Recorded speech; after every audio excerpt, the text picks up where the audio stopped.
Oh, yes, you are.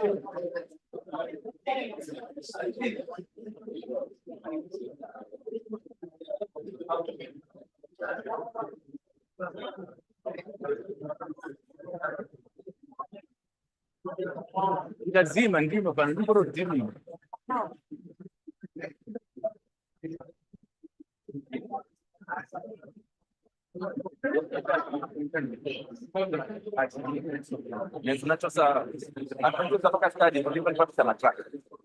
So I had to reposition it. So I think during the process of repositioning, but it's not a very good position as it was.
That's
In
the morning, we can give you the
Introduce that when I press that video.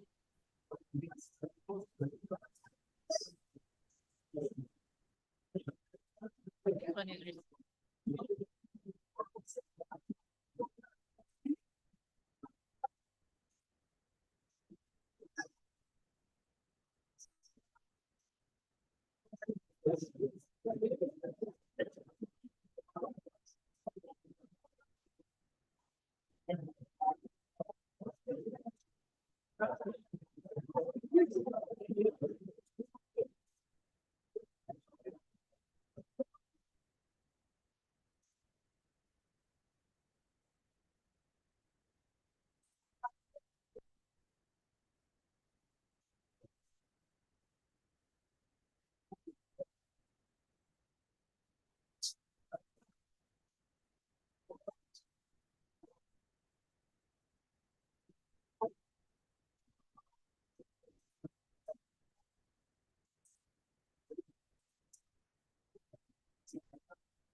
Yeah,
but not freedom on channel.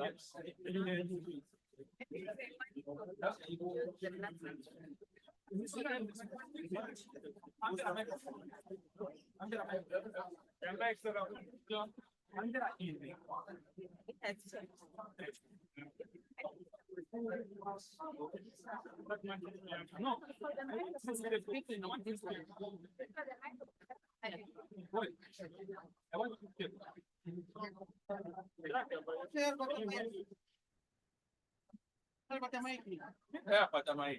You don't pass it. Why we have? Out.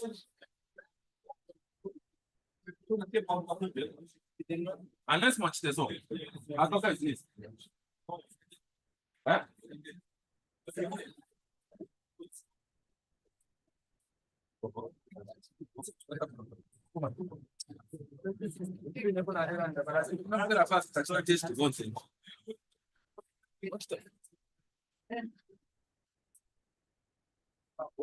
No, we need the no what the hyperdrive. I have a clear about it. It's set up. No, we need the hyperdrive.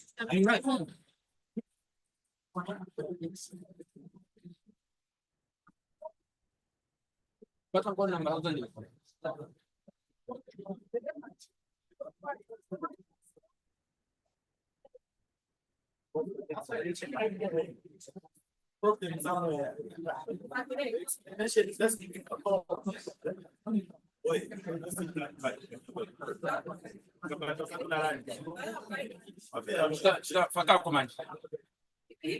You are going to Zimbabwe. No, no. We can't miss you that day. You're picking. No, no, you need to change it. Change. What?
Yes. I'm a class. Material. Okay, that's in the show. It's done show. The country where the man the living cigarette. Can't take that solution. The guy is so in the so much that I got 3.5. What the month of okay, what you say? It's coming to first time.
and we will be starting our program shortly.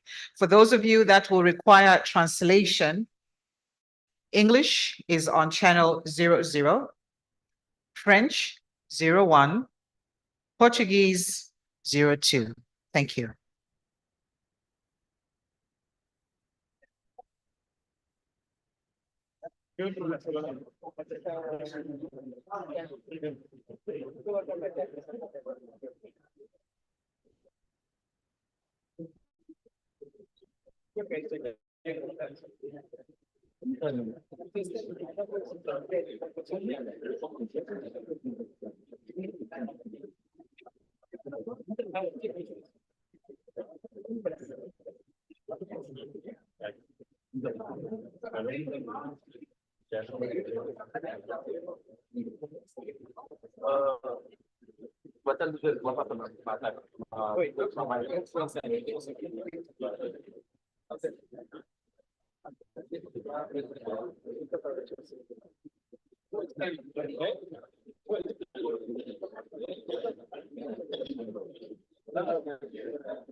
You can share with someone.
You're not playing any music.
Arriving in this hall in a few moments. Those of you who haven't found a place to sit, please allocate a seat, identify a seat, and let's settle down.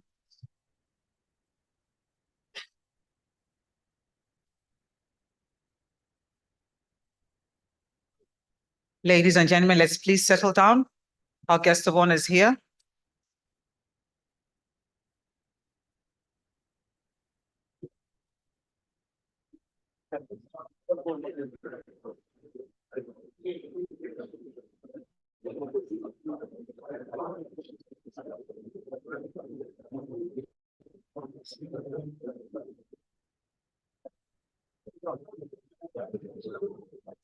Ladies and gentlemen, please be upstanding for the arrival of our guest of honor and beginning of our proceedings.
We are just receiving leaders of delegations.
We continue to receive more leaders of delegation.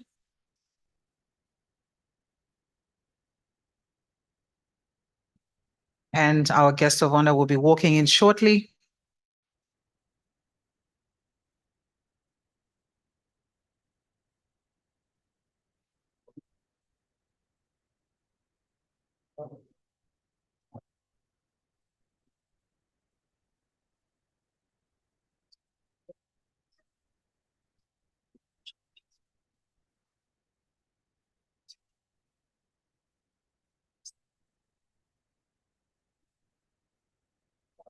Should they sit?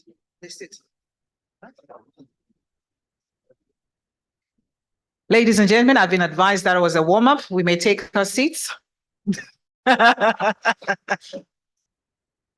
Just wanted to make sure that you're all awake.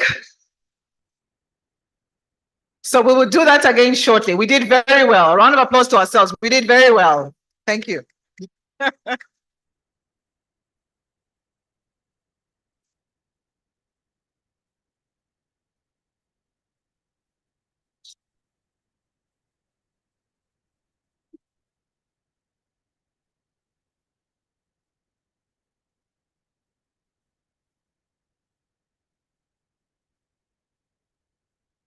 For those who require translation, English is on channel 00, French is 01, Portuguese is 02. Thank you.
I'll go and grab it now.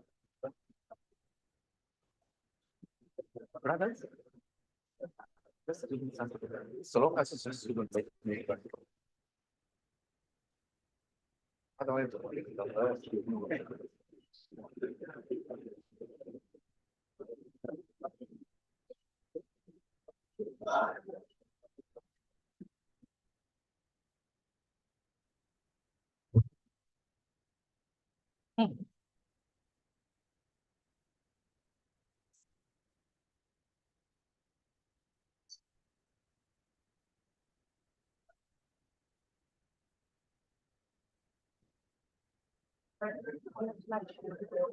Makes sense.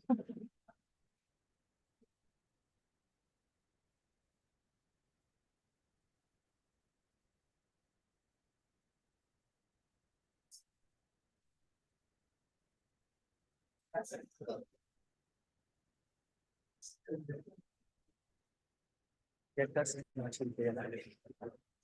That's what I like. So these things like that. Yes.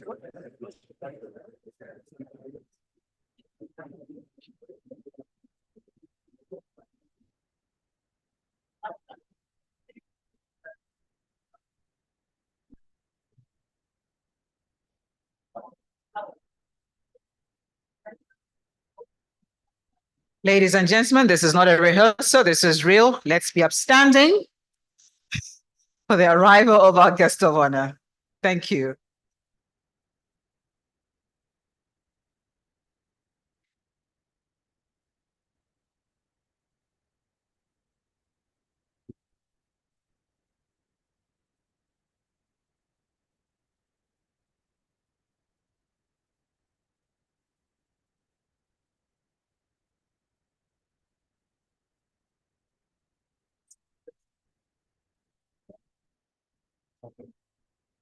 We will remain upstanding.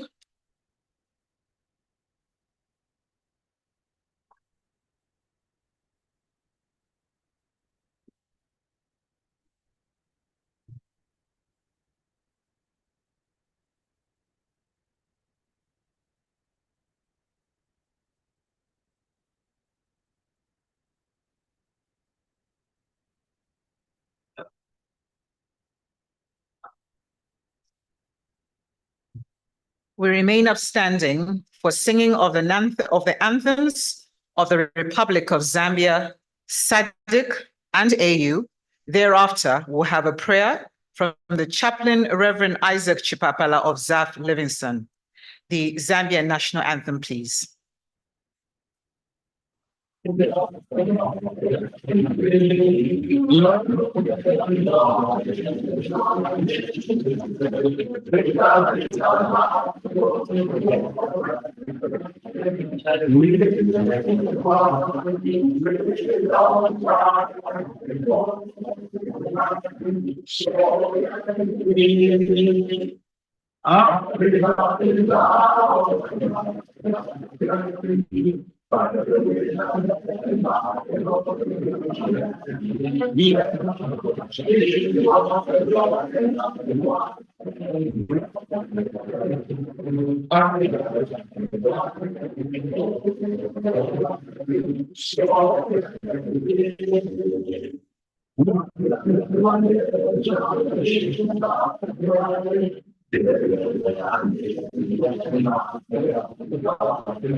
Let us pray. Everlasting Father, our God, abundant in love, mercy, and wisdom, we thank you, Lord, for granting us time and space in the beauty of this wonderful day given to us, that we gather this morning for the official opening ceremony of the Sadc Parliamentary Forum being held here in Livingstone, the tourist capital of Mother Zambia, under the theme, Leveraging Technology and Innovation for Smart, Inclusive, and Responsive Parliaments in the Sadc region.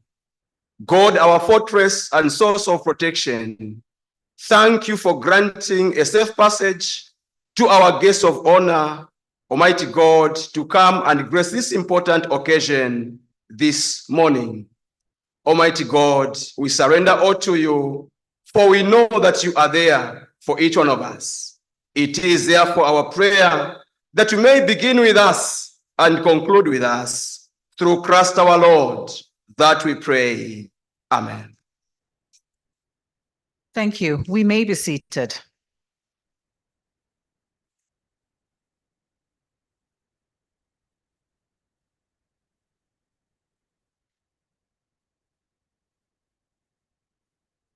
Our guests of honor, Her Honor, the Vice President of the Republic of Zambia, Mrs.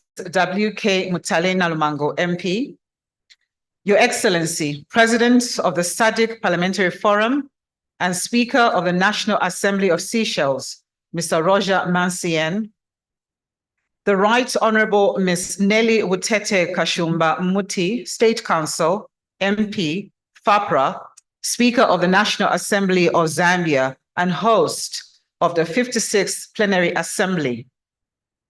Honorable Advocate Jacob Francis Zinzwa Milimo Mudenda, Speaker of the Parliament of the Republic of Zimbabwe and host of the 57th Plenary Assembly. Honorable Speakers of Sadc PF Member Parliaments and Heads of Delegations. Honorable Shali Josefa Raymond, Chairperson of the Regional Women's Parliamentary Caucus. Honorable Princess Kasune MP, Minister of Justice, Zambia. Honorable Credo Nanjua MP, Minister of Southern Province. Honorable Members of Parliament here present. Your Excellency, the Secretary General of the Sadc Parliamentary Forum, Ms. Boemo Sekoma. Representatives of regional parliaments, Your Worship, Ms. Constance Nalishebo Muleabai, the Mayor of the great city of Livingston, Mr. Roy Ngulube, Clerk of the National Assembly of Zambia, clerks and secretaries general of member parliaments, members of the Diplomatic Corps, the District Commissioner of Livingston, senior government officials, representatives from civil society organizations and the press, staff of member parliaments and the Sadc Parliamentary Forum, distinguished guests, ladies and gentlemen, good morning. I think let's try this again. Good morning. Bom dia. That's it. Bonjour. Thank you. Welcome to the official opening ceremony of the Sadc Parliamentary Forum 56th plenary session being hosted by the Parliament of the Republic of Zambia here in Livingston. A warm welcome to those watching us on TV and social media platforms. Please note that this event is being broadcast live on Parliament TV and the national broadcaster ZNBC, as well as member states' socials. My name is Namakau Mukelabai, and I have the honor of being your master of ceremony or director of programs, or in short, guest of honor, I'm the one who's standing between you and your lunch. Guest of honor, honorable members, ladies and gentlemen, our program is laden with remarks, statements of solidarity, culminating into official opening address by Her Honor, the Vice President. However, our program will be punctuated by interludes of cultural performance. And so, to begin remarks, it is my honor to invite Honorable Credo Nanjua, MP, to give his remarks. Please, let's warmly welcome him.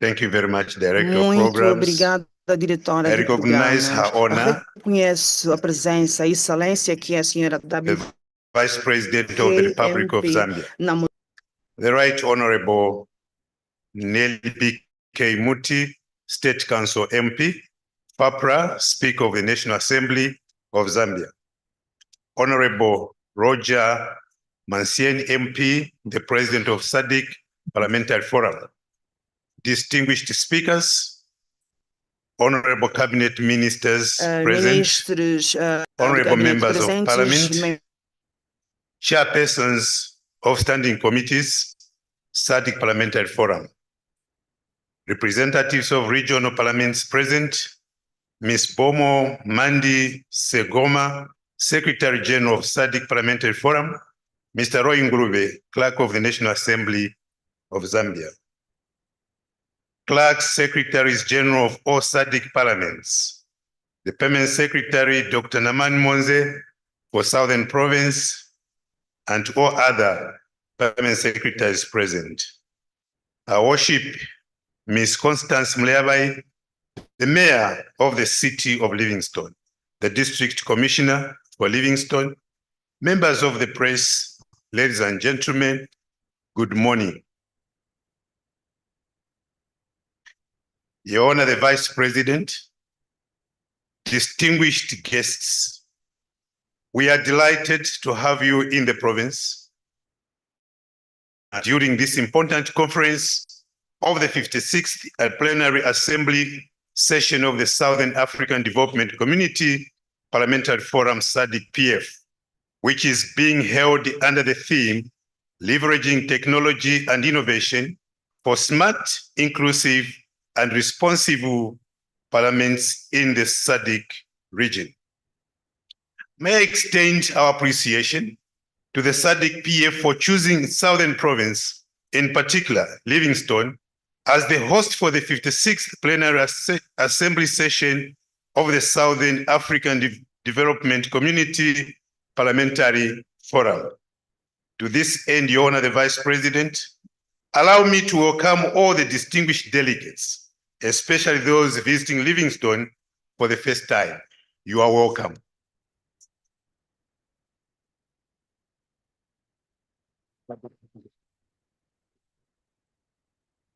Your Honor, the Vice President, Livingstone does not only offer the rich history of Zambia's legislature, it is equally Zambia's tourist capital, with a lot to offer you, our distinguished guests. One of the world's 7 wonders, the mighty Victoria Falls, which is a UNESCO Natural Heritage Site, is just a few kilometers from here. The Victoria Falls, one of the world's most breathtaking natural wonders, stretches an impressive 1.7 kilometers at its widest point and plunges over 100 meters in height. However, your visit to Livingstone coincides with an exceptionally challenging time for our region and our country, as we are experiencing the most severe drought in our history. This drastically reduced the waterfalls of the Zambezi River, leaving parts of the falls almost dry. Your Honor, the Vice President, yet, as the saying goes, every dark cloud has a silver lining. This period presents unique opportunities to explore Victoria Falls in ways that are not possible when the river is at full flow. For instance, this is an ideal time for experiencing thrilling activities such as water rafting through the exposed rapids and swimming beneath the gentle sprays that remains under there. Moreover, you have the rare chance to fish right at the iconic boiling pot, a natural whirlpool at the base of the falls, where marveling at these stunning rock formations of the falls, gorge was now more visible than ever. Your Honor, the Vice President, these unique geological features, often hidden by the roaring waters, provide a striking perspective on the grandeur of this natural masterpiece, which I'm confident will captivate you with its unique beauty.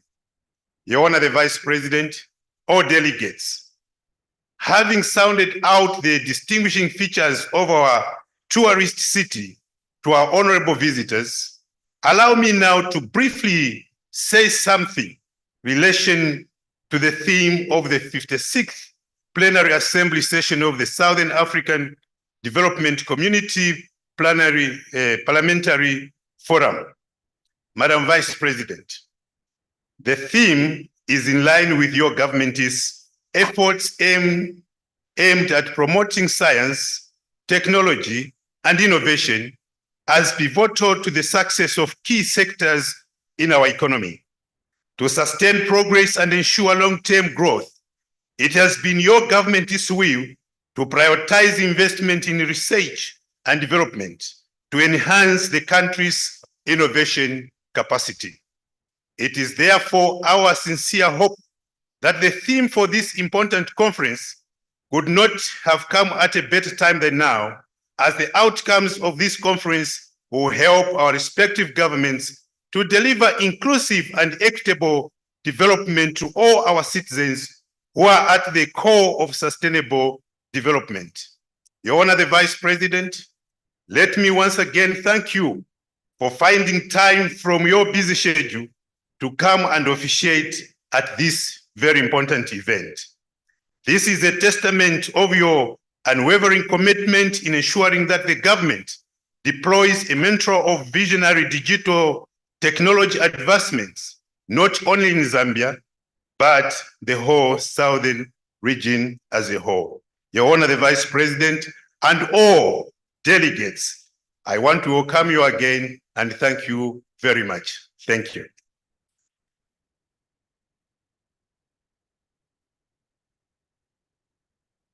Thank you very much, Honorable Minister, for welcoming us to your province.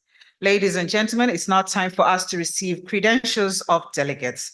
I would like to invite the Sadc PF Secretary General, Her Excellency Boema Sikoma, to give the credentials. Thank you. Let's welcome her, please.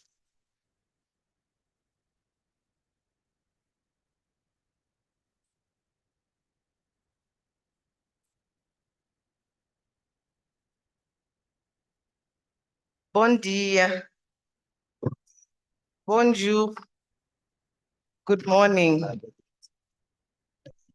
Her Honor, the Vice President of the Republic of Zambia, Mrs. W.K. Mutale Nalumango, Member of Parliament, Your Excellency, the President of the Sadc Parliamentary Forum, and the Speaker of the National Assembly of Seychelles, Mr. Roger Masieng, the Right Honorable Ms. Nelly Butete Kashumba Muti, State Council, MP, FAPRA Speaker of the National Assembly of Zambia, and host of the 56th Plenary Assembly.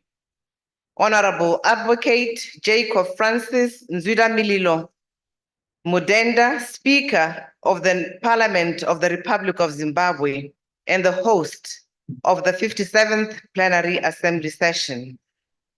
Honorable Speakers of Sadc Member Parliaments, Heads of Delegations, Honorable Shelley Josepha Raymond, Chairperson of the Regional Women's Parliamentary Caucus, Honorable Princess Kasune, Member of Parliament, Minister of Justice, the Chair of Chairpersons of the Regional Parliamentary Model Laws Oversight Committee, Honorable Rodney Sikumba, Member of Parliament, Minister of Tourism and Member of Parliament for Livingston, Honorable Credo Nanjua, Member of Parliament,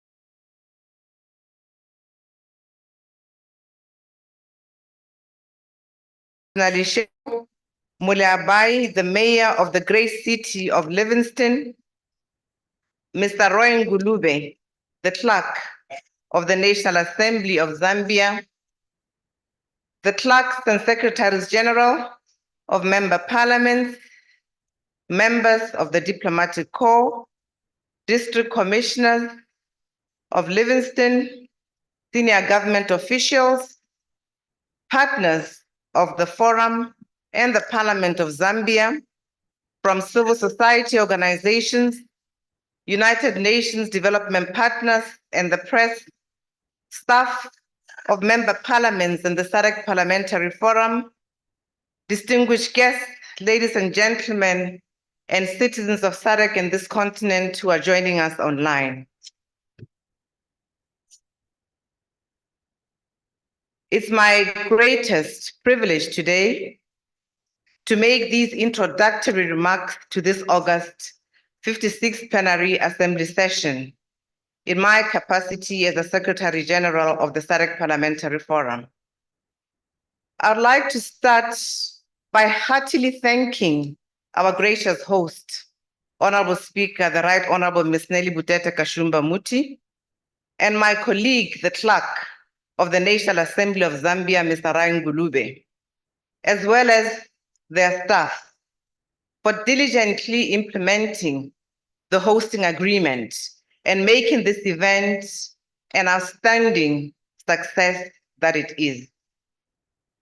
We are pleased to be in Livingstone, as already indicated, located at the very heart of Zambia culture. The border town of Livingstone is well known for its breathtaking and stunning natural spots. On the edge of Victoria Falls, we feel insulated from the worldly noise and tension. Indeed, the town is an epitome of natural beauty and exudes a conducive atmosphere to conduct parliamentary business. Honorable speakers, honorable members, today we recognize that Zambia is a country on the rise on all fronts. Zambia is pioneering in multiple developmental sectors and is promoting the socio-economic development of her people.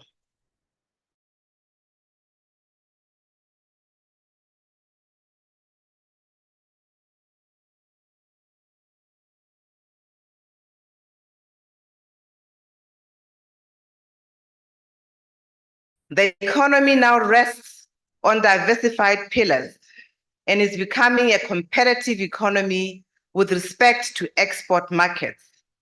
Development in Zambia is now ubiquitous, with both urban and rural regions being progressively revitalized and modernized according to the government strategy. Honorable members, at this juncture, I wish to commend the public authorities of Zambia for the positive socio-economic development brought over the past years, which has effectively trickled down and benefited the common citizens. There has been immense progress in restructuring Zambia's debt, resulting in freeing the country from the shackles of debt stress and creating an attractive investment environment for development in diverse forms to thrive. This is in alignment with regional instruments such as the Sadc Model Law on Public Financial Management, which encourages countries to reduce their debt obligations in view of fostering investments. Furthermore, several underlying disputes in the mining sectors were resolved, thereby bringing renewed impetus for investment and capitalization of resources. Honorable members, free education has been reintroduced up to the end of secondary school, resulting in millions of disadvantaged children, especially the girl child, getting into school. Through this measure, the government has substantively implemented the human right to education for all and without discrimination. This has a positive bearing on the model law on eradicating child marriages and protecting children already in marriage. Moreover, the poor communities have been empowered, especially the rural ones, by increasing the constituency development fund from about $75,000 per annum to 1.3 million, so that each constituency can fund its development priorities and thus elevate the quality of life of citizens, a pillar included in our strategic plan around participatory democracy. Honorable members, in addition, a comprehensive response program was formulated for the vulnerable populations due to the climatic devastation caused by the 2024 drought. As a result, nearly 60% of the national population has benefited through the interventions, which included cash grants and cash for work, a pillar for social protection, which the Sadc Parliamentary Forum encourages. Honorable members, furthermore, Zambia supplies the region with crucial minerals, which are significant to the operations of manufacturing and textile industries, rendering the country a key economic player in SADC's regional integration efforts. Information and communication technologies in Zambia are also flourishing, with Zambia being one of the first countries in SADC to announce the formulation of an artificial intelligence strategy. The theme of this plenary assembly is thus highly relevant for the upscaling of IT and innovation in Zambia and across the region. Honorable members, today Zambia is set on the route to economic prosperity, with immense attention given to the implementation of human rights and the uplifting of democratic principles. Zambia also stands proudly as an example of progress and development for the region to emulate. It is gradually progressing to implement the Sustainable Development Goals, as well as the African Union's Africa Agenda 2063, which also aligns to the model laws of the SADC Parliamentary Forum. As we proceed with the 56th Plenary Assembly, I would like to applaud the diverse participation of members today, and this despite the election cycles which have been completed in a number of member countries. We appreciate the turnout of members of the forum, and I'm pleased to say that the Plenary Assembly always meets well above its quorum. This demonstrates the genuine interest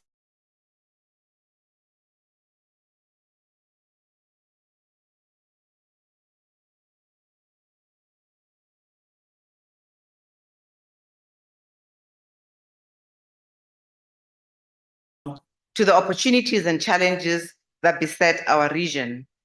We are fully persuaded as a SADC Parliamentary Forum that parliaments that promote democracy can equally act to change the world and make it a better place for all.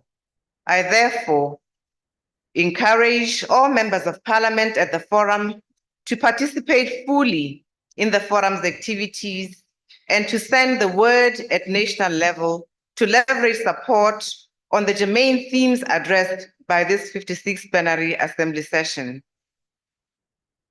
Our guest of honor, having said the above, and I wish to turn to procedural matters. Director of Ceremonies, in line with the established practice of this August Plenary Assembly, allow me to now inform our guest of honor and distinguished delegates that this 56th Plenary Assembly session has drawn delegates from several countries in the SADC region. I wish to request delegates to kindly rise as I mention your country for the benefit of our guest of honor. The National Assembly of Angola, a delegation of 5 members led by Dr. Carolina Sekira, Speaker of the National Assembly of Zambia, of Angola. I've changed your nationality, sincere apologies. The Parliament of Botswana, a delegation of 5 members led by the Honorable Helen P. Manyeneng, Deputy Speaker of the National Assembly of Botswana. Honorable delegates, Botswana held its general election on the 30th of October. Congratulations on the successful election and welcome to the SADC Parliamentary Forum family delegation. The Parliament of the Democratic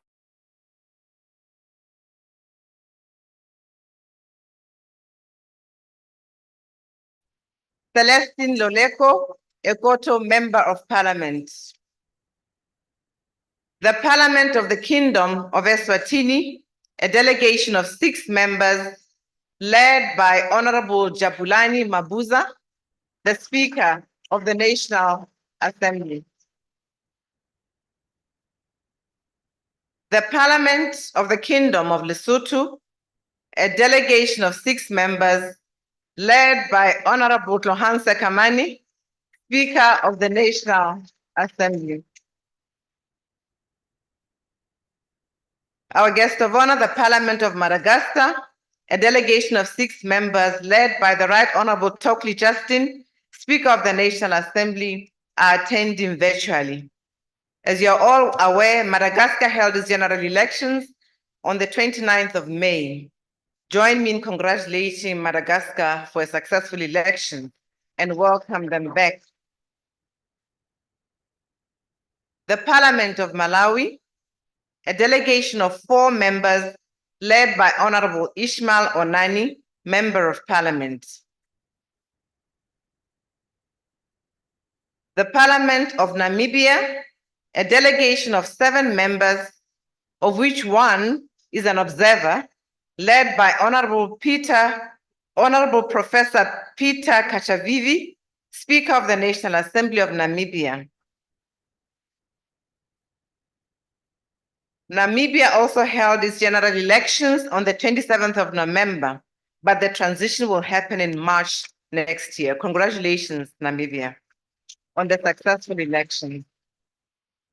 The National Assembly of Seychelles, a delegation of 2 members led by the Honorable Speaker Roger Masieng and the President of the Sadc Parliamentary Forum. The Parliament of South Africa, a delegation of 6 members, of which 1 is an observer, led by Honorable Toko Didiza, Speaker of the National Assembly of South Africa. Equally, South Africa held its general elections on the 29th of May. Congratulations on the successful elections and welcome to all of you, South Africa delegation. The Parliament of the United Republic of Tanzania, a delegation of 5 members, led by Honorable Selemani Jumani Zedi, Member of Parliament.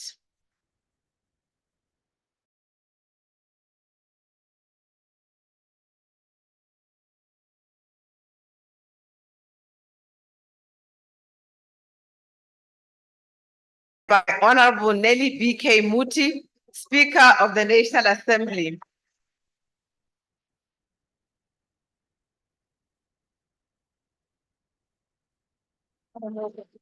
Thank you for the warm welcome. The Parliament of the Republic of Zimbabwe, a delegation of 6 members led by Honorable Advocate Jacob Nzwida-Mililimo Mudenda. Apologies, Honorable Advocate Jacob Francis Nzwida-Mililimo Mudenda, Speaker of the National Assembly.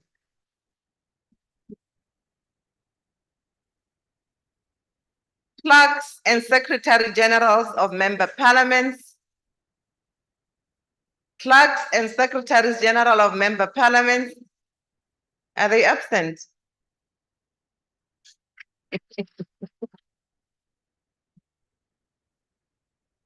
Last but not least, all the staff from member parliaments of the Republic of Zambia, our host, the Sadc Parliamentary Forum Secretariat, a delegation of 17 staff members led by myself,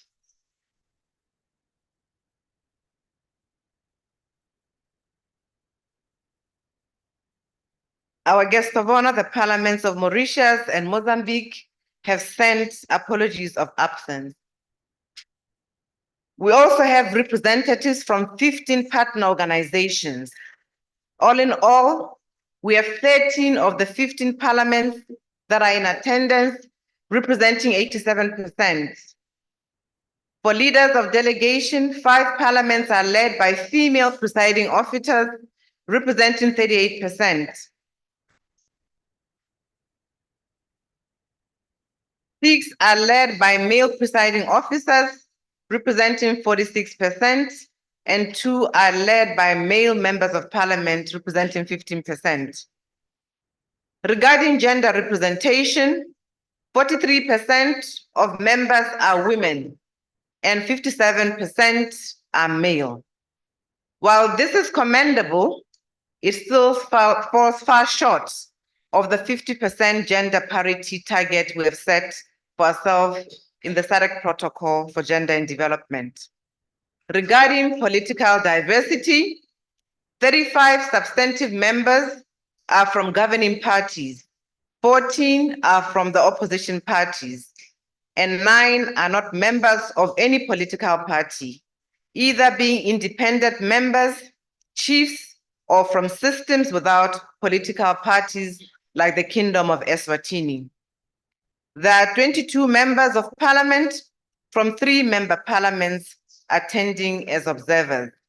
Director of Ceremonies, Your Excellency, and distinguished delegates, permit me to conclude by thanking once more the government, the people, and the Parliament of the Republic of Zambia, through you, Honorable Speaker Muti, our host, for graciously and meticulously hosting the Sadc Plenary Assembly's 50th Plenary Assembly session in this majestic city of Livingston.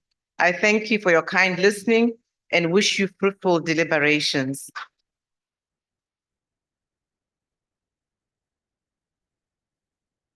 Thank you very much, Your Excellency Boema Sakoma, for those credentials. Ladies and gentlemen, I think let's just thank her again. Thank you very much. Now, when I was listening to the introductions, I was expecting a bit more energy and a bit more noise because I have observed all the parliaments and I know that you have a lot of energy. I was expecting to hear a bit of yeah, here. But everybody was very quiet. So can we please give ourselves a round of applause the parliamentary way? Yeah. Because then I know that the Honorable Speaker was going to say, order, honorable members, order. Otherwise, bienvenue à tous, bienvenidos, welcome. It's now time for statements of solidarity. We will have the first one, which is a Forum of Parliaments of the International Conference on the Great Lakes region. This will be by Mr. Ronald Mwelwa Tembo, the Acting Secretary General. Let's welcome Mr. Tembo, please.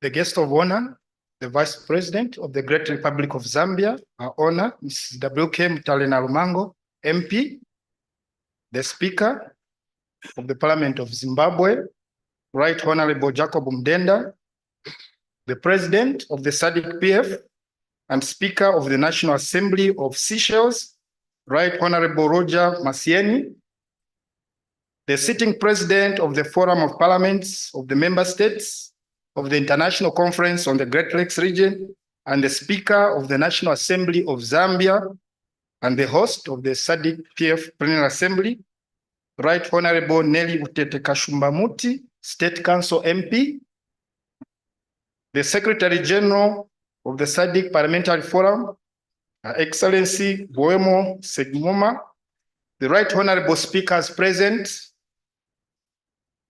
distinguished honorable delegates, the Clerk of the National Assembly of the Republic of Zambia, Mr. Roy Ngulube, members of the press present, distinguished guests, ladies and gentlemen. First and foremost, I am delighted to stand before you and would like to earnestly state that I'm exceedingly humbled and profoundly privileged to have been granted this opportunity in my capacity as Acting Secretary General of the Forum of Parliaments of the Member States of the International Conference on the Great Lakes region to offer a solidarity message to this session. As a representative of the forum, I would like to firstly appreciate the Vice President of the Great Republic of Zambia, our honor, Mrs. W.K. Mutale-Nalumango, MP, for her presence and accepting to officiate at this very important plenary assembly. Accordingly, I also take this opportunity to thank the Sadc PF for granting our organization the opportunity to offer this solidarity message on this important session, whose theme is dubbed Leveraging Technology and Innovation for Smart, Inclusive, and Responsive Parliaments in the Sadc region. The theme clearly resonates with our efforts as a forum to digitize and create digital platforms that enable leveraging of technology in steering our work within the Great Lakes region.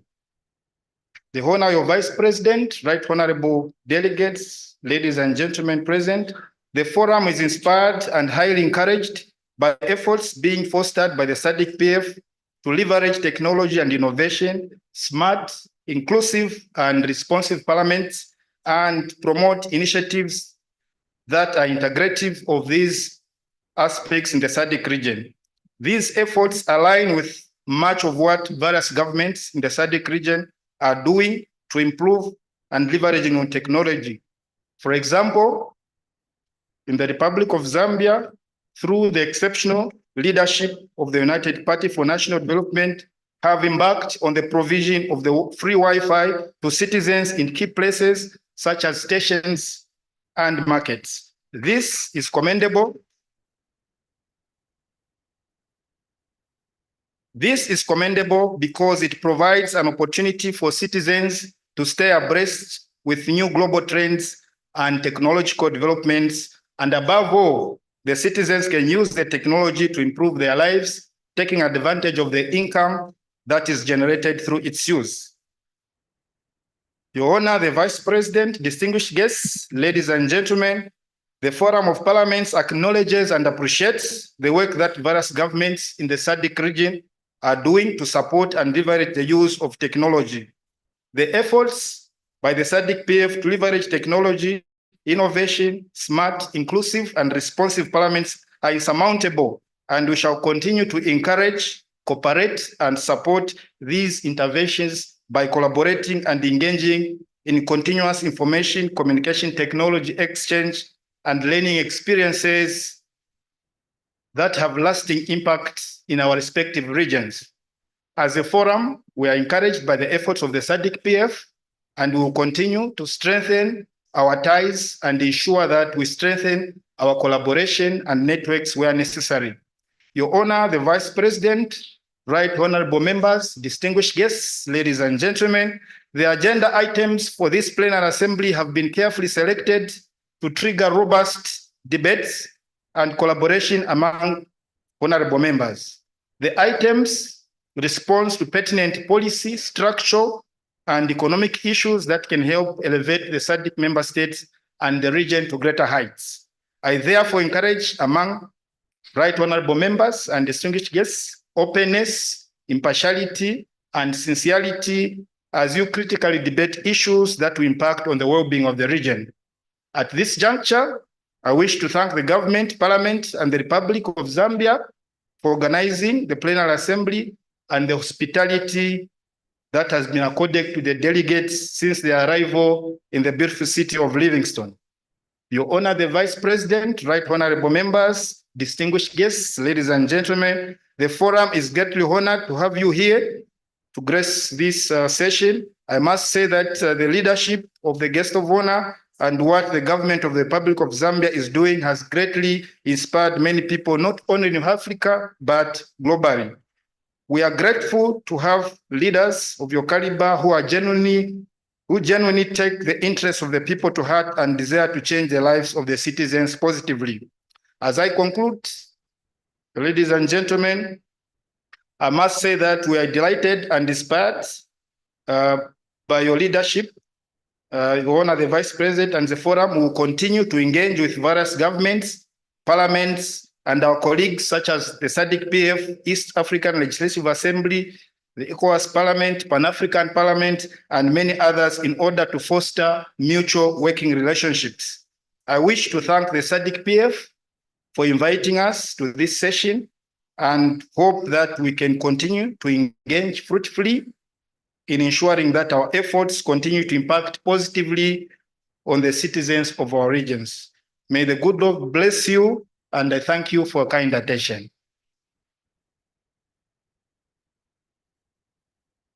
Mr. Tembo, thank you very much for those remarks. Ladies and gentlemen, I'd now like to call upon the youth representative from the Sadc region, Honorable Nsama Patrick Mpundu, Speaker of the Southern Africa Youth Forum, to give a statement of solidarity. Mr. Mpundu, please.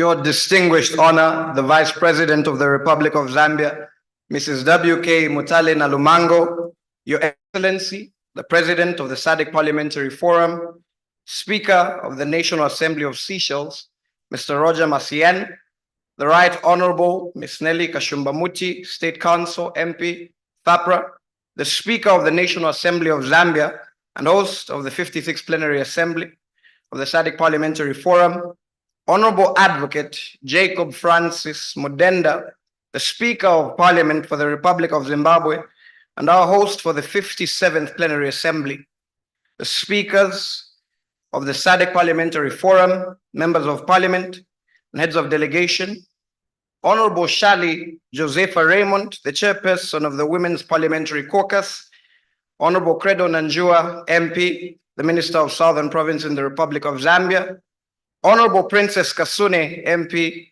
Honorable Minister of Justice, Honorable Members of Parliament present, Your Excellency, the Secretary General of the Sadc Parliamentary Forum, Ms. Boemo Segoma, representatives of the regional parliaments, Your Worship, Ms. Constance Nalishewo Muliabai, the Mayor of the great city of Livingston, and Mr. Roy Ngulube, the Clerk of the National Assembly of Zambia, members of the Diplomatic Corps, members of the United Party for National Development National Management Committee, representatives from the civil society organization, the press, staff and members of parliaments from the Sadc Parliamentary Forum, distinguished invited guests, I stand before you here today not only to mark a victory for the young people of Southern Africa, but a victory for our African continent as a whole, because my remarks today, by the grace and mercy of our Lord and Savior Jesus Christ, will remember the maiden address of a youth to this distinguished assembly. Your Honor, we're deeply honored and filled with great enthusiasm to speak to you on the timely theme of leveraging technology and innovation for a smart, inclusive, and responsive parliaments in the Sadc region. Allow me to further extend my most cherished thanks to the leadership of the Sadc Parliamentary Forum for creating this platform and recognizing the critical role of youth in shaping and inspiring the future, which will be based on regional collaboration. Your Honor, I'm glad to share with you today that across the 16 member states of the Sadc region, vibrant and patriotic youths form over 60% of the population. With your support and friendship, we together hold the immense power to address the pressing challenges our region faces today. The challenges of unemployment, stagnated economic growth, adverse effects of climate change, and digital transformation. With your friendship and with your collaboration, we too will be a part of this process. Your Honor, I want to share with you and this entire assembly that youth-led organizations such as the Southern African Youth Forum, SIOF, have consistently shown that when young people are included in decision-making, they bring fresh perspectives, innovative solutions, and a deep, uncompromising commitment to driving change. Distinguished and invited guests, the African Union Agenda 2063 positions youth as key stakeholders in achieving a prosperous and ever-growing Africa. The UN Sustainable Development Goals, particularly goal number 16, emphasizes youth participation in building accountable and inclusive institutions. Your Honor, our distinguished Vice President, by giving youths this platform, the Sadc Parliamentary Forum is affirming that youth voices matter, not only in realizing equitable and prosperous development in the Sadc region, but also in building a just and sustainable world. Distinguished invited guests, I want to speak to you today about the theme of the Assembly, which is both timely and relevant. Technology and innovation are transforming governance, are breaking down barriers, and most importantly, are fostering the much-needed collaboration. According to the International Telecommunications Union, ITU, internet penetration reached 43% in 2023, with growth driven by mobile connectivity. However, in as much as this has been achieved, we still have the challenge of the digital divide, particularly in rural areas across our region. For parliaments to be smart and inclusive, we, the youths of Southern Africa, recommend the following. Number one, parliaments must invest in digital infrastructure and literacy. Number two, they must leverage on technology as a bridge to engage citizens, especially the youth, on policy making. Furthermore, we would want to recommend the adoption of e-governance platforms to enhance transparency and accessibility. That is our cry. Your Honor, distinguished invited guests, in the cases of countries like Kenya and Rwanda, digital platforms have revolutionized citizen engagement, a key to economic development and prosperity. The Sadc region must harness similar innovations to create inclusive systems that reflect the voices of all citizens. I'm pleased to share with you, Your Honor, our Vice President, and indeed this entire Assembly, that young people today are at the forefront of social innovation across the Sadc region. Notable examples, I must inform you, do include right here in Zambia, where innovations and initiatives like the eSchool Zambia are bridging the educational gap in rural areas. In Namibia, I'm glad to note that youth innovators have advanced renewable energy solutions in times of the drought, such as solar power irrigation systems. In South Africa, it's notable to see that tech hubs led by young people are not only pioneering development in AI, but are also pioneering development in financial literacy and technology. Through THIOFS, the Southern Africa Youth Forum's Business Innovation and Entrepreneurship Cluster, the Sadc Youth Parliament Standing Committee on Business has brought about the young innovators to be equipped and leveraged as technology advances to equip Sadc to be a regional hub for economic growth, development, and innovation, not only for Africa, but the world at large. I urge this Assembly, Your Honor, to institutionalize youth representation within the Sadc Parliament. By doing this, we will establish a youth caucus as a formal organ within the Sadc Parliament, creating mechanisms further to ensure sustained dialogue between the youths and the policymakers. Your Honor, our distinguished Vice President, this is not just about representation, but rather it's a call to action. Engaging youth as equal partners in governance is essential for fostering resilience, inclusivity, and progress in the Sadc region. Distinguished invited guests, I envision a Sadc where technology connects citizens across the borders and generations, fostering inclusive governance. I dream, Your Honor, of a future where young people are active co-creators in shaping policy and solutions, just as they were in the early liberation days of Mother Africa. To achieve this vision, we must do the following. We can't deny the fact that we must invest in youth-led initiatives. We must bridge the digital divide to ensure that no one, and absolutely no one, Your Honor, is left behind. We must, furthermore, Your Honor, commit to a bold, inclusive action that prioritizes intergenerational collaboration. Your Honor, allow me to take this opportunity to also congratulate the Sadc Parliamentary Forum on its transition and transformation towards becoming the Sadc Parliament. The milestone reflects the forum's dedication to regional integration, good governance, and youth inclusion. I congratulate you, Your Honor, and I also congratulate each and every one of the members of Parliament and stakeholders who have made this dream a reality. We look forward, Your Honor, to a Sadc that places youth issues in the forefront, involving young people as equal partners in crafting solutions that shape the future of our collaboration. Your Honor, I conclude by giving all glory to my Lord and Savior, Jesus Christ, for granting me this esteemed opportunity, for without him, I would not be here. But Your Honor, through his grace and providence, this will be more than just a moment. It's a beginning of a movement, Your Honor. By creating a space for young people to engage meaningfully, you are laying the foundation for a smarter and more inclusive and more responsive Sadc region. And in closing, I speak on behalf of all the young people as we make this commitment, Your Honor, to pay any price, to bear any burden, to ensure that we will provide all the necessary support to ensure that the dream of a digitalized, inclusive, and transparent Sadc Parliament is happening for all. I thank you, and I wish you all the best, even as we face these deliberations. Thank you.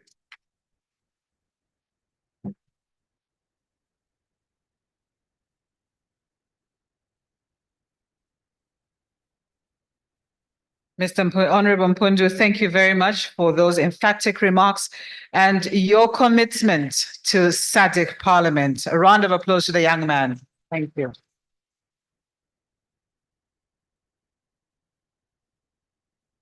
You have represented your colleagues well. Did I hear yeah, or yes? Yeah. Yeah. Honorable members, we speak together, huh? It's now time for an interlude of music. And the first group to perform is the Zambia National Dance Troupe. And they'll be performing dances from Luapula province of Zambia, Northern Province, Southern Province, and Western Province. This is the Imfunkutu dance, the Masabe dance, and the Kayowe dance. Can we have the dance troupe for a short interlude, please? Thank you.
Yes, yes, we want to hear that. Right, so the first dance was the Imfunkutu. The next one that came in represents a rooster, that's the Kayowe. And the last one was the Masabe from the Southern Province. Now, when I saw the Vice President giving them something there, and I was thinking, should I be their manager or should I be a dancing queen? I'll stick to my job. We also want to recognize the presence of the Deputy Secretary General of the UPND party and also members of the National Management Committee who are being led by Madam Gertrude Menda. Ma'am, we recognize you.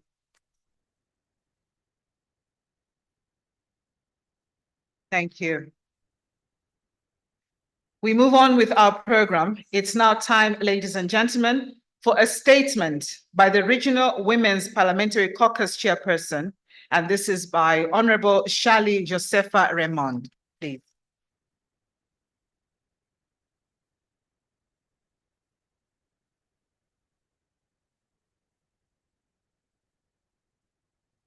Her Honor, the Vice President of the Republic of Zambia, Mrs. W.K. Mutale Mulumango, Member of Parliament, Your Excellency, President of the Sadc Parliamentary Forum and Speaker of the National Assembly of Seychelles, Mr. Roger Mansiene, the Right Honorable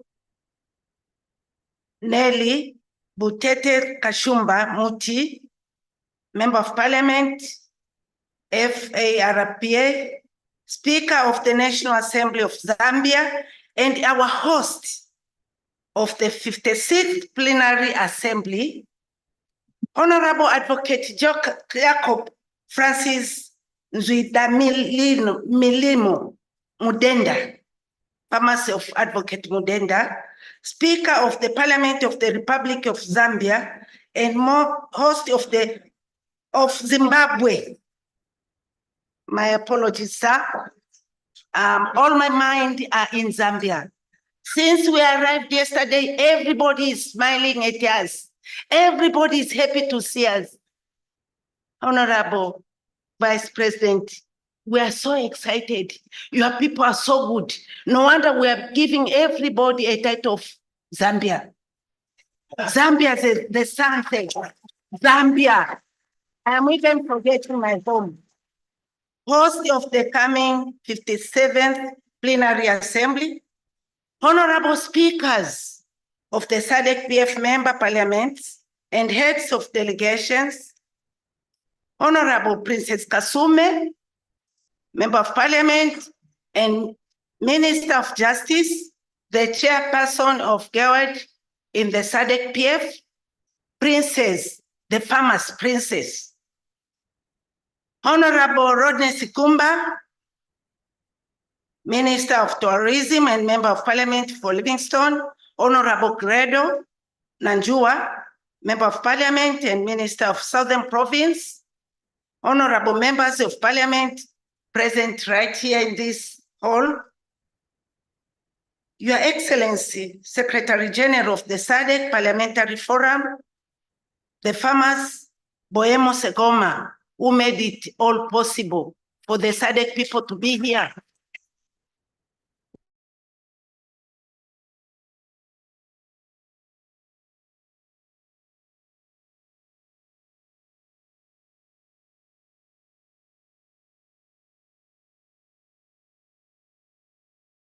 And now we are in Livingstone. Here we were. Mr. Roy Ngulabe, Clerk of the National Assembly of Zambia, clerks and secretaries of general of member parliaments, members of diplomatic corps, the district commissioner of Livingstone, senior government officials, representatives from civil societies, organizations, and the press, staff member parliaments, and the Sadc Parliamentary Forum, members of press who are throwing us all over the world, they are seniors in their smartphones, head of youth, head of Great Lakes, distinguished guests, ladies and gentlemen. Before I proceed, I request your permission to announce that back home, today is an Independence Day, the 63rd of the independence of the Republic of the United Republic of Tanzania. So we are on holiday.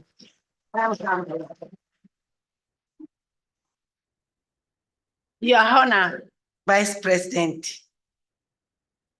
it is a rare honor and privilege for me to stand before you, but I'm really excited to stand before you as a female leader to deliver a message on behalf of the women of Sadc, some of them seated just in front of you, on this auspicious occasion of the official opening ceremony of the 56th Plenary Assembly of the Sadc Parliamentary Forum.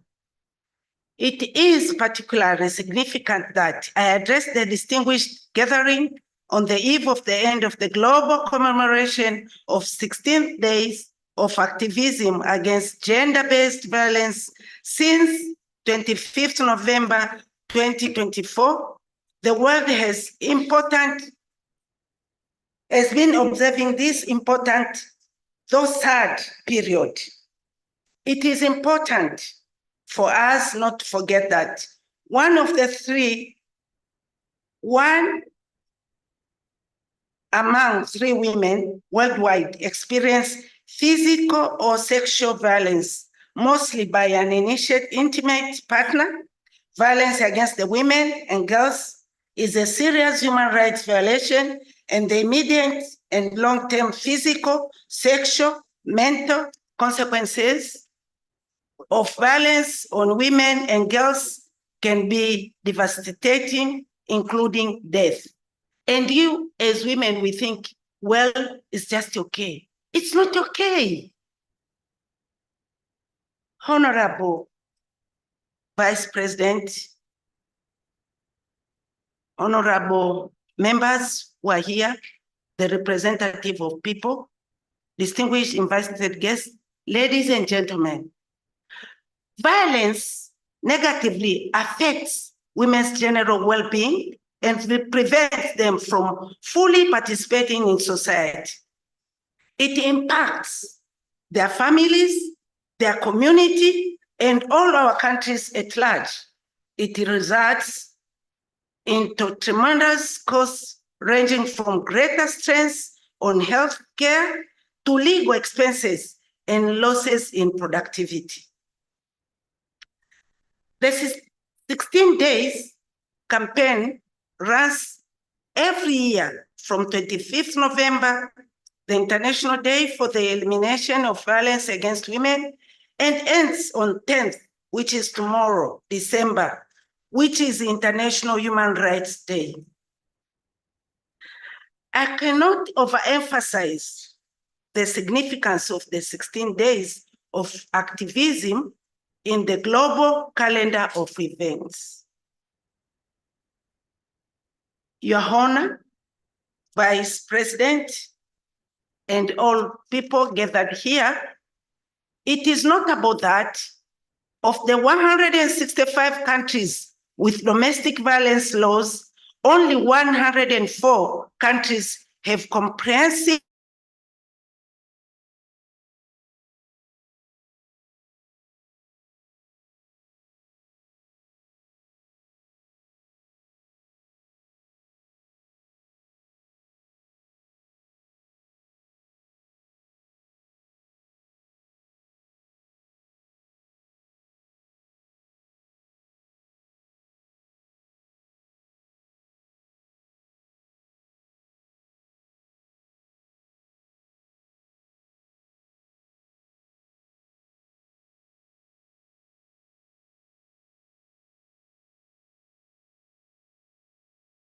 gender-based violence, and the model law on elections, each of which addresses different aspects of this scourge.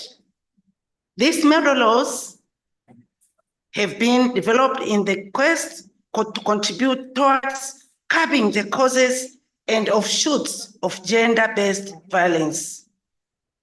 We now look forward to your leadership, Your Honor, and that of all your heads of state to ensure that these model laws are domesticated and implemented in our respective countries for the benefit of the citizens of Sadc.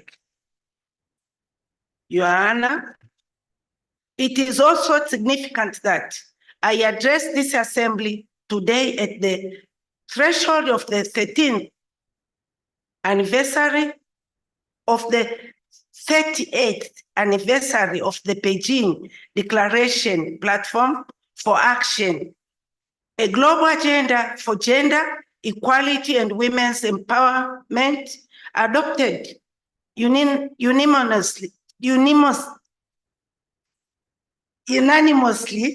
by 189 countries at the 1985 Fourth World Conference on Women in Beijing, China. The Beijing Platform of Action sets specific strategic objectives and actions in 12 critical areas, including women and poverty, education and training of women, women and health, violence against women, women and armed conflict, women and the economy, and women in power and decision-making.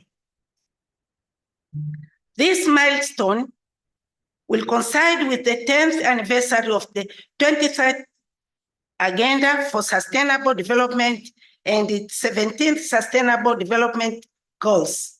Together, these frameworks provide an ambitious roadmap for achieving gender equality and women's empowerment, ensuring no one is left behind. Your Honor, as we commemorate these significant global frameworks, it is time to reflect on how well we have platformed towards attaining the goals we set for ourselves, while much progress that clearly been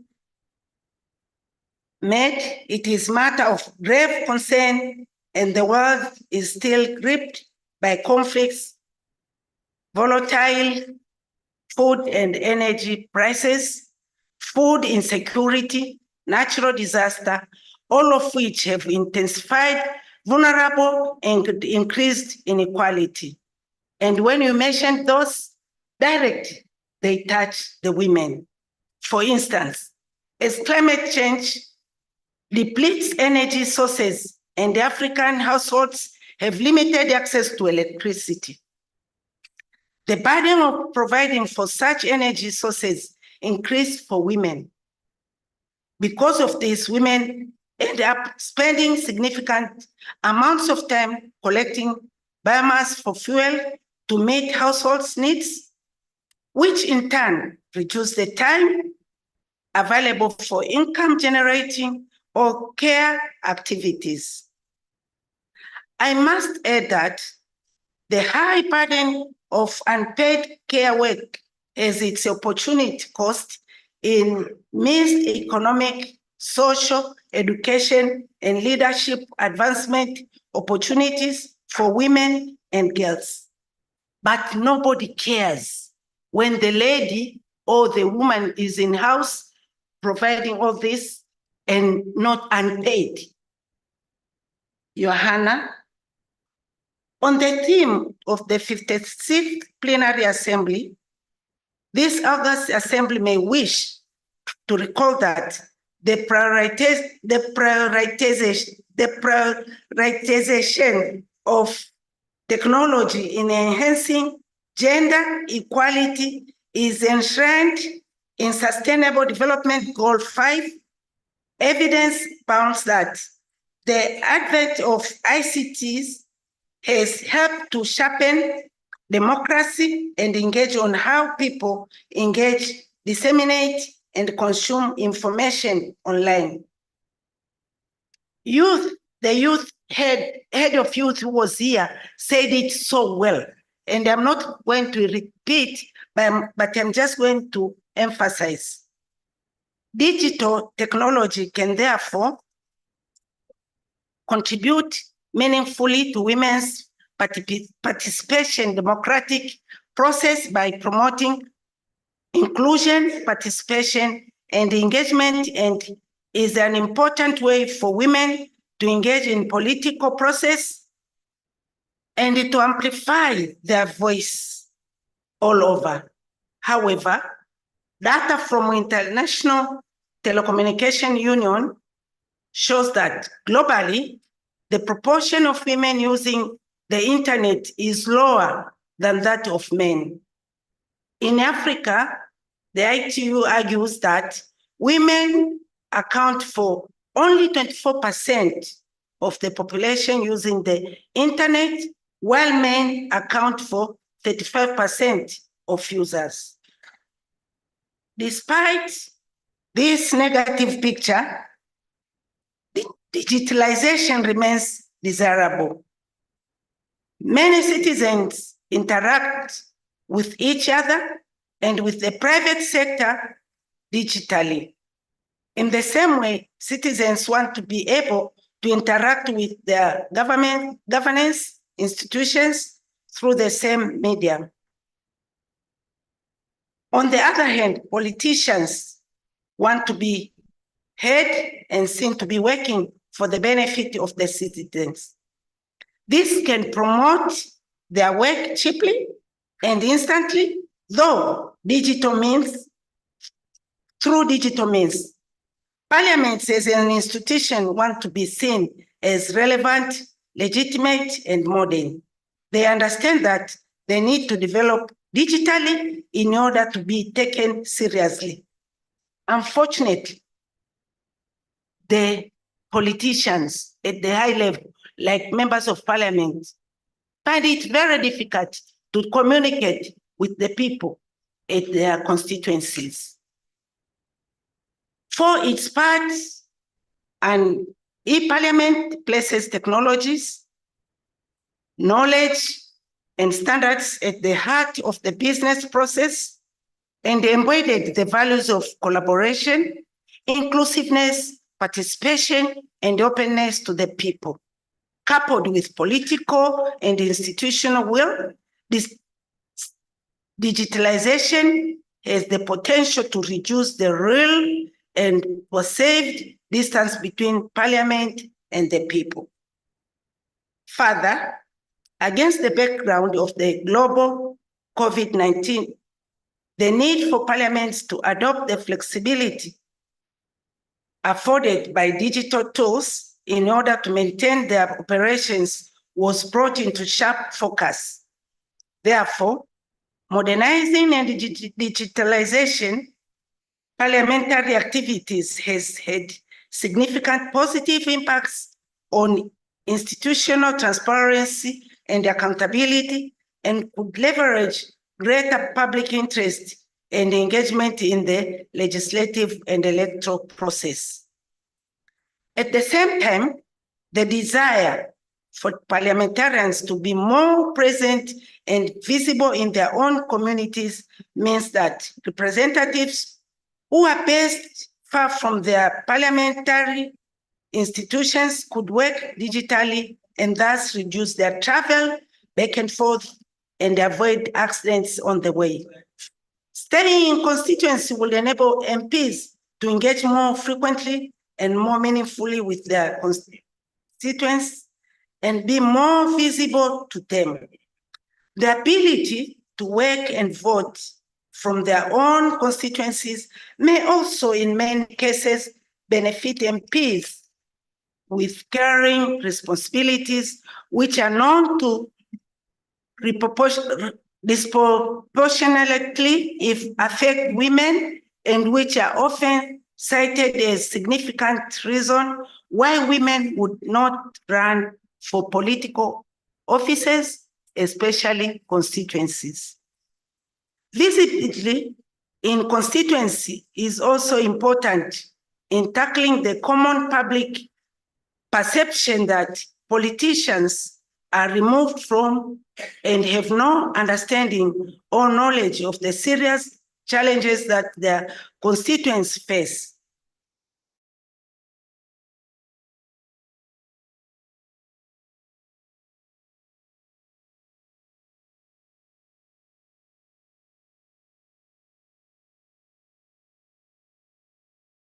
Reducing the necessity of travel. Your Honor, technology is a potentially powerful tool for advancing and achieving gender equality.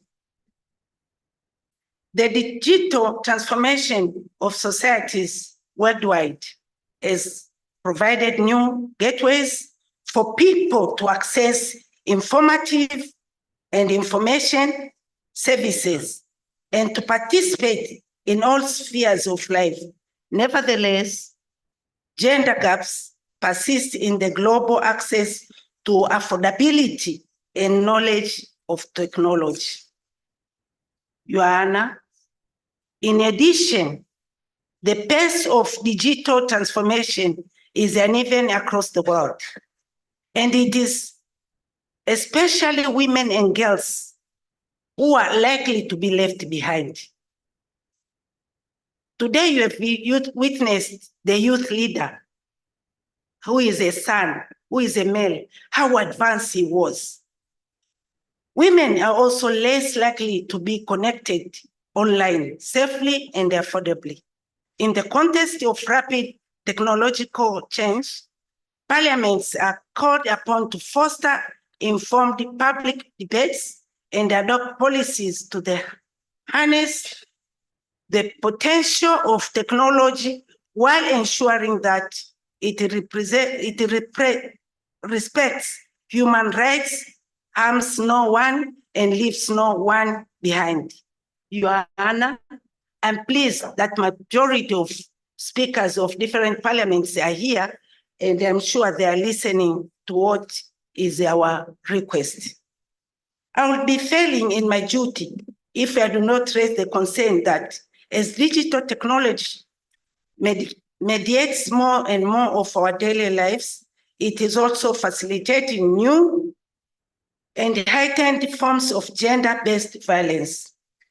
Technology facilitates violence against women and girls, though not a new phenomenon, has escalated rapidly in recent years, posing significant threats to women's safety and well-being both online and off. According to the Institute of Development Studies, between 16 and 58% of women have experienced technology-facilitated gender-based violence. The Economist Intelligence Unit found that 38% of women have had personal experience of online violence, and 85% of women who spend time online have witnessed digital violence against other women. Data from different regions of the world indicate that this is a universal problem. These statistics underscore the urgent need to protect and uphold women's rights in the digital era. Your Honor, allow me to also re-echo the words of Honjen Monawauza Sendeza, Minister of Gender of the Republic of Malawi, in a address during the 67th UN Commission of the Status of Women on 13th March 2023, and which ring true to this day. She stated that while realizing that, I quote, while realizing that technology is a gateway to accessing information and services and to participating in all spheres of life, we should be mindful that other people's rights are not infringed upon, especially women and girls, by the same technology through cyber bullying. Let me end by reiterating the critical role of technology and innovation in achieving gender equality and the need more investments to, among other things, reduce the gender digital gap and make cyberspaces safe for women and girls. Your Honor, may I submit while thanking you so much for your time and thanking all those who are with us here and those who are listening to us virtually. Asanteni sana. Merci. Obrigado.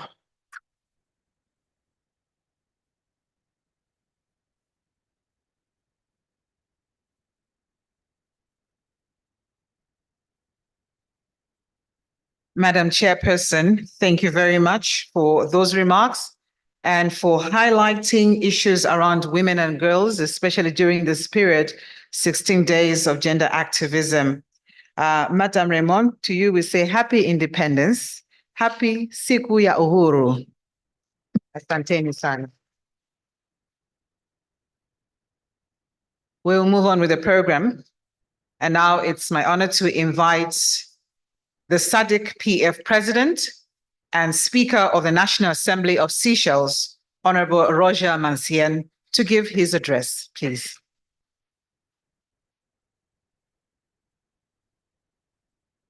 Madam,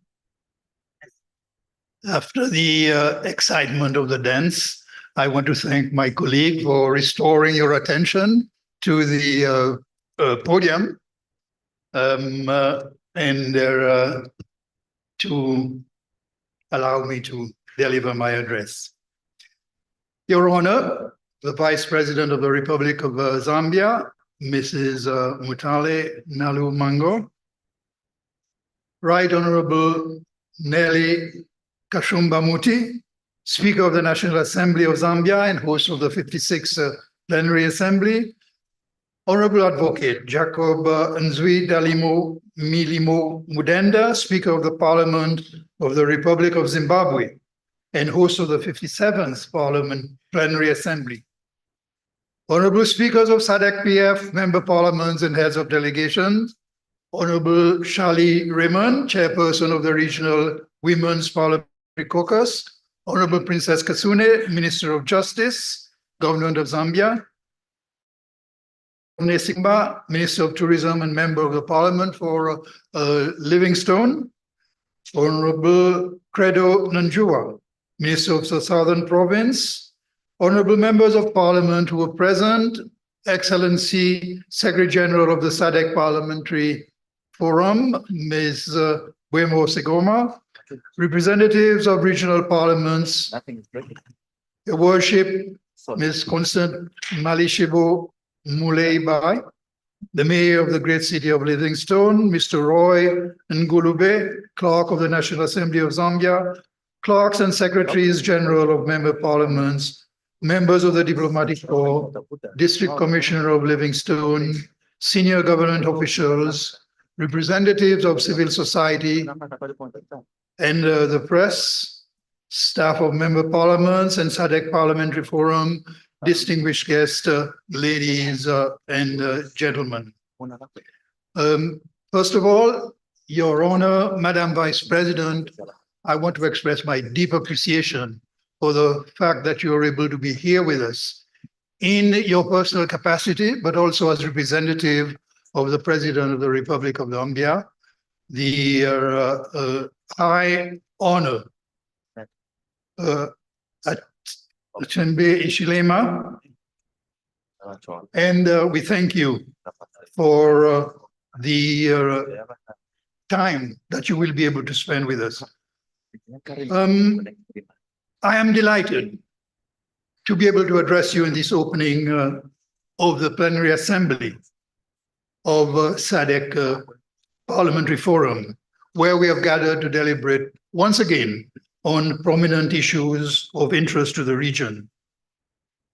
There is no way I can start other than by thanking my very dear colleague, the Honorable Nelly Muti, Speaker of the National Assembly of Zambia, for graciously hosting the plenary in Livingstone, within the heartbeat of Zambian hospitality and culture. Livingstone, an iconic city in the Republic of Africa, with one of the most memorable natural monuments on the continent and in the world, the Victoria Falls. I am sure I speak for all of us when I say that we are grateful for our gracious host and for the arrangements made so far in an excellent plenary assembly. In hosting this assembly, the Republic of Zambia has once again demonstrated the commitment to the Sadc Parliamentary Forum. Indeed, the National Assembly of Zambia is an ardent proponent of interparliamentary cooperation and diplomacy. This forum that I represent as its president is ever thankful for the steadfast partnership with Zambia, which immensely assists us to deepen regional integration and diplomacy. Your Honor, honorable members, delegates, as you may be aware, this is the last presidency moment of the plenary assembly for me, and a very significant occasion. As I address you in my capacity as president of the forum, I must say that it has been a very enjoyable and rewarding 2-year term for me. And that is for 2 reasons. The first is a spirit of cooperation and indeed great friendship that has marked our encounters. The second, and I hope I can say this with all humility, is that this term has been a success for the Parliamentary Forum. I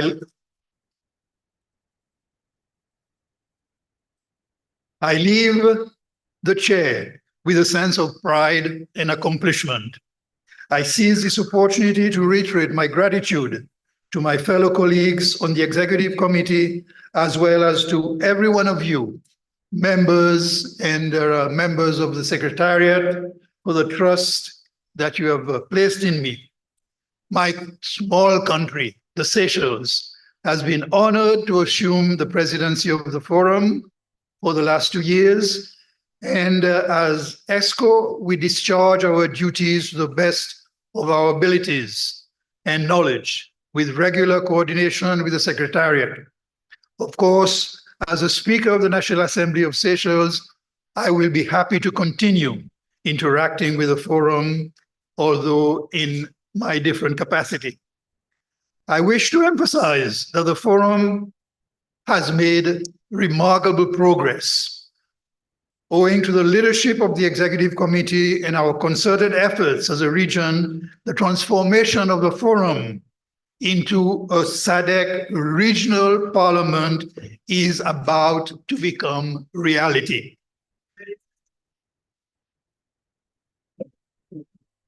We are therefore about to set our organization on a new footing, which will put it at par with other regional parliamentary organizations in Africa.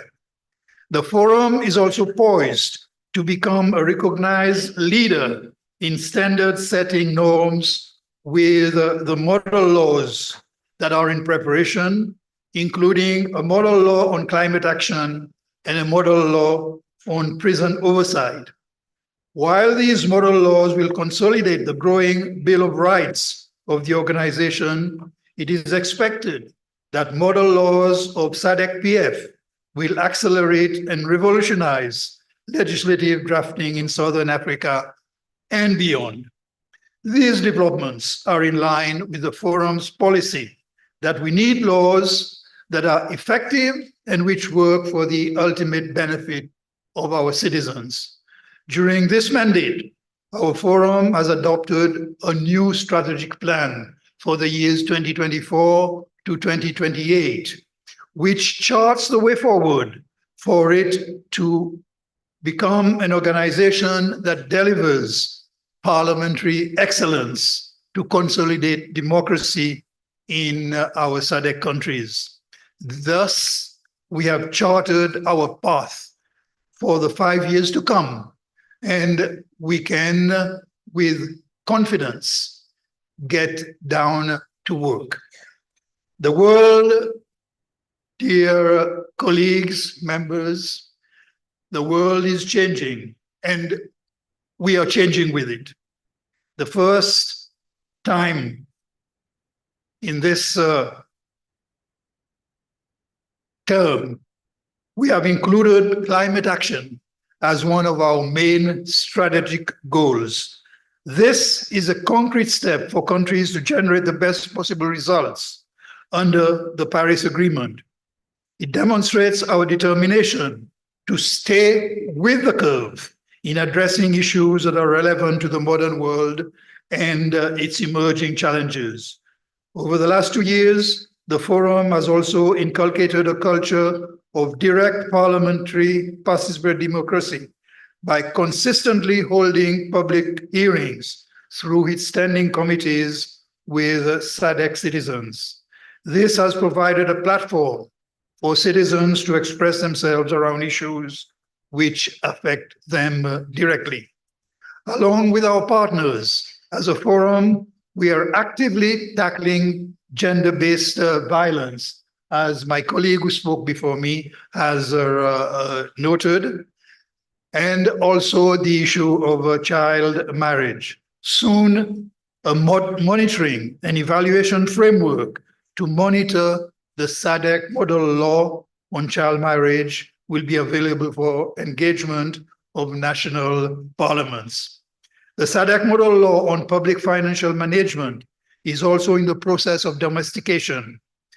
The budget exercise is now looked at differently in national parliaments, with an impetus to focus on alignment with the Sustainable Development Goals, the SDGs, and to reduce public debt to a 50% of GDP benchmark. All of these items, honorable colleagues, demonstrate the scope, the breadth of issues that the forum has been able to engage in and some of the targets that it has been able to achieve.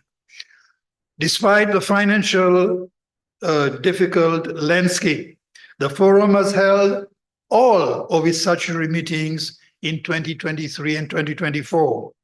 And the array of issues dealt with by the forum, which is once again exemplified by the theme of this plenary assembly, demonstrate the depth and detail to which the forum reaches out to address the capacity of its member parliaments to meet challenges. While I'm confident that my successor will keep up the momentum, there is a need for all of our partners and the representatives of the forum to buttress the forum's processes. The forum is not a one-man show at all. We all need to play our part for it to deliver on its mandate. 6 years short of 2030, the target date for the realization of the Sustainable Development Goals, as a forum, we want today to reiterate our commitment to support national agendas to achieve these very important SDGs. In the same vein, our forum will play its part to support the SADC Vision 2050 and Africa Agenda 2063, all very important anchoring documents for our organization. As I speak about the end of my term as president, I do not want to forget that there is one more task in my capacity, and that is this present gathering of the 56th Plenary Assembly. It is as important as any we have held, and at the same time, as we are rounding off on initiatives that we have been concerned with.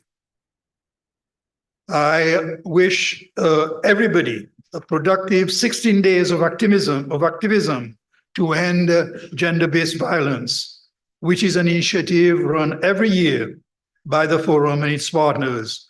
Tomorrow, on the 10th of December, we will celebrate Human Rights Day.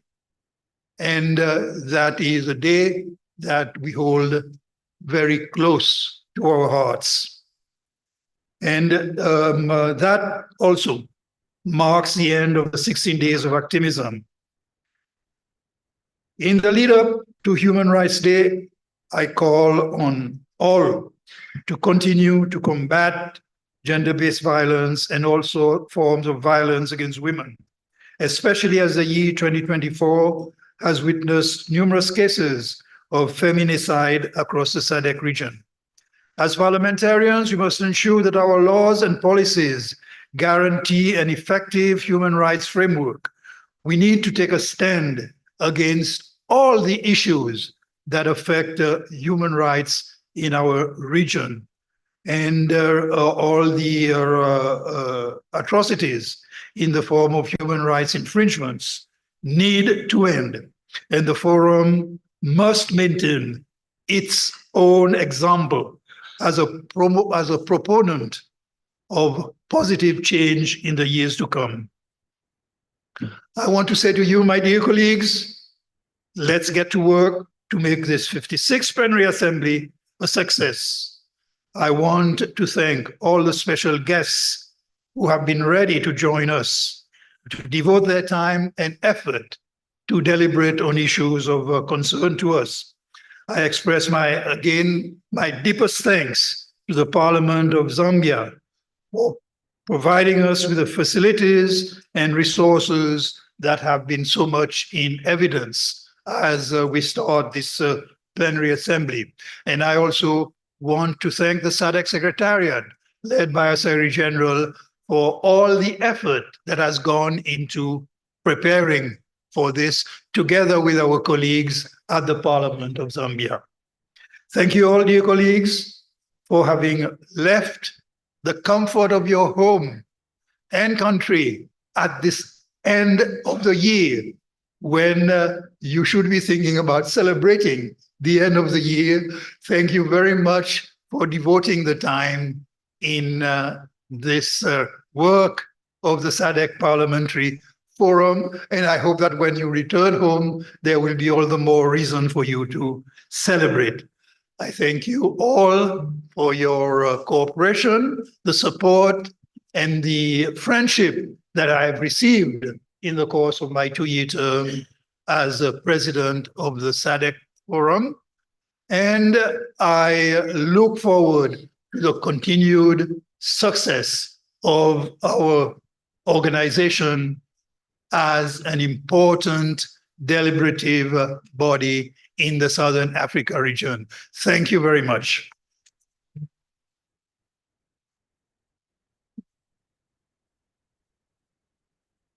Honorable Roger Massien, thank you very much for those remarks, for highlighting the important documents and strategies that govern Sadc. We also want to congratulate you on your diligent tenure. To you, we say, merci beaucoup et bonne chance.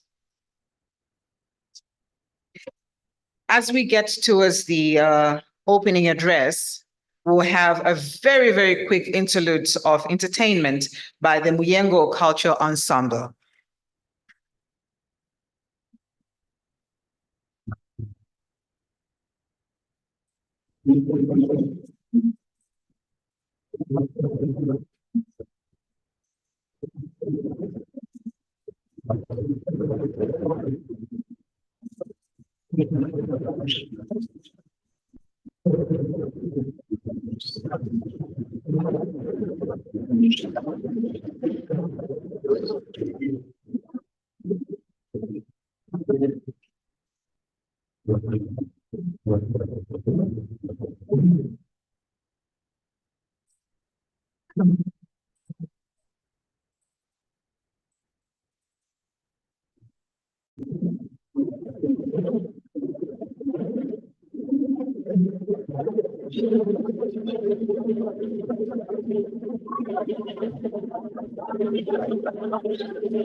Thank you.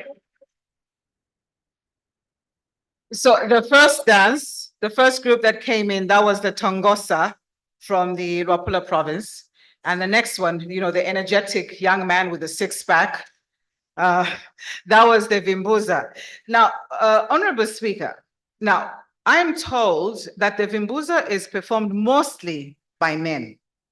I'm aware that, honorable members, we don't debate ourselves. However, I think there should be an objection here. We need to debate so that there's inclusion, so that women can also dance the Vimbuza.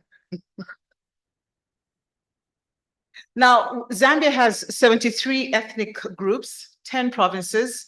You have just experienced 5 dancers from 5 provinces. If you go on the Zambia tourism website, Ministry of Tourism, you'll be able to see the different cultures, the different unique traditional ceremonies. Pick one and come back to Zambia. Don't just stick in Livingstone. Come back and experience the sights, the sounds, and the food. Ladies and gentlemen, it's now my honor and privilege to invite our host speaker, Right Honorable Nelly Wutete Kashumba Muti, State Council MP, Speaker of the National Assembly, to give her welcome remarks and also assist us with the protocols associated with introducing our guest of honor. Let's welcome our host, please.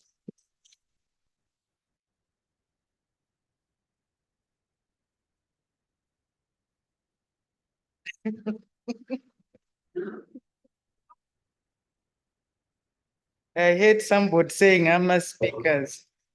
And understand the honorable members of parliament who are 20 observers from the Parliament of Zambia have not been giving money to the dancers. And the Honorable Minister of Southern Province is threatening that he's going to chase you away from Southern Province. So please, the next dancers, we want to see a good turnout. Thank you very much.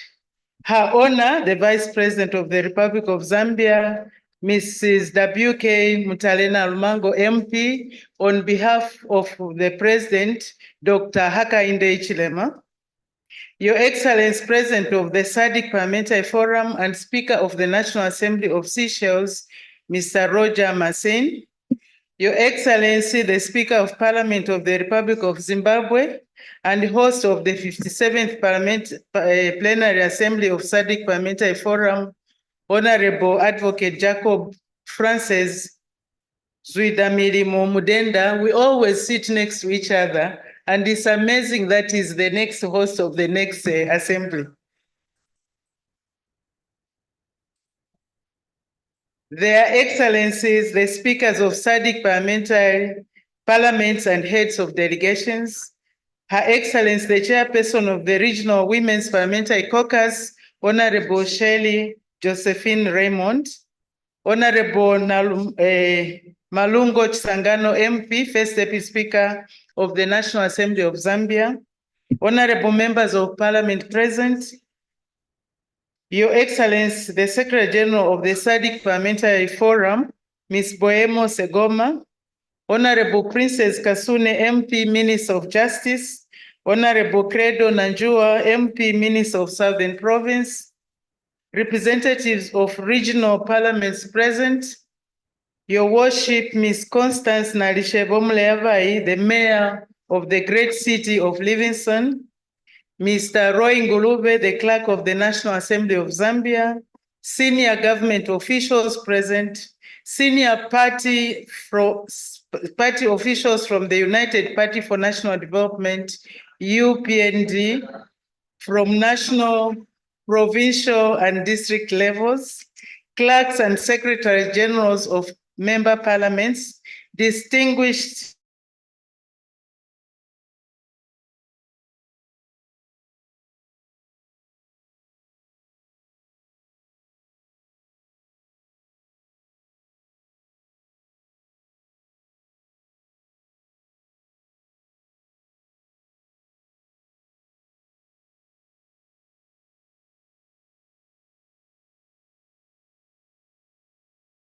to come to Zambia to attend the 56th Plenary Assembly. I think we need to give ourselves a big hand.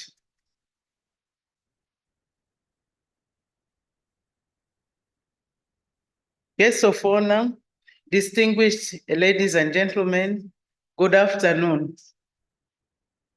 Botade, bonsoir. It is my distinct honor and privilege to welcome you all to Zambia and the 56th Plenary Assembly session of the Southern Africa Development Community Parliamentary Forum, SADC-PF, here in Livingstone under the theme, Leveraging Technology and Innovation for Smart, Inclusive and Responsive Parliaments in the SADC region. The theme speaks directly to the future we envision for our parliaments, a future where technology and innovation drive us forward, allowing us to better serve our citizens and foster meaningful development. It could not have come at a better time than now, when our region has been hit with adverse effects of climate change and drought. Guests of honor, as you may be aware, the 23rd of May, 2024, the National Assembly of Zambia commemorated 100 years of its existence. Thus, this plenary session coincides with our centenary celebrations. Suffice to mention that Livingstone is an important city in the history of the Zambian parliament, in that it hosted the first Legislative Council, LEGICO, an equivalent of our parliament in 1924, which had only 5 elected members. Currently, the National Assembly of Zambia prides itself on having a total of 162 members.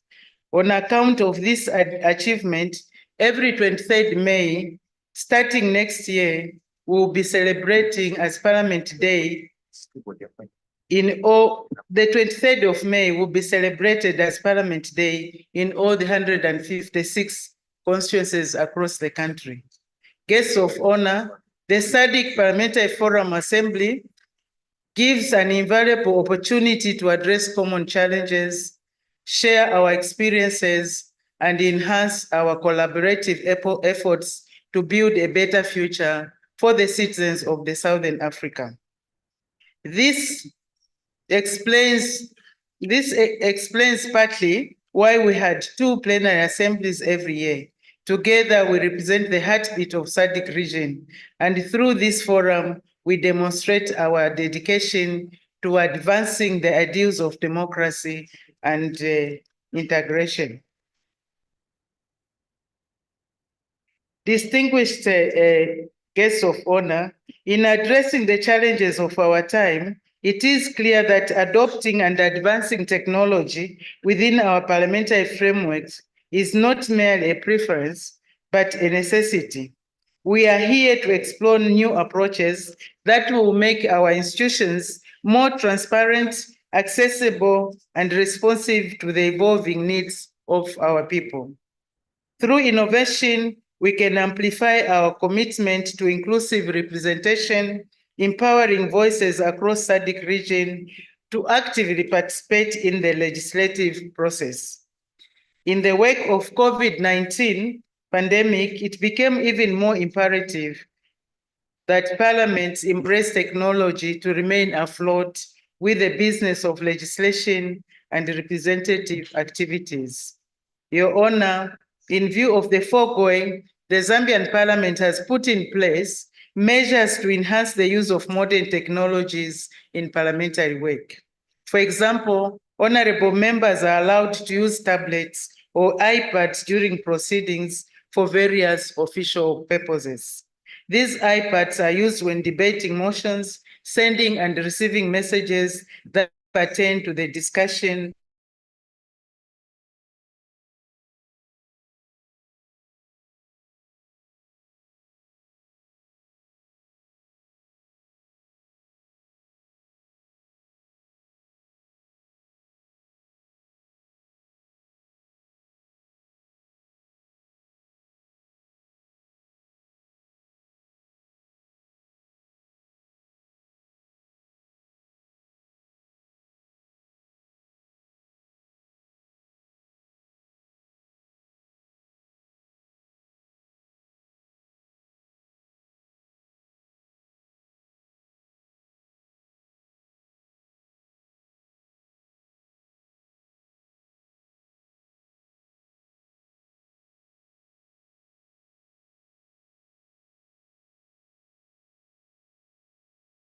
African Regional Hub.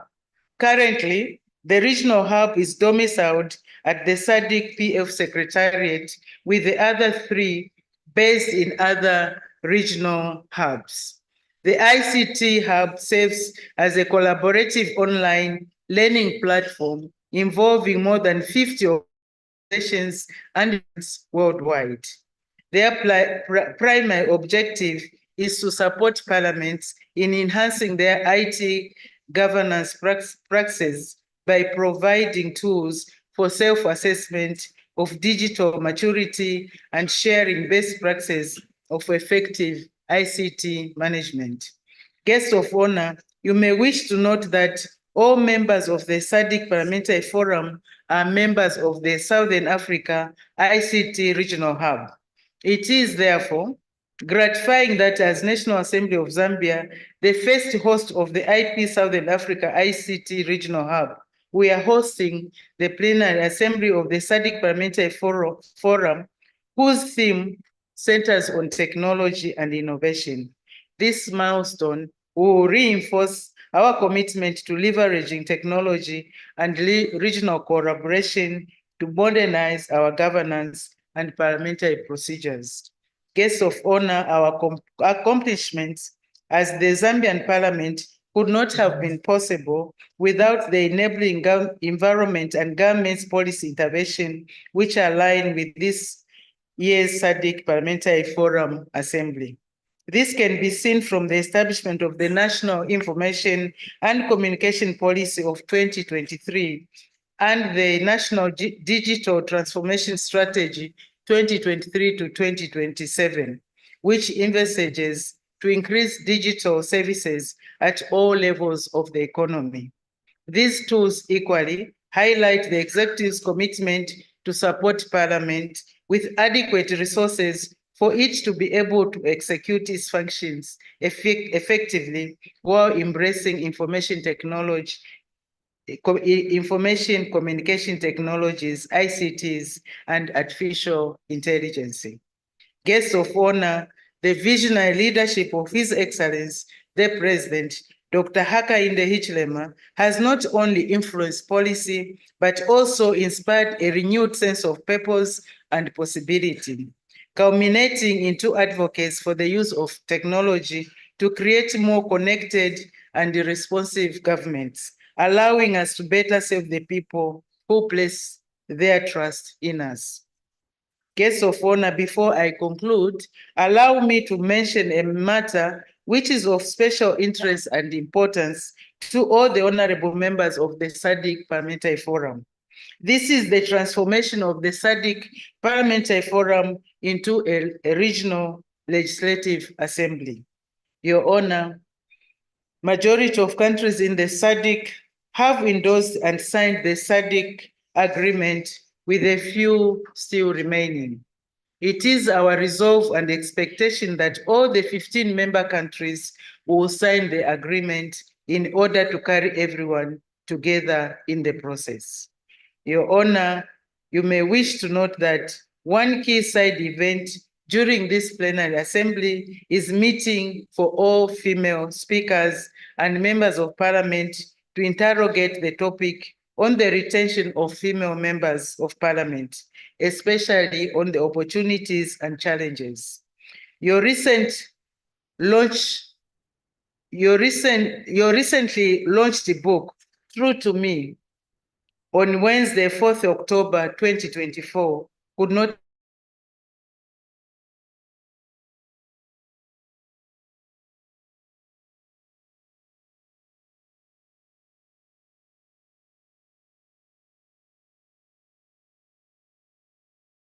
I have no doubt that this story in your book will not only motivate female members of parliament, but also the male counterparts.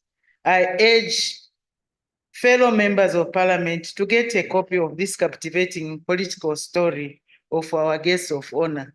Actually, when I was even saying, where are the books, we should have had some here for sale. I hope we can have some few copies at parliament for honorable members to be able to get a copy for themselves. Honorable members, distinguished guests, join me, honorable members, in extending a warm welcome to our distinguished guests of honor, Mrs. W.K. Mutalena Rumango, MP, Vice President of the Republic of Zambia, and leader of government business in the House, on behalf of His Excellency, the President of the Republic of Zambia, Dr. Hakainde Hichilema.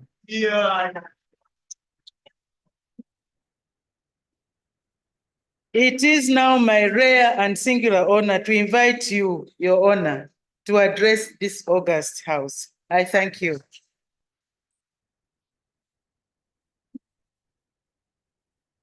Thank you so much. Good afternoon.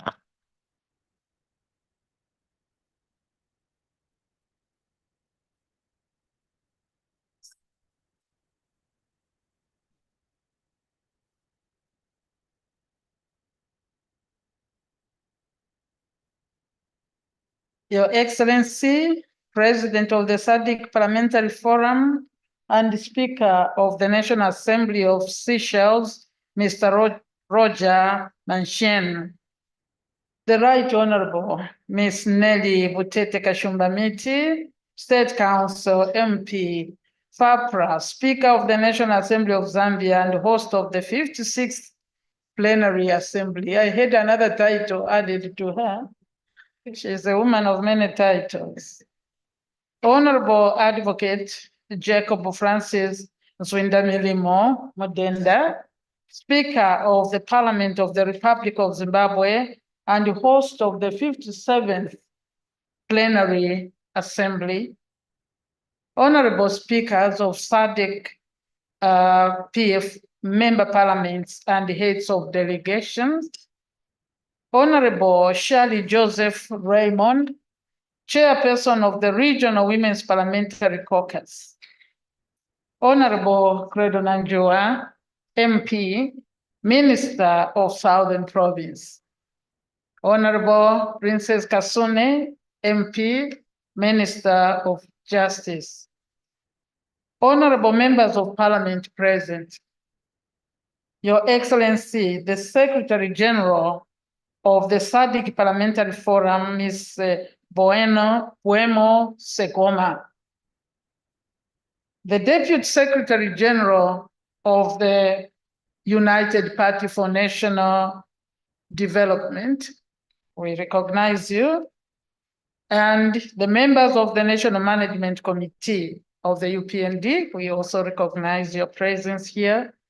Your Worship, Ms. Constance Nalishevo Mleabai, the Mayor of the Great City of Livingstone, Mr. Roy Ngulube, Clerk of the National Assembly of Zambia, clerks and secretaries general of member parliaments, the permanent secretaries here present, members of the diplomatic corps, we have some, the district commissioner for Livingstone, senior government officials, representatives from civil society organizations and the media, staff of members of parliament and the Sadc Parliamentary Forum, the political party leadership at all levels from the province, those are recognized, the national, province, the district, constituents, and even wards if they are here.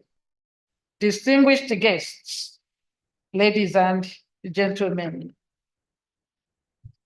Indeed, I stand here, as you have heard, the Honorable Madam Speaker of the Parliament of Zambia, that the President of the Republic of Zambia, Dr. Hakainde Hichilema, who was invited and was very happy and willing to be here, was caught up last minute and could not come, and asked me to stand in for him.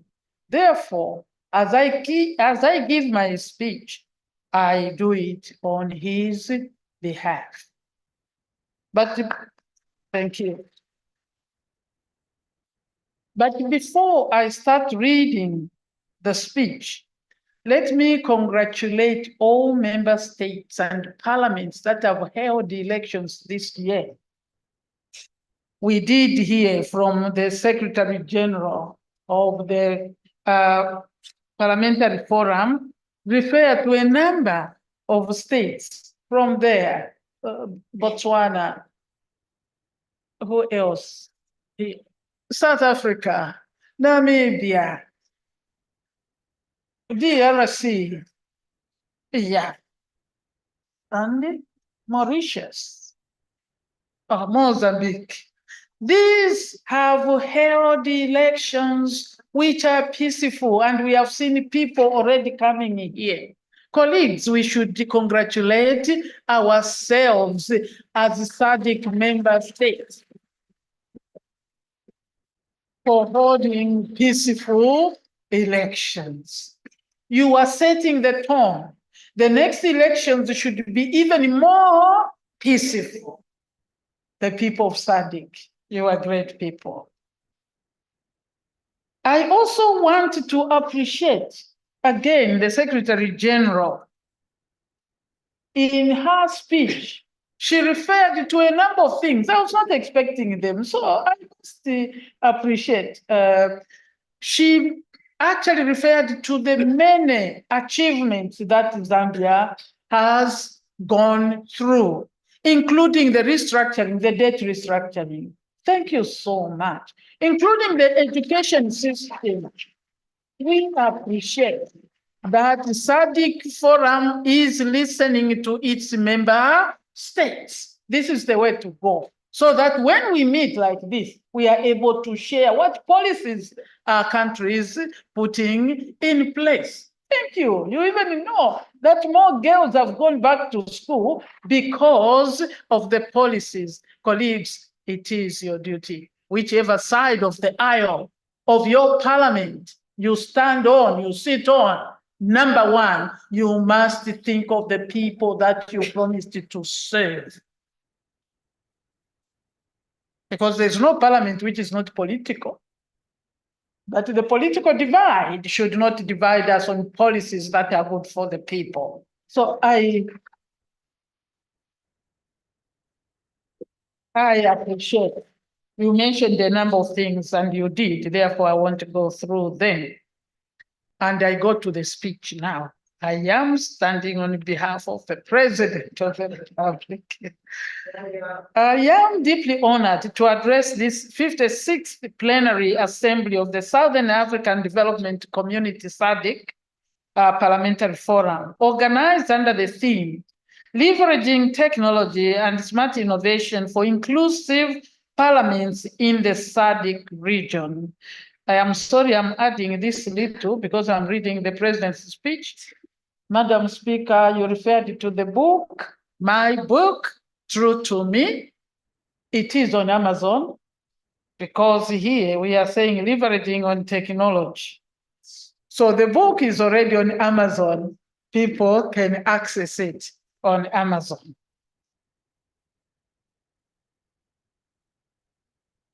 I am grateful to the SADC Parliamentary Forum through the Right Honorable Ms. Nelly B.K. Muti, SC FAPRA Speaker of the National Assembly of Zambia, for inviting me to grace this important occasion. Mr. President, distinguished delegates, I am pleased to note that as Zambia, we are one of the 12 SADC member states who have successfully signed the SADC agreement, amending the SADC treaty aimed at transforming the SADC Parliamentary Forum into a regional parliament. To this end, I wish to congratulate the SADC Parliamentary Forum for successfully obtaining the 12 signatures from the SADC member states. This is the information I had, or we had, as a minimum requirement to amend Article 9, Sub-Article 1 of the SADC Treaty to recognize the SADC Parliament as one of the SADC institutions. Transforming SADC Parliamentary Forum into a regional legislative assembly is important for the SADC region and for the African continent. I have no doubt that any remaining member state shall soon sign the agreement.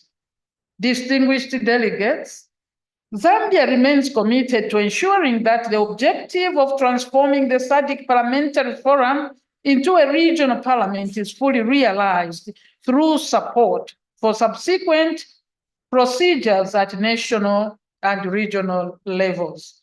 To this effect, I wish to pledge my continued support in ensuring that the SADC Parliament operates effectively to the desired standards once it is fully established.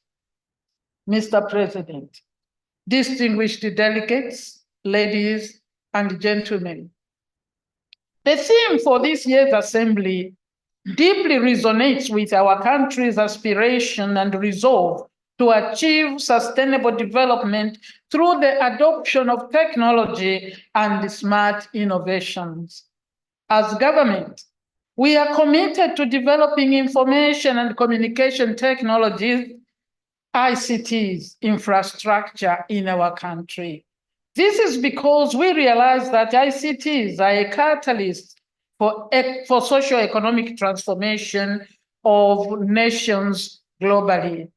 The transformative role of technology to Africa's growth has become more evident with the increase in the use of ICT in various sectors of the economy and governance. I wish to let you know that Zambia has the technical ICT capability and expertise to build a digital economy and achieve socio-economic transformation.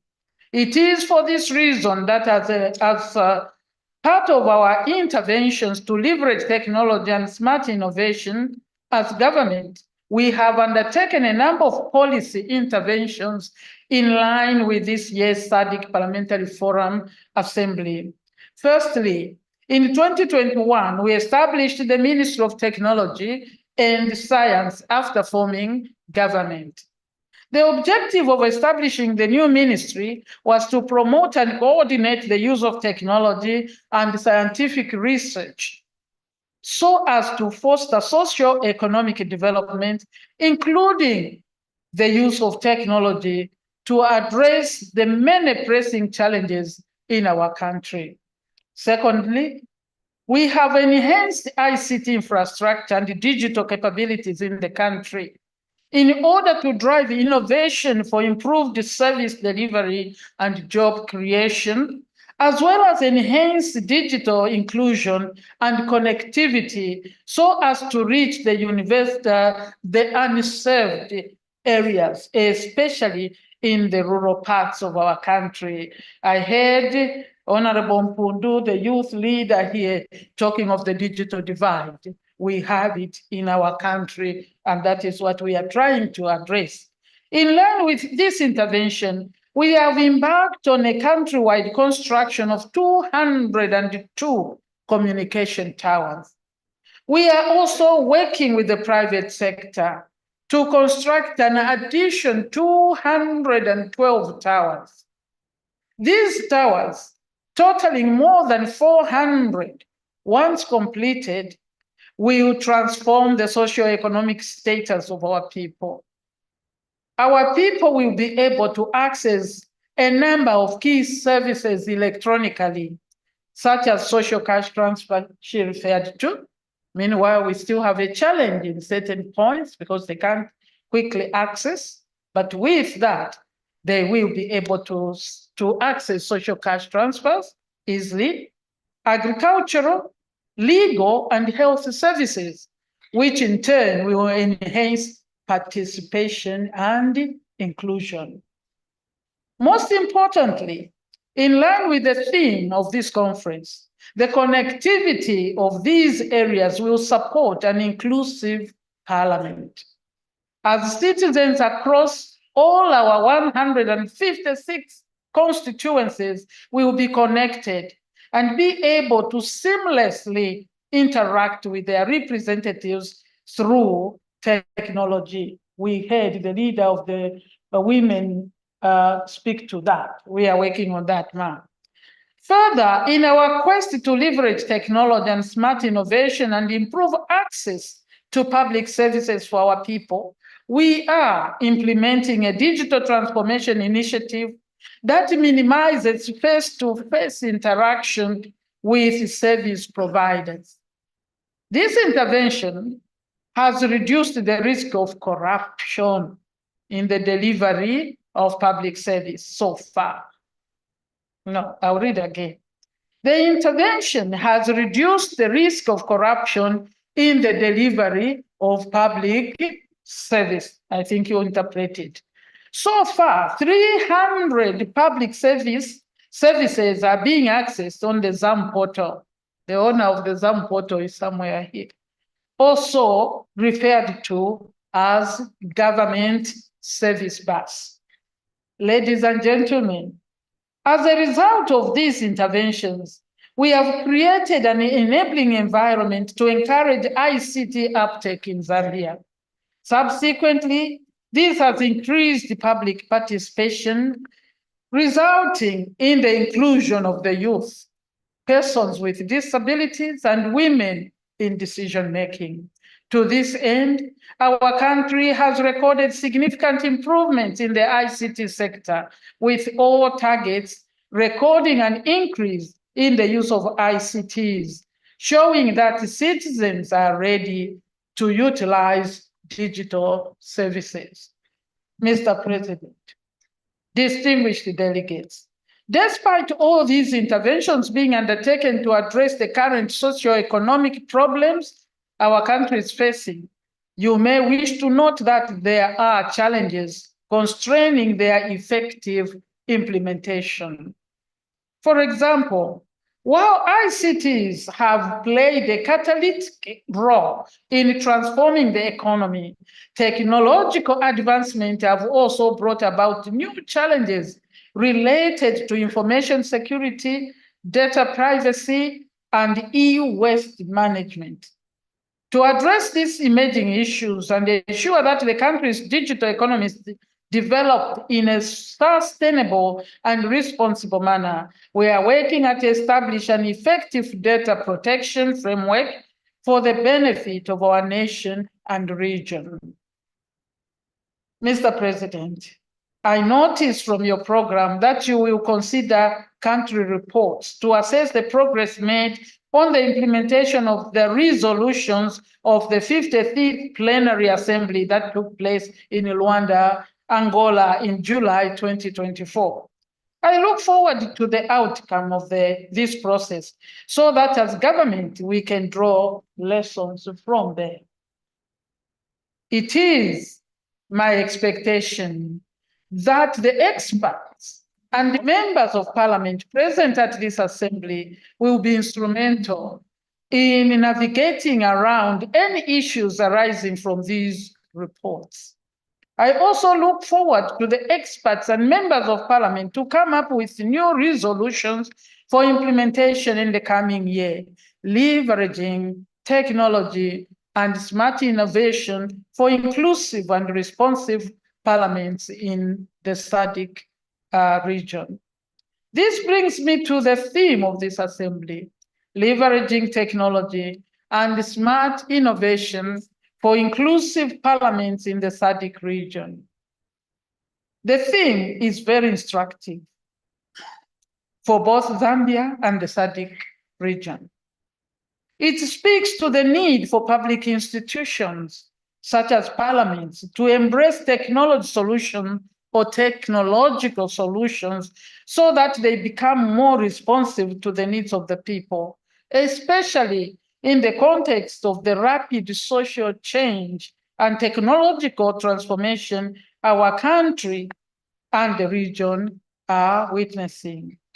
This transformation has the potential to build trust between citizens and their representatives assembled in parliaments and strengthen democratic governance structures.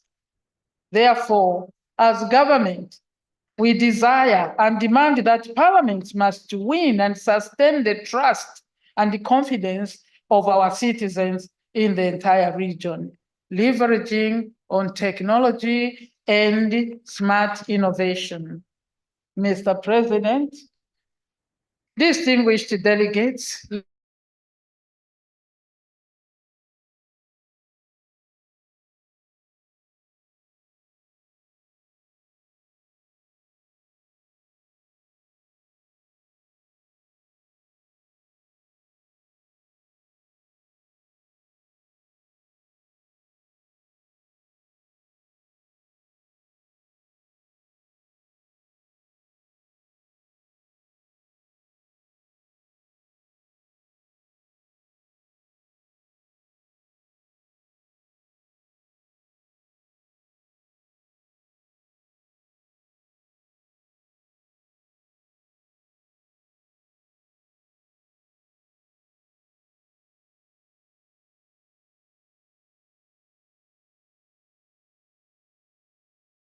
innovation. Ladies and gentlemen, you haven't clapped for me once. Thank you.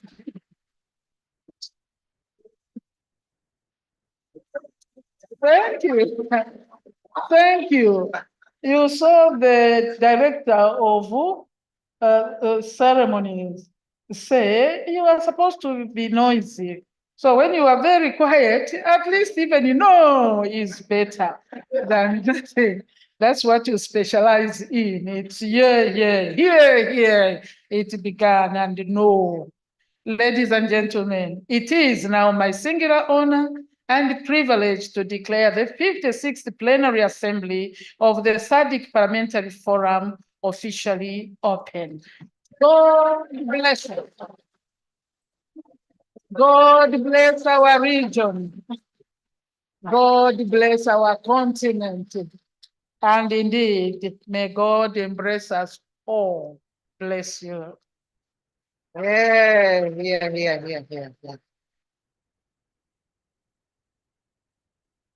I think we can do better than that. A round of applause, ladies and gentlemen.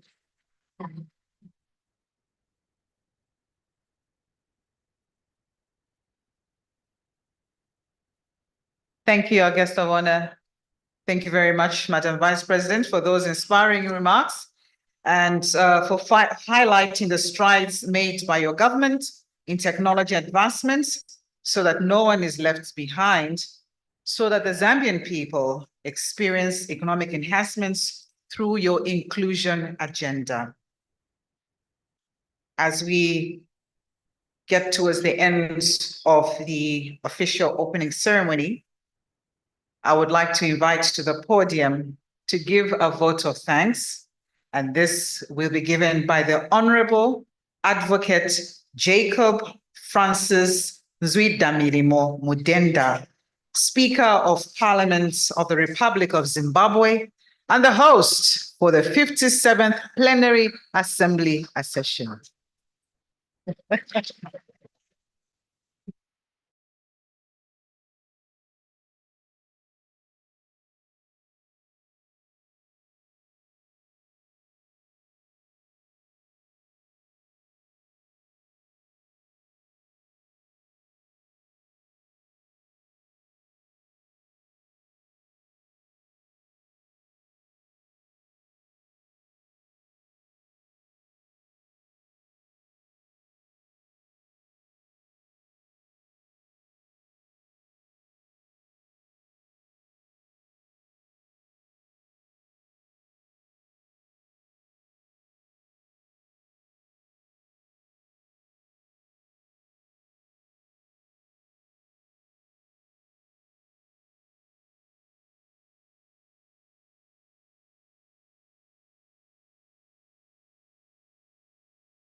Dr. Hakainde Hichilema, affectionately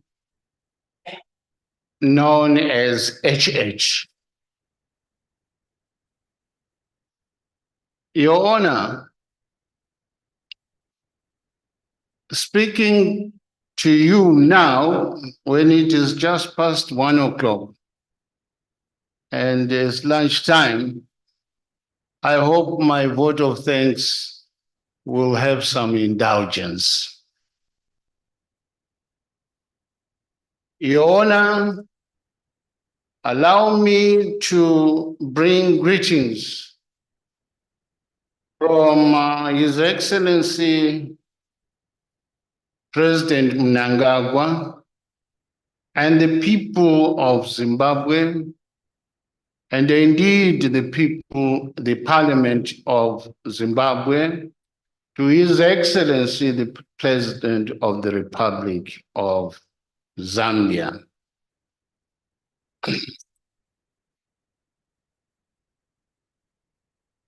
I say this because Zambia and Zimbabwe have always looked at each other as twins.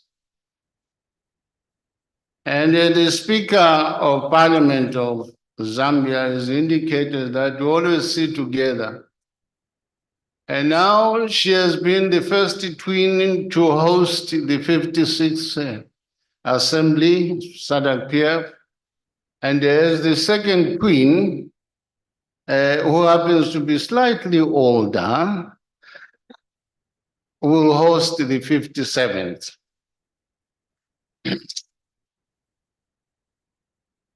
Let me register my utmost commendation for Zambia's hospitality through its government, the President, the Parliament of Zambia, that have demonstrated incredible and impeccable hospitality. Thank you for that. And We judge this right from entry point through your officials, the immigration officials. Our transition from home to here, home countries, has been very seamless indeed. Thank you, thank you, thank you. Now, I don't want to say we feel at home. We are at home. We are at home because Zambia is part and parcel of Sadc. So we are at home. Forget about these colonial boundaries. As for me, Your Honor, I am more than at home. My great-grandfather hails from Choma, 100 kilometers from here. To be precise, from Siampondo village. When he died, his wife, my great-grandmother, decided to go back to her people in Wange because my great-grandfather had married the sister to the Chief Chilisa of Wange. So she sought permission to go across back to her people with my grandfather, who was only 12 years old. And when they got there, he grew up and was one of the first miners at Wange Colliery Mine in 1905. And he grew up and married to a sister of a chief. And my father was born, I was born in Zimbabwe, Rhodesia then, and that's how we assumed the citizenship of Rhodesia, Zimbabwe, by naturalization and birth. Now, the excellent arrangements, Your Honor, through the Speaker of Parliament, supported by Sadc staff, under the guidance of our President, Speaker Marciano Seychelles, indeed has been very remarkable, very remarkable. Zambia demonstrated to Africa that it has the capacity to host at the highest level. I cannot forget, Your Honor, when in 2016, Zambia hosted 179 parliaments in Lusaka for the IPU Plenary Assembly and related meetings, demonstrating that we as Africans from Africa, we can also measure up to those that have been hosting elsewhere in the world. Congratulations, Zambia. But my vote of thanks will not be complete without mentioning this. Zambia has been the cradle of Southern Africa liberation movements. They were all here. They were all here. They were bombed. The camps were bombed. The Zambian people were bombed. The border was closed. And Zambia experienced dire economic consequences. But the people of Zambia led by Kenneth Kaunda, never fell backwards. And they followed the song of their leader, Tuyende pamozi ngimtima umozi. Tuluke Zambezi ndimtima umozi. Let's go together in one spirit, desirous of the liberation of Southern Africa. Let us cross the Zambezi River together. And that happened under the aegis of the frontline states, chaired by Mwalimu Julius Nyerere of Tanzania. Your Honor,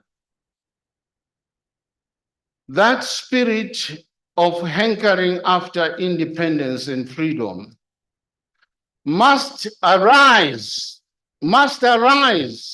but this time as a liberation movement for economic freedom, as you said. You said we must learn from each other. We must support each other. And indeed, if we stand shoulder to shoulder together, Sadc is going to prosper. Tiende pamozi ndimtima umozi. Tuluke Zambezi ndimtima umozi. Your message, Your Honor, especially on embracing the fourth industrial revolution. There is no going back, Your Honor, as you stated. The whole world is becoming digital following the fourth industrial revolution. And in this context, let us embrace artificial intelligence. Let us embrace artificial intelligence for e-governance, as you said, for e-commerce, for e-industry, and indeed for e-politics. If you were following a few days ago, now you have got human beings. And the example is Sophia Robot, who has been given, this lady has been given the citizenship of the world because she can do what human beings can do, perhaps except to cry and laugh. This is where we are going, Your Honor. And I'm happy that Zambia, as you stated, has a fully fledged ministry of technology. Now, in the UAE, in Dubai, they have a ministry of artificial intelligence. Then they've got also a ministry of ICT. These two together are pushing Dubai to the highest degree of digital technological prosperity. You are showing the way, Your Honor, through your government. Express our thanks to His Excellency the President that Zambia is on its right track. Others we will follow. We shall follow Zambia as well.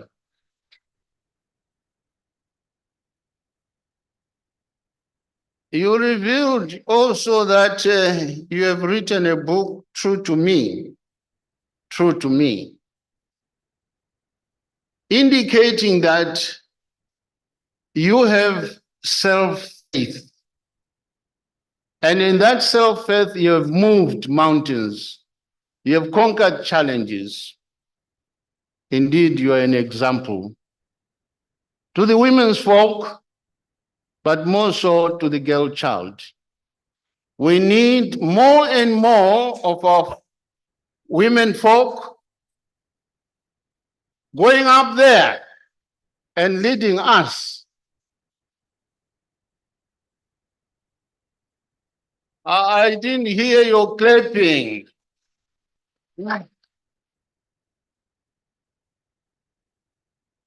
I am a he for she in Zimbabwe.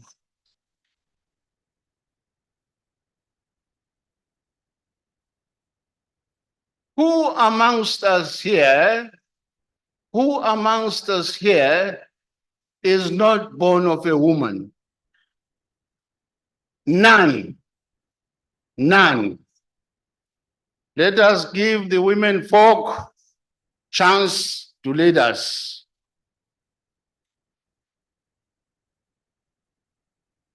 They led us by giving birth to us after carrying us in their womb for 9 months and procreating us. Let us celebrate you, Your Honor. Let us celebrate the new president of Namibia.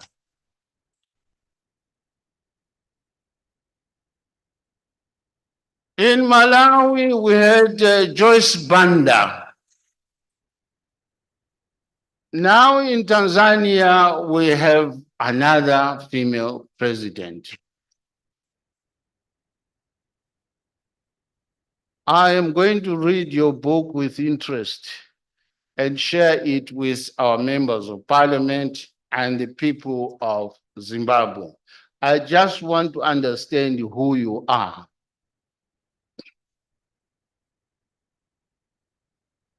Master of Ceremonies,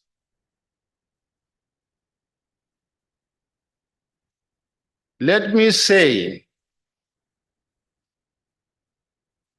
Zambia remains a shining example in the movement of our transformation journey. You're one of the few countries to sign up. Help us to bring in the other 4 countries through your different spheres of influence. And indeed, of course, you indicated that while we embrace the 4th industrial revolution, we must be aware of the information security, a very important aspect. What you are telling us, Your Honor, is that as parliaments, we must come up with appropriate legislation in order to contain the negative effects of ICT and digital economies. I would have gone further and further, except to say, on a personal note, I feel so happy when I step on this soil of Zambia. It is the soil that gave birth to the liberation of Southern Africa. Tell His Excellency the President that we want to see similar leadership in the economic front, as I wish His Excellency Dr. H.H. good health, success, and prosperity for Zambia. I thank you.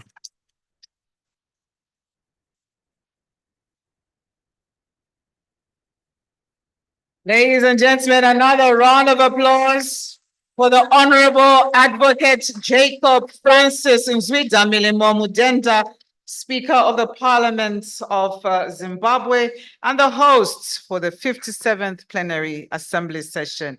Sir, thank you very much for those remarks and also for championing women leaderships.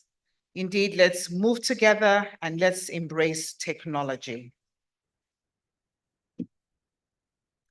Guest of honor, honorable members, ladies and gentlemen, we have come to the end of the official opening ceremony.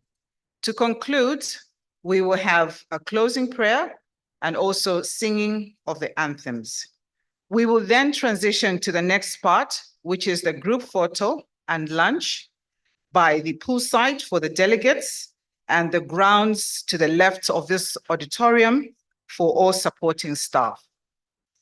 Thereafter, we will return here for further proceedings, so please do refer to your virtual program. For the photo shoot, we'll have it in clusters, and the participants will include the following. Group 1, which will accompany the top table, will be leaders of delegations. Group 2 will be members of parliament, and the third group will be female members of parliament. So please, National Assembly team, assist us with those protocols. Can I hear that again? Yeah. Thank you. Our host speaker, Right Honorable Nelly Wutete Kashumba Muti, State Council. Order, I'm concluding, order. We would like to thank you and congratulate you and your team for hosting this momentous event. Congratulations. Our guest of honor, Mrs. W.K. Mutale Nalumango, Vice President of the Republic of Zambia, we would like to thank you for gracing this occasion with your presence. Thank you. Ladies and gentlemen, I would like to thank you all for your kind attention and wish you fruitful deliberations and a pleasant stay in Livingston. Now, honorable speakers, members of parliament, I wish to propose a motion that we adjourn until 14 hours. As many as are for the motion say aye. On the contrary, say no. I think the ayes have it. The motion is adopted in the affirmative. This House stands adjourned until 14 hours. All right? May I please now request all of you to be upstanding for the closing prayer and the singing of the national anthem and all the other anthems, and then we'll have the group photo. May we have the closing prayer, please?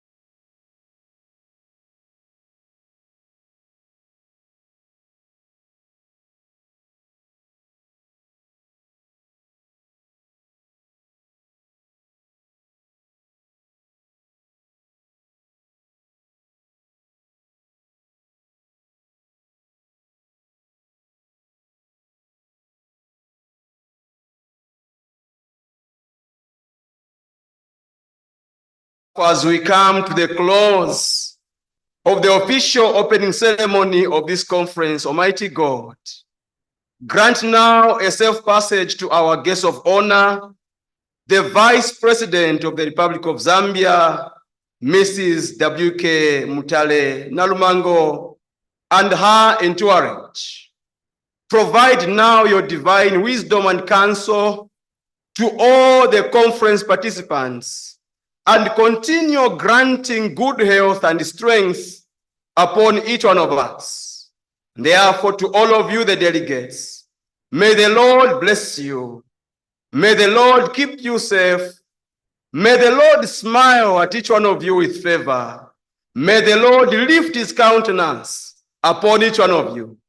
May the Lord make his face to shine upon each one of you, now and always. Through Christ our Lord that we pray. Amen. We remain upstanding for the anthems, please. Don't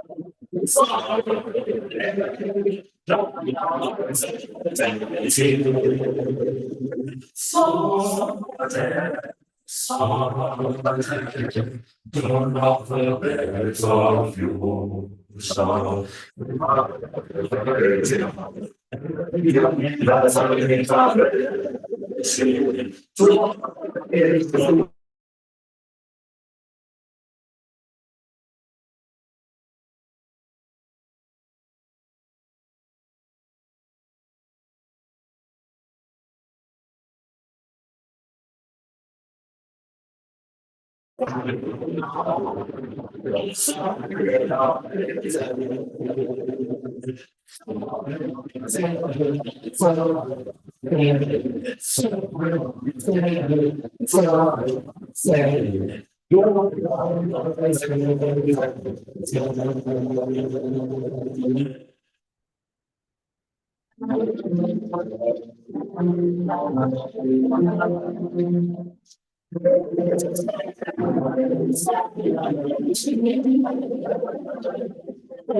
Ladies and gentlemen, please, may we remain upstanding as the guest of honor and the high table and leaders of delegation proceed for a group photo. Ma'am, thank you very much. Thank you.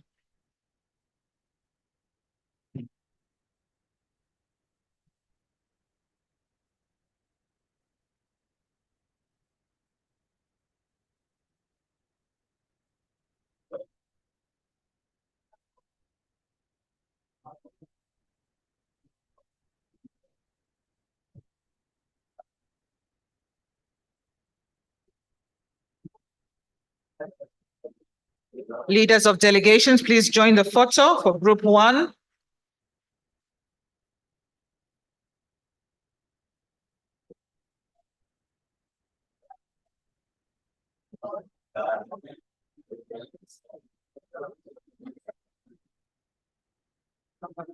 That was excellent. Sure. That was excellent. God bless you. Yeah.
Unmute the.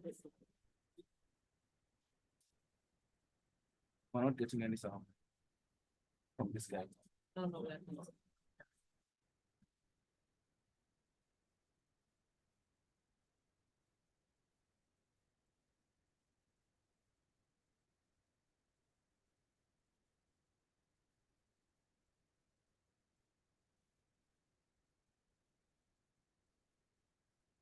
Then This one is what? It's called what? which one? This one. What's your machine? Who's doing it? Who's that one? Like a dots, like a dots. Huh? Yeah, like a dots. This one. Hey, what was it from the delegation? Never see us. What's it?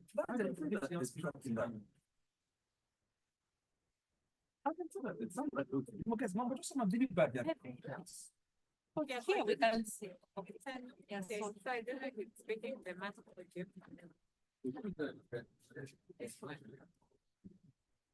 But delegation is wait a minute. I'm repeating what we are saying right now. Because I have admitted it was muted during the. So for the microphone, what should be could be black magic. Black magic. So sometimes. These are some of the issues that you'll be deliberating here at, the 56th plenary session. Yes, thank you so much. And as you may be aware, if you look around here, there are also some CSOs that as parliaments we've partnered with so that they come on board in supporting this agenda. So part of this meeting, one of the reasons why this meeting is very key, it will also be a space where we as male champions in parliament across the region will also be advancing issues around equality, advancing women leadership, which we're in full support. This will also be a space where as member countries will also be providing an introspective of how are we doing at country level in terms of the laws that are advancing sexual reproductive health and rights.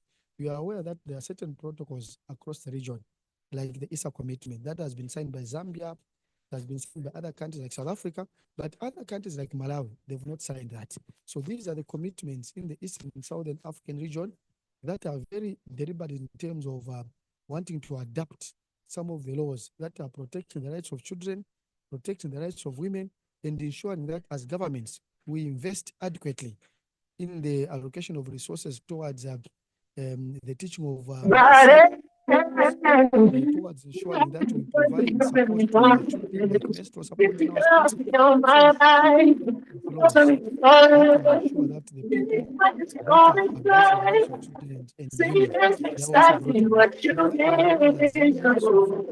Zambia so far has taken the lead in the child code law, and also Zambia has signed the ISA commitment, and also Zambia is also on record as in advancing funding towards menstrual health hygiene, and we are also in the process of reviewing the marriage bill, so that we just make the environment for our children habitable, and we also ensure that we start promoting the girl child and ensure that the laws of the land, they become the laws that will be adaptable to the changing times. We are talking about technology, changing times, and ensuring that our women are not victims of globalization, but we ensure that they take advantage of the new trends that are coming, so that we ensure that the rights of women, the rights of children are supported, and the men ourselves as male champions, male parliamentarians, we also take a lead in ensuring that we make an environment that will be habitable for everyone, not only for women. Some of the recommendations that you are going to make during this, plenary session. So some of the key issues that we are advancing in this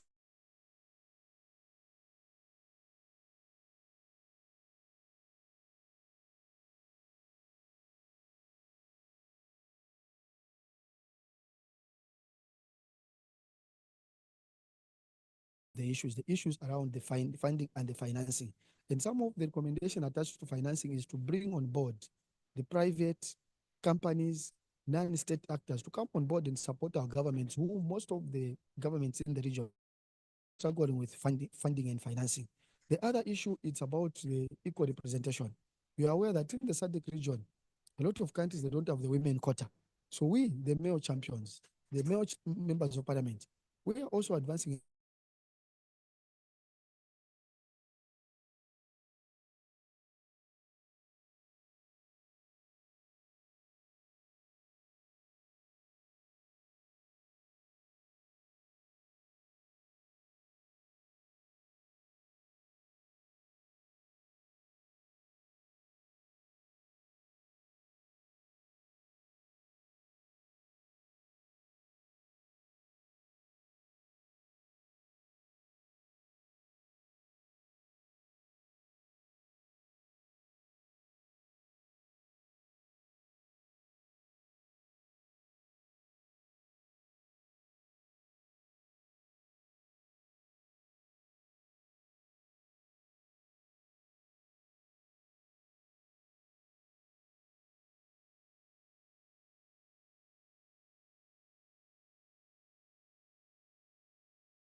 And of course, we spoke earlier in Lusaka as we are shaping and building to the rise of this important conference. So now we are in Livingstone, and then the official opening has already been done, which was graced by Her Honor the Vice President, and seemingly a lot of positivity that came out from most of the statements that were made, high credentials that were pronounced by Dr. Boemo Segoma, who is the Secretary General for Sadc PF, the next host of the 57th Assembly, the President, Speaker of Zimbabwe also did mention on the positive note on Zambia's participation in the liberation struggles, and of course also now called upon Zambia also taking lead in the economic transformation so that there's economic freedom of its citizens and taking a lead.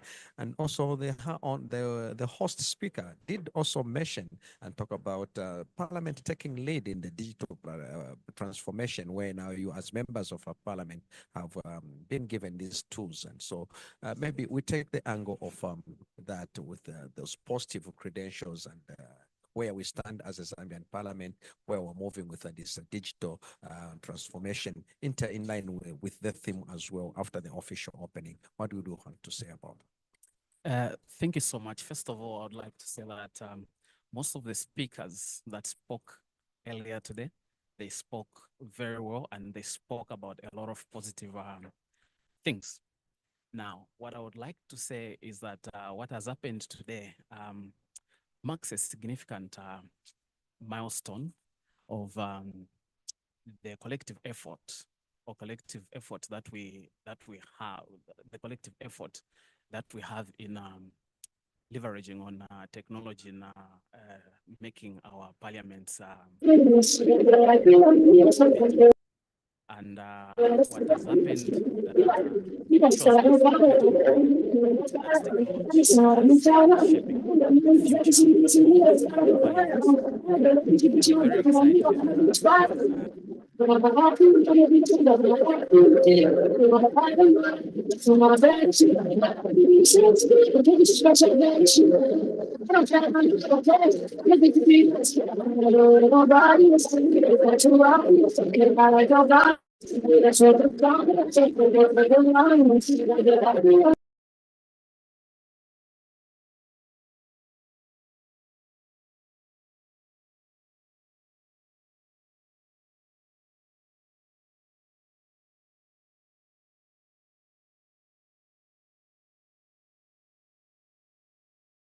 meetings, not all meetings were successful. How are you going to stand in the committees to make sure that you're promoting this initiative or intervention that Zambia did make to make sure that business was not impeded?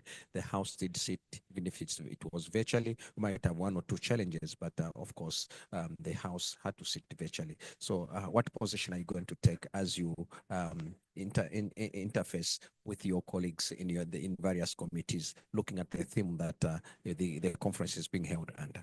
Thank you very much for that question. You see, what happens is that the moment you're faced with a situation, that's when you get to learn about ways and means through which you can come out, or means and ways that you can use to survive that situation. So now, with the way we happened to conduct our business, it will provide a lesson to maybe other parliaments from the region who had challenges. So what I can say is that from the experiences that we had, I will be able to share with colleagues, fellow delegates that will come from different parliaments from the region about our experiences, so that we will also get to hear how they were able to come out of the situation, or how they were able to meet as parliament while there was a crisis that we are facing, the crisis of COVID. Speaker Mudenda called on new members of our parliament to embrace the usage of, to the latter usage of the digital platforms, and called upon embracing artificial intelligence, which perhaps has been there silently, but it's here now to say. What is your position on the usage of artificial intelligence? It's a timely call. Any country that will not take advantage of artificial intelligence will be doing so at their own peril. When you look at what is happening in the world now, everyone is moving towards the use of artificial intelligence because of the advantages and positive externalities that artificial intelligence brings. So we just have to embrace it. Number one, we embrace it as a country, then we also embrace it as parliament. There is so much benefit that comes with the use of artificial intelligence. So what I can comment on Honorable Speaker Mudenda's call is that it's a timely call, that those who want to achieve the best benefits from artificial intelligence, they have to start now. We don't have to wait for other countries to make a lot of advances, then we are coming to embrace artificial intelligence at a later stage, because you'll find that maybe if we come to do it later, we can be late. Because what Honorable Speaker Mdenda was talking about is that, look, we need to understand that there is a distinction between technology and artificial intelligence. So while we are making advances in technology, we should also be moving at the same pace with artificial intelligence. So there is need for the two to move in tandem. That's why I used that example of how in Dubai there are the different ministries, one for technology and the other one artificial intelligence. Yes, so there is need for us to start using artificial intelligence. Let me give you an example. Sometimes people want to ask questions about how parliament runs. You can have a website, but the website may not be intelligent enough to respond to how people are asking questions. So now, if you embed artificial intelligence in the website, you'll find that certain questions that people have to ask, the website is able to respond on its own, because it has been empowered and it's been capacitated with artificial intelligence. So it will be able to handle most of the needs of the targeted users of the website. I know that you have a long day, because we have another session coming just in a short while. I wouldn't want to hold you, but I sincerely want to thank you for making an appearance on this short interview. You are our usual resource person, and we'll depend on you as we progress in the conference. I am very grateful for having accorded me this opportunity in interaction with you and also with the viewers. Thank you very much. God bless you. Thank you.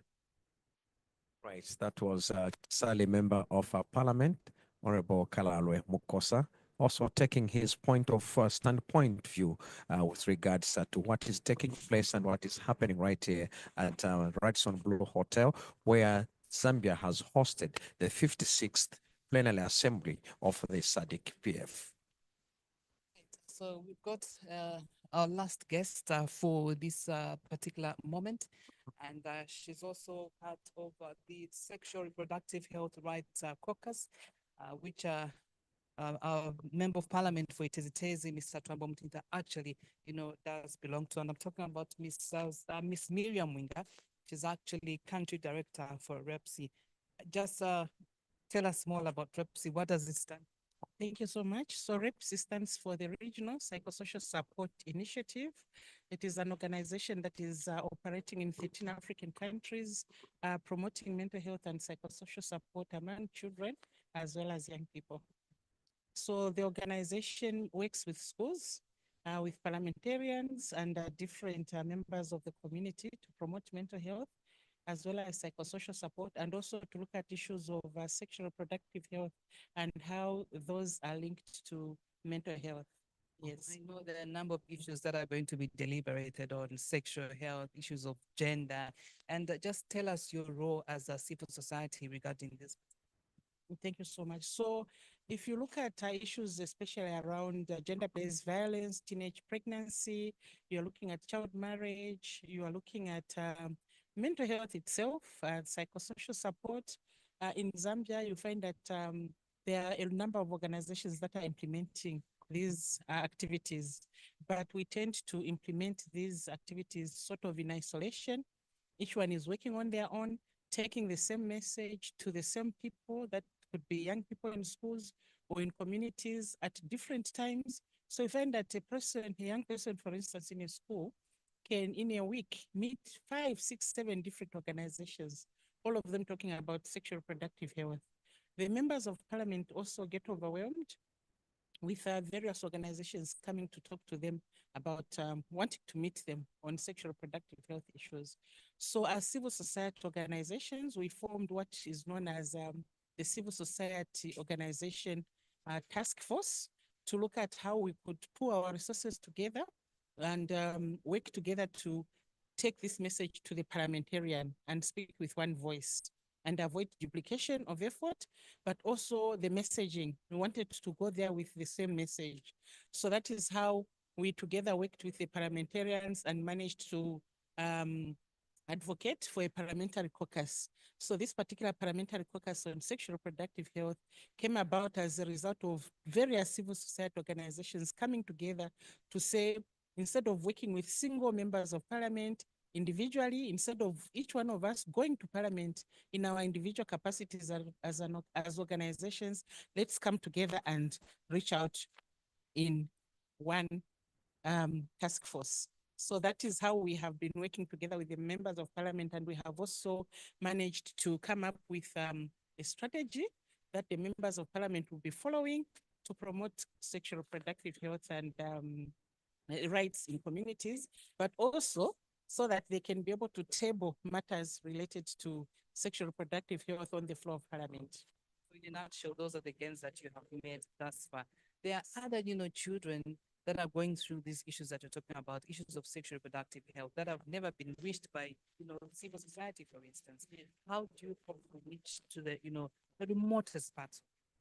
Yes, thank you so much. So as a task force, we are able to map out together, we discuss and understand where each partner is. So much so that when we are getting our funding, when we are coming up with various programs, we are able to know that, for instance, let me say Shangoba has not been reached out, who goes to Shangoba next? So if we are talking as civil society, it becomes easier to know who is behind, to know which areas have not been touched. So we are able to do that through this joint task force because we are talking to each other.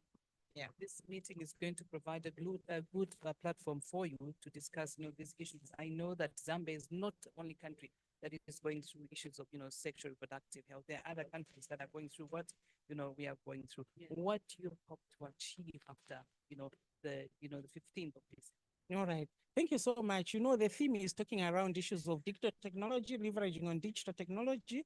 So we are looking at what we can do to ensure that the members of parliament go out there to make sure that technology reaches every part of the country, so that every child, every young person out there is reached out to.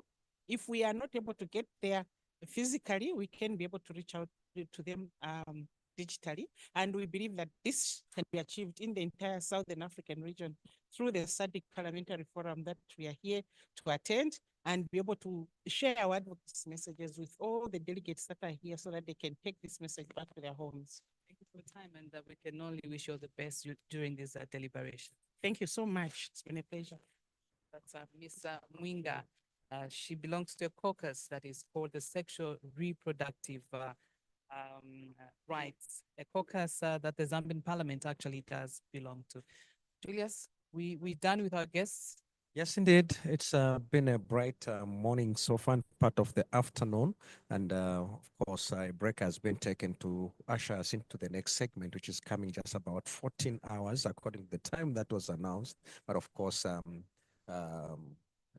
the break was delayed, and so we may not just get back at 14 hours. But of course, just to mention that what is coming up next is the launch of the Sadc PF Parliamentary Alliance on Agri-Food Systems, Food Security and Nutrition, which will be brought in partnership with the Food and Agriculture Organization, FAO.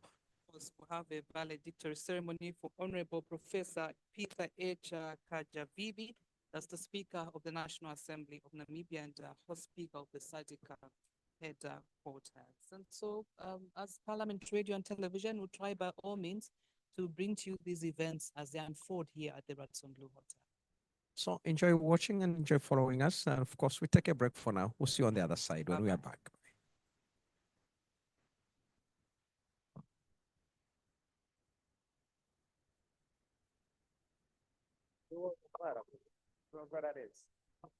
Are we smiling?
This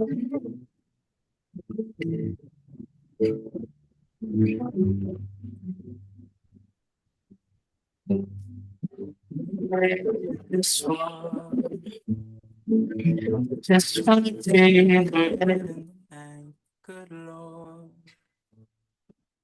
there's nothing I did to deserve the life to live, something to live for.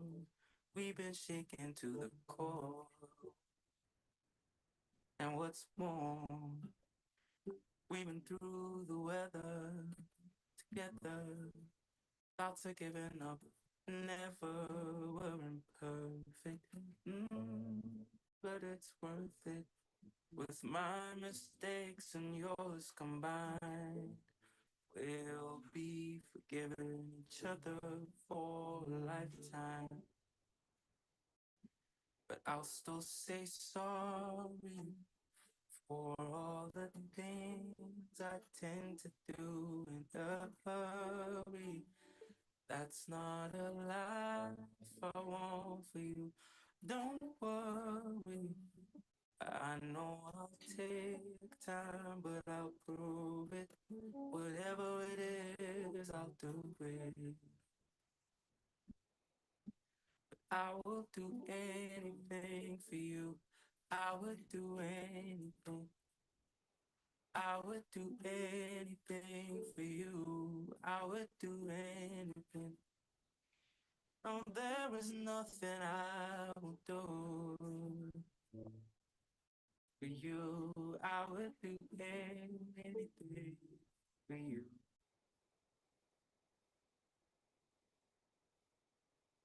If we ever separated, I couldn't breathe, my lungs would be deflated. I couldn't go on, all would be so wrong. If I broke your heart, my world would fall apart. But I'll still say sorry for all the things I tend to do in a hurry. That's not a life I want for you. Don't worry. I know I'll take time, but I'll prove it. Whatever it is, I'll do it. 'Cause I would do anything for you. I would do anything. I would do anything for you. I would do anything. No, there is nothing I won't do for you. I would do anything for you. I would do anything for you. I would do anything. I would do anything for you. I'd do anything. There is nothing I won't do for you. I would do anything for you. Good afternoon. Good afternoon. Good afternoon. What about that jam, bro?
Thank you so very much for having stayed tuned to all our platforms. All right, coming to your screens and also your airwave live from the Radisson Blue Hotel in Livingstone, where Zambia is hosting the 56th assembly of the plenary assembly of the Sadc Parliamentary Forum, which is taking place from today up to the 8th, up to the 15th of December 2024. And of course, earlier in the day, Her Honor, the Vice President did grace the official ceremony on earmarking the beginning of this very important event, which is being commemorated under the theme leveraging technology and innovation for smart, inclusive, and responsive parliaments in the Sadc region, where, of course, a lot of pronouncements were made with regards to the positives that have been scored, and, of course, what the digital platforms are intended for in the region, which also includes for purposes of regional integration. And so these there are conversations that will be taking place right here at this forum, this arrangement that is taking place. And still to come is an event which is the launch of the Sadc Parliamentary Alliance on Food, Agri-Systems, Food Security and Nutrition in partnership with the Food and Agriculture Organization, FAO. And just about now, we begin the session and see how the launch will go. And the session begins right now. Keep watching Parliament Television and keep following us on our platforms. My name is Julius Musmali. Good afternoon.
Good afternoon, President, Sadc PF, host speaker,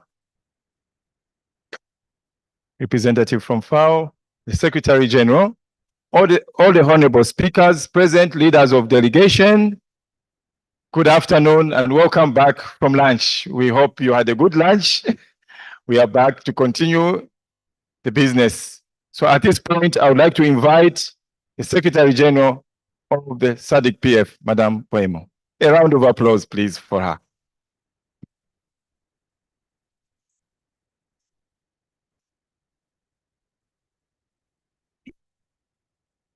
Good afternoon, honorable members. Your Excellency, the President of the Sadc Parliamentary Forum and Speaker of the National Assembly of Seychelles, Mr. Roger Massien, the Right Honorable Speaker, Honorable Ms. Nelly Butele Kashumba Muti, State Council. May I kindly technical support? There's no volume. May I kindly be assisted? Is it better? Technical support? Mm. Good afternoon. Is it better? Thank you very much, honorable members. The Right Honorable Ms. Nelly Butete Kashumba Muti, State Council, Member of Parliament, FAPRA, Speaker of the National Assembly of Zambia and host of the 56th Plenary Assembly. Honorable Advocate Jacob Francis Nzuda Mulimo Mudenda, Speaker of the Parliament of the Republic of Zimbabwe and host of the 57th Plenary Assembly. Honorable Speakers of Sadc member parliaments and heads of delegations. Honorable Shirley Josepha Raymond, Chairperson of the Regional Women's Parliamentary Caucus. Honorable members of parliament, clerks and secretaries general, colleagues from government, civil society organizations, UN partners from the media, staff from Sadc parliaments. Allow me to just say, ladies and gentlemen, good afternoon.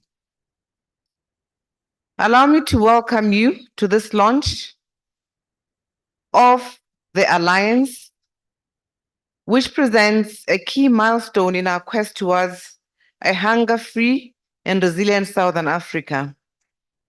The Parliamentary Alliance is being launched during this 56th Plenary Assembly session of the Sadc-PF, which is aptly themed, leveraging technology innovation for smart, inclusive, responsive parliaments in the Sadc region. This theme reflects a forward-looking vision that underscores the importance of embracing technological advancements to enhance governance, transparency, and citizen engagement. Honorable speakers, honorable members, innovation in agri-food systems is a critical component of this broader effort. As we confront the challenges of food security and insecurity, climate change, and socioeconomic inequalities, harnessing technology can drive transformative solutions. Digital tools and innovations in agriculture, you'll all agree, offer the potential to improve productivity, sustainability, and resilience, while ensuring that smallholder farmers, particularly women and the marginalized communities, are not left behind. Honorable members, the Alliance is closely aligned with the Sadc Parliamentary Forum Strategic Plan 2024 to 2028, which underscores the urgent need for socio-economic development, recognizing that food security and nutrition are fundamental to achieving sustainable development and improving the quality of life for our citizens, particularly women and children. Without adequate nutrition, we cannot expect to have healthy and productive societies, among others. Honorable members, the Sadc Parliamentary Forum Strategic Plan further recognizes the need to address climate justice and resilience in our region. You are all in agreement from this morning that our region faces the harshest reality of climate change, which are disrupting agri-food systems, livelihoods, and food security. It is for this reason that the Alliance aims to ensure that members of parliament in the Sadc region are positioned to champion resilient and adaptive agricultural practices to ensure that our communities can thrive despite challenges occasioned by climate change. Honorable members, the Sadc Parliamentary Forum's commitment to democratic accountability is critical. You, as members of parliament, have a unique role in ensuring that government responds to our existential challenges. You have a role in advocating for robust policies and ensuring effectively to fight hunger and malnutrition. Honorable members, through the alliance, we are planting a seed of an ambitious yet achievable vision for a Southern Africa where no one goes hungry, where agri-food systems are resilient, and where parliamentary action drives sustainable development. We should take pride that we are institutionalizing such an alliance, and we have a charter to show course for a systematic, measurable, and yet something that can also catalyze processes at national level.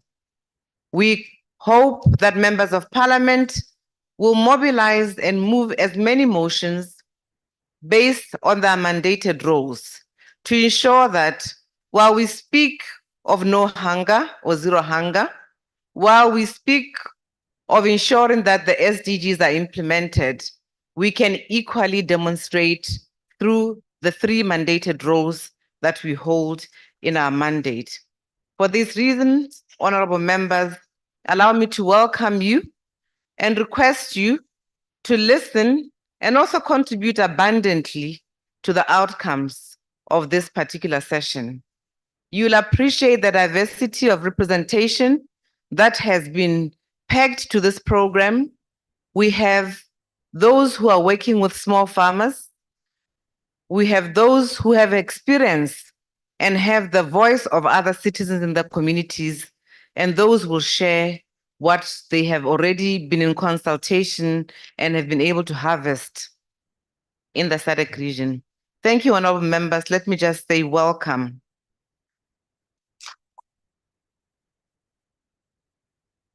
Allow me at this point to invite our first guest to address this session. Our guest is a former member of parliament in the Italian Chamber of Deputies, who currently serves as a special coordinator for parliamentary engagement at the United Nations Food and Agricultural Organization. Honorable Jean Leonard Diodo, kindly come and give.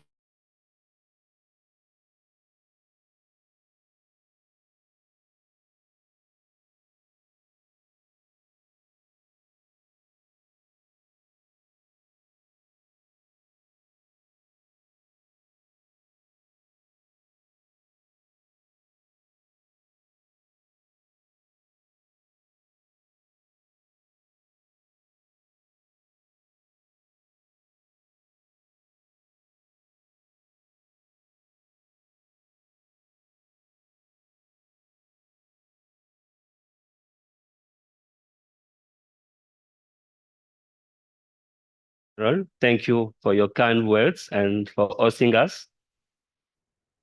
Excellencies, distinguished participants, ladies and gentlemen, all protocols observed. It is my utmost honor to stand before you today on behalf of the Food and Agriculture Organization of the United Nations, as we celebrate the launch of the Sadc Parliamentary Alliance on agri-food systems, food security, and nutrition. We fully hope that this alliance will become a crucial platform for parliamentarians from across the Sadc region to make concrete impacts against hunger and malnutrition and ensure that every woman, every youth, and man in the region has a secure access to sufficient and adequate food. As many of you may know, hunger and malnutrition, unfortunately, are on the rise, and over 1 billion people in Africa are still unable to afford a healthy diet. So keep in mind this huge number of people, our people, suffering from hunger, malnutrition. And this is partly due to the hidden costs of unsustainable agri-food systems. not only unsustainable food systems impact on the health of the people, we have seen it yesterday during our meeting, in particular through non-communicable diseases such as heart disease, stroke, and diabetes, but also as very huge environment impact and social cost. Our collective action must transform agri-food systems and make them sustainable, resilient, inclusive, and efficient. The choices we make now, the priorities we set, and the solutions we implement will determine our shared future. In this context, Africa needs parliamentary action more than ever. As the African Union will soon launch its new CADEP framework for the next 10 years in order to unleash the potential of the continent's youth and abundant natural resources towards achieving the Agenda 2063 and the African Union and the Agenda 2030 for Sustainable Development Goals of the United Nations. We at FAO believe that you have an unparalleled role to end hunger and malnutrition in all its forms. It's your responsibility.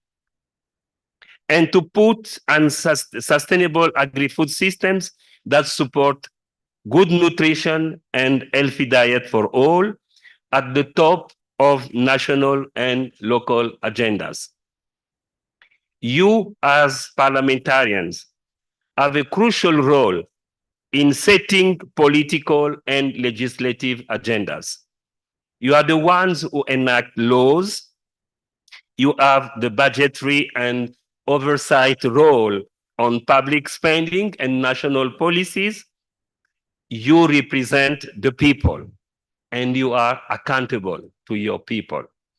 And you have an incomparable influence on public opinion and on society at large.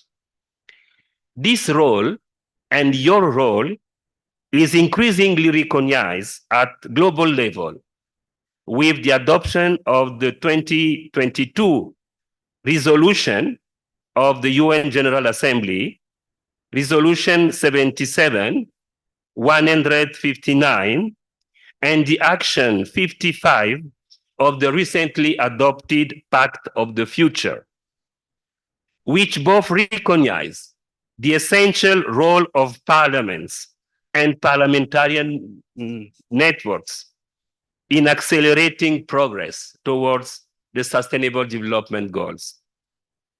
And it is particularly noteworthy that we are witnessing a growing commitment from the parliamentary community to engage in. 3 weeks ago, we have been launching the network of Eastern Europe in Tirana, in Albania.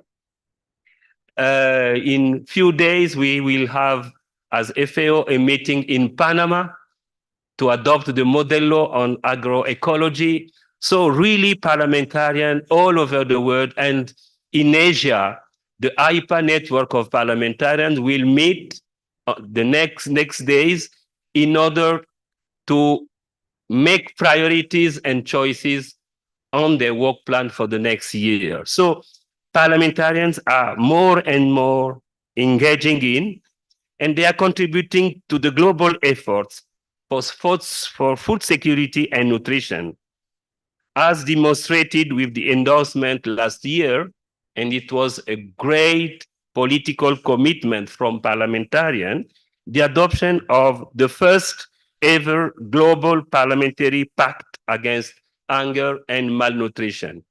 This pact, this global commitment is your pact. You have to raise awareness on that and to implement it in your national parliament and in your sub-regional networks as Sadc PF Parliamentary Network. This is an historic, non-legally binding instrument that crystallizes the political commitment of parliamentarians to guarantee the right to adequate food for all, to promote agri-food system transformation, and to achieve the 2030 Agenda for Sustainable Development. As you may know, since 2009, FAO committed to consistently support parliamentary action towards eradicating hunger and malnutrition, including through the development of parliamentary alliances at national, regional, and local levels. These parliamentary alliances have allowed to effectively facilitate and catalyze parliamentary initiatives. You may find outcomes on our website. Parliamentary initiatives towards better political and legal frameworks, including through inclusive policy dialogues, capacity development, and knowledge exchange for parliamentarians, as well as mobilizing strategic partners and resources. As we were about to come here, Latin America is strongly interesting to connect with you, to have exchange of experiences, lesson learned, pilot experiences. So we are facilitating this kind of exchange of experience among regions. Some of you may know that FAO was requested, and this is a very important point. FAO was requested to convene the third Global Parliamentary Summit Against Hunger and Malnutrition in 2026 in Africa. And I'm very proud and very happy to inform that the next Global Parliamentary Summit will happen in the African continent. But we are yet identifying the host country. We count on all your leadership, wisdom, and contributions to make this summit a success in which African parliamentary initiatives can be shared and actively contribute to the global debate on food security and nutrition. Honorables, Excellencies, dear brothers and sisters, in this context, we are thrilled to witness the commitment of the Sadc Parliamentary Forum to create its own parliamentary alliance, and we are honored to be part of this exciting journey.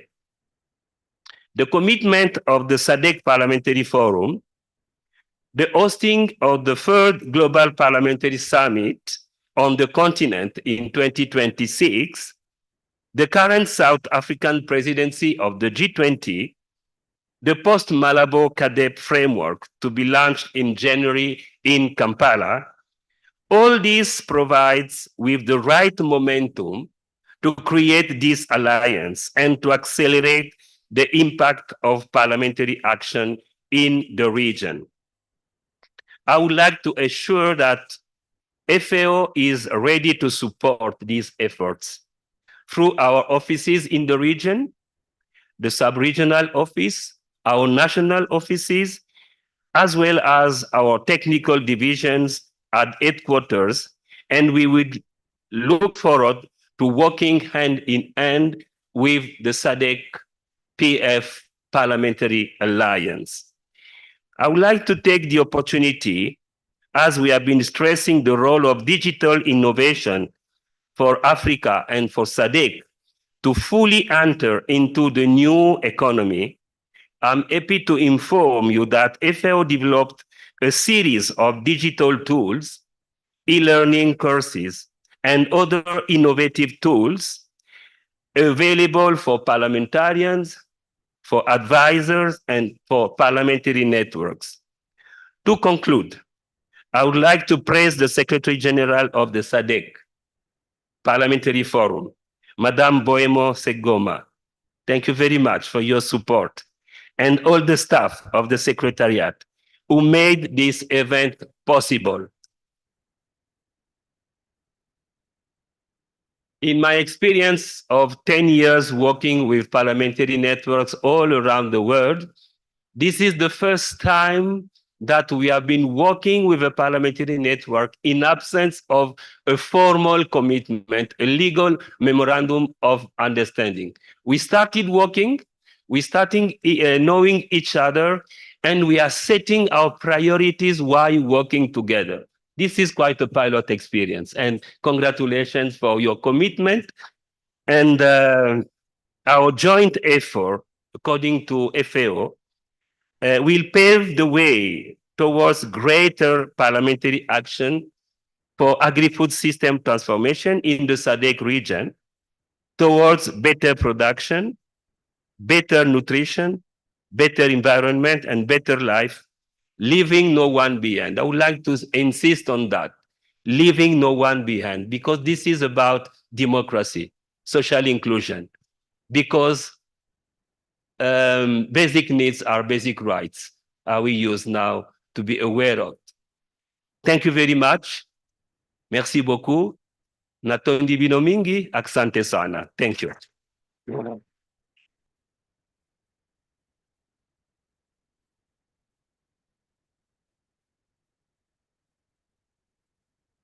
Thank you very much, Honorable Jean Leonard Tuadi, for your kind words.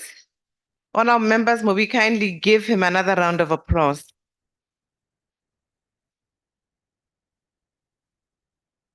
I only heard one thing, that the third global summit is up for grabs in SADC, and that we must position ourselves to see that we can host it in the SADC region. We're given motivation as to why we should be considering hosting this in our sub-region. I want to also underscore the fact that FAO has been very, very critical and pivotal in the establishment of this alliance. And as already indicated, they've done so in many parts of the world. And we want to thank you for believing in the SADC region and for offering the necessary technical support. As a SADC Parliamentary Forum, we appreciate the collaboration. We were not keen to run to an agreement because we knew that through the deeds of our staff, in whom I'm pleased, you shall not be disappointed. And thank you very much for believing in the SADC Parliamentary Forum. Our next speaker, Mayor Fayades Temba, who serves as a country director for Action Aid Zambia. She's here on behalf of Action Aid and works to achieve social justice, gender equality, and poverty eradication by supporting the advancements of women's rights and civic participation, engaging young people, and supporting farmers to improve their livelihoods. All the elements that she stands for cut across all our committees. Mayor Fayades Temba, kindly come and deliver your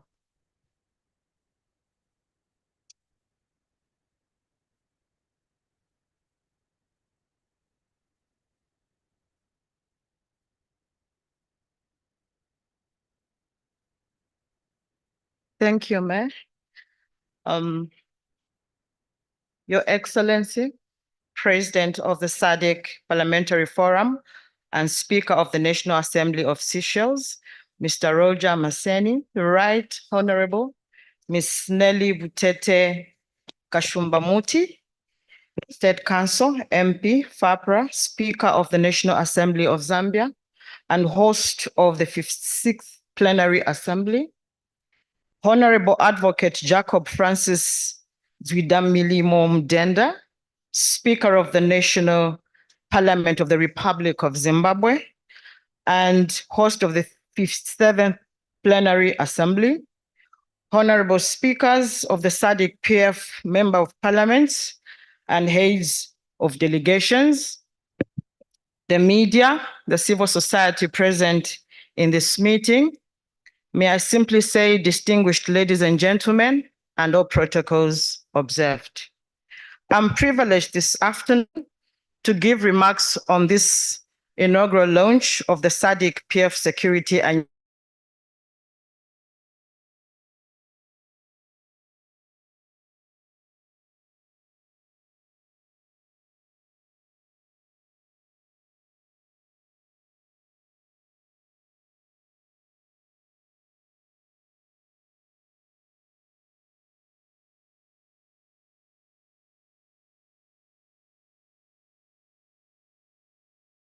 the agri-systems, food and nutrition has not only highlighted the challenges we face, but also the immense potential our region holds in achieving food security and improving the lives of our people.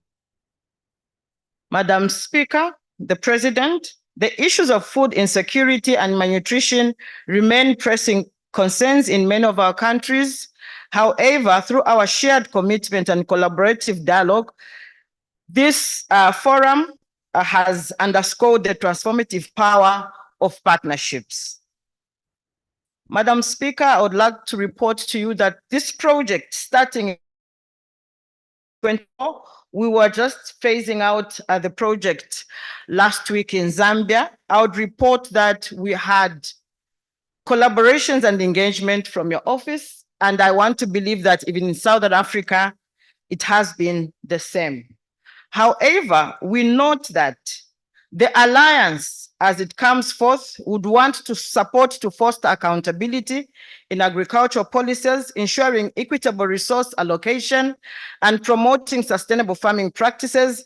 As parliamentarians, policymakers, and advocates, the insights shared during this project implementation serve as a call to action for all of us.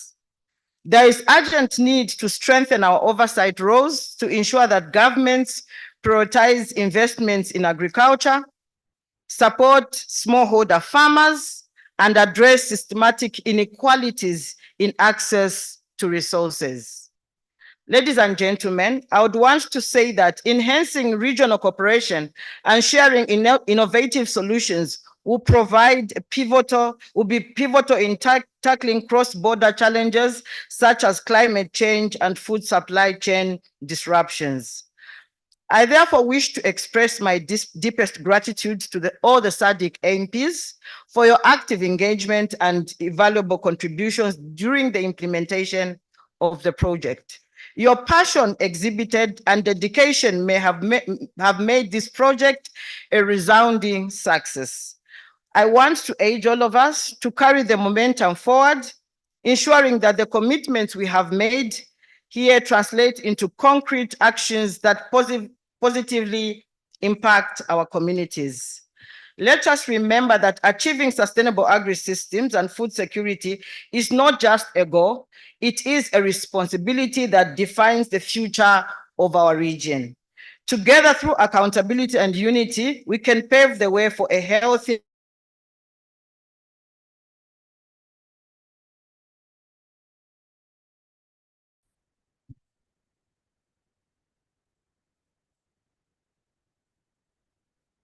Thank you very much, Ms. Temba. I will not dilute your remarks. At this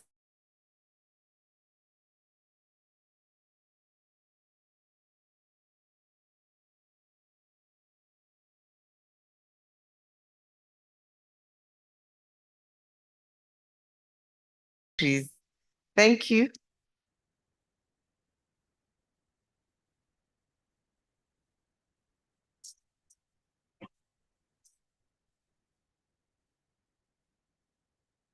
Your Excellency, President of the Sadc Parliamentary Forum and Speaker of the National Assembly of Seychelles, Mr. Roger Masin, the Right Honorable Ms. Nelly Butete Kashum Muti, the State Council, Speaker of the National Assembly of Zambia, and the host of 56th Plenary Assembly. Food security and nutrition advocates, media practitioners, fellow participants, ladies and gentlemen, good afternoon. It is a great privilege to stand before you today and address this esteemed gathering. I sincerely thank you for the opportunity to represent farmers at the significant event of the launch of the Sadc Parliamentary Alliance on Agri-Food System, Food Security and Nutrition. I'm here on behalf of ESAF, a farmer leadership and the PSA Alliance that is made of ESAF, Action Aid International, PSAM, and SAFAIDS.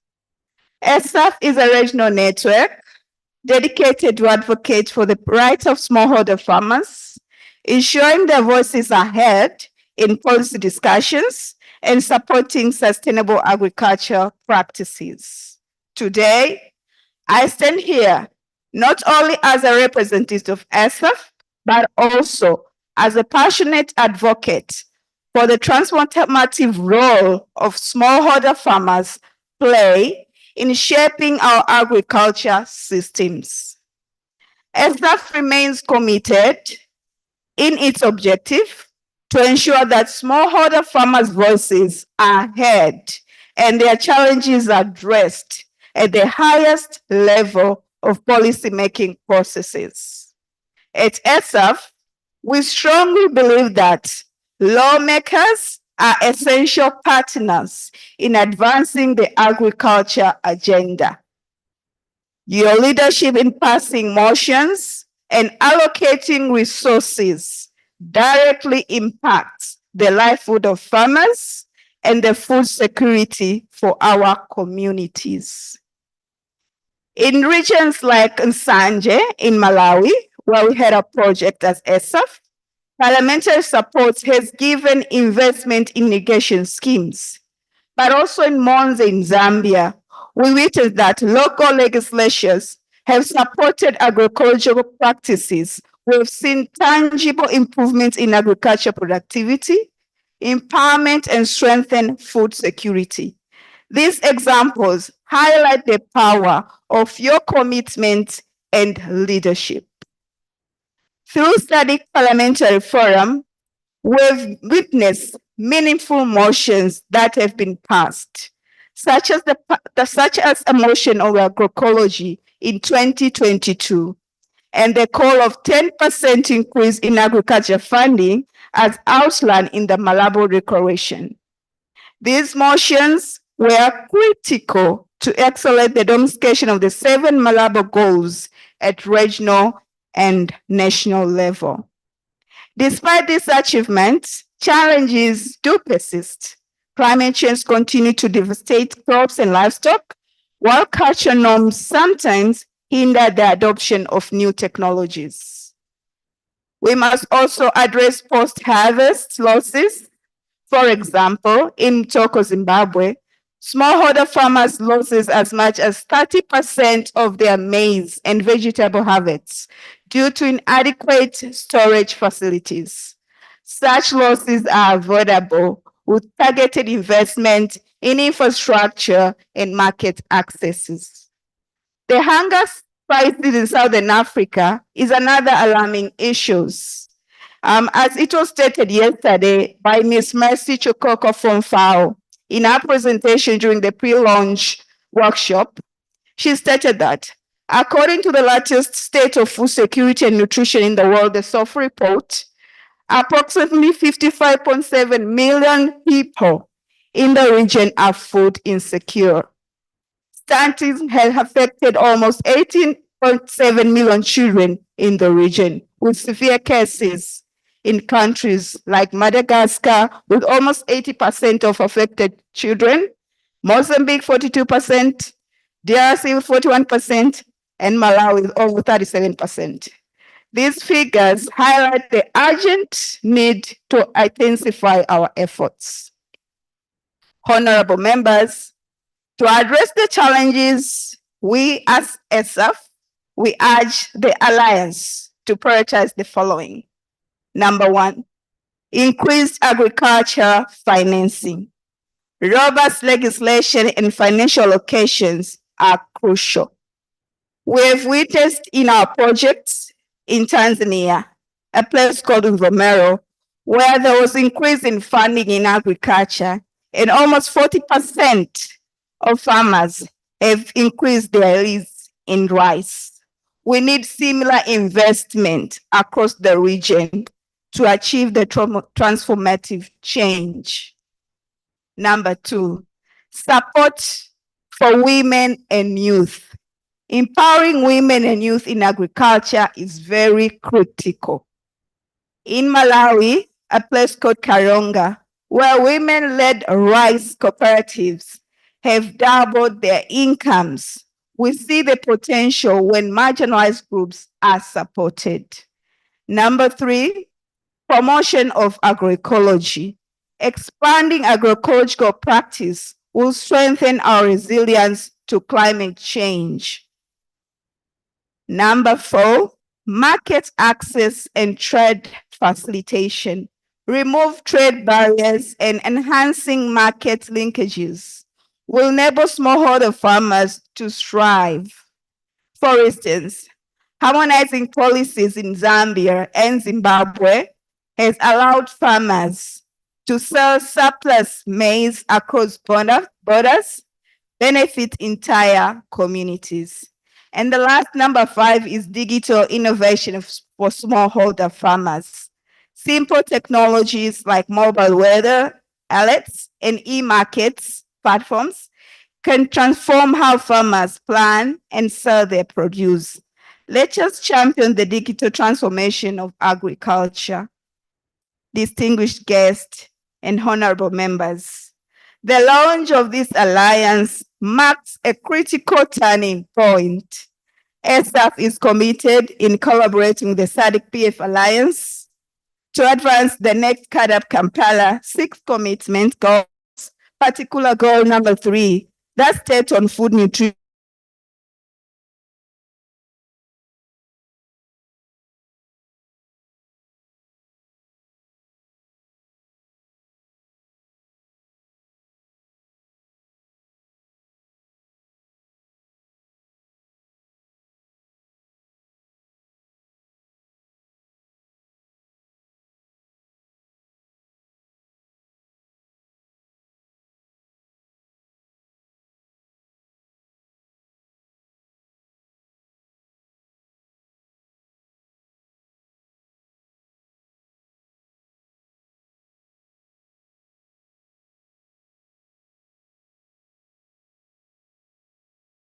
Anna Zikomo Kwambiri.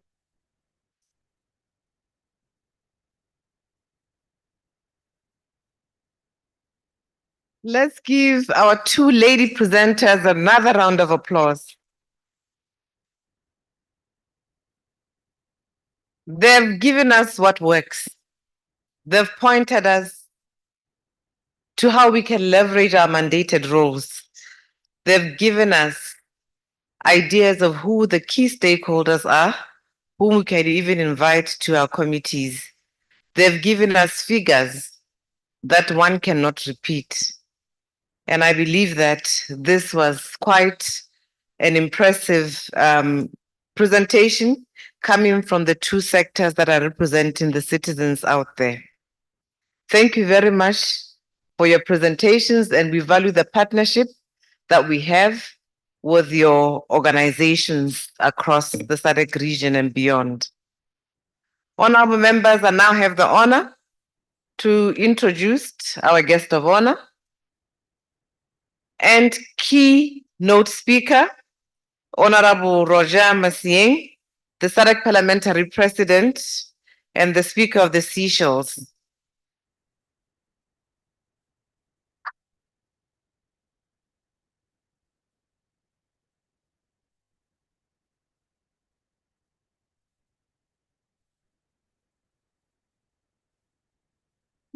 Right Honorable Nelly Muti, Speaker of the National Assembly of Zambia, Honorable Advocate Jacob Mudenda, Speaker of the Parliament of Zimbabwe, Honorable Speakers of Sadc-PF Member Parliaments, Heads of Delegations, Honorable Charlie Raymond, Chairperson of the Regional Women's Parliamentary Caucus, Honorable members, all present, senior government officials, representatives from Sadc-PF partners and civil society organizations, staff of member parliaments of Sadc Parliamentary Forum, distinguished guests, and especially our presenters who have introduced us to the subject at hand.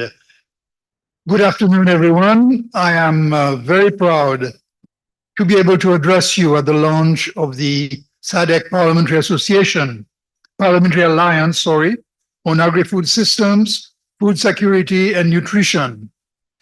And that comes just before my presidency of the Sadc PF is coming to an end. It is a momentous occasion for me, and I believe a milestone in the pursuit of our community for a hunger-free and nutritionally secure Southern Africa. The seriousness of our mission today has been underlined by the presenters, and we have to thank them for making the subject clear for us, and also for their call to action on our part.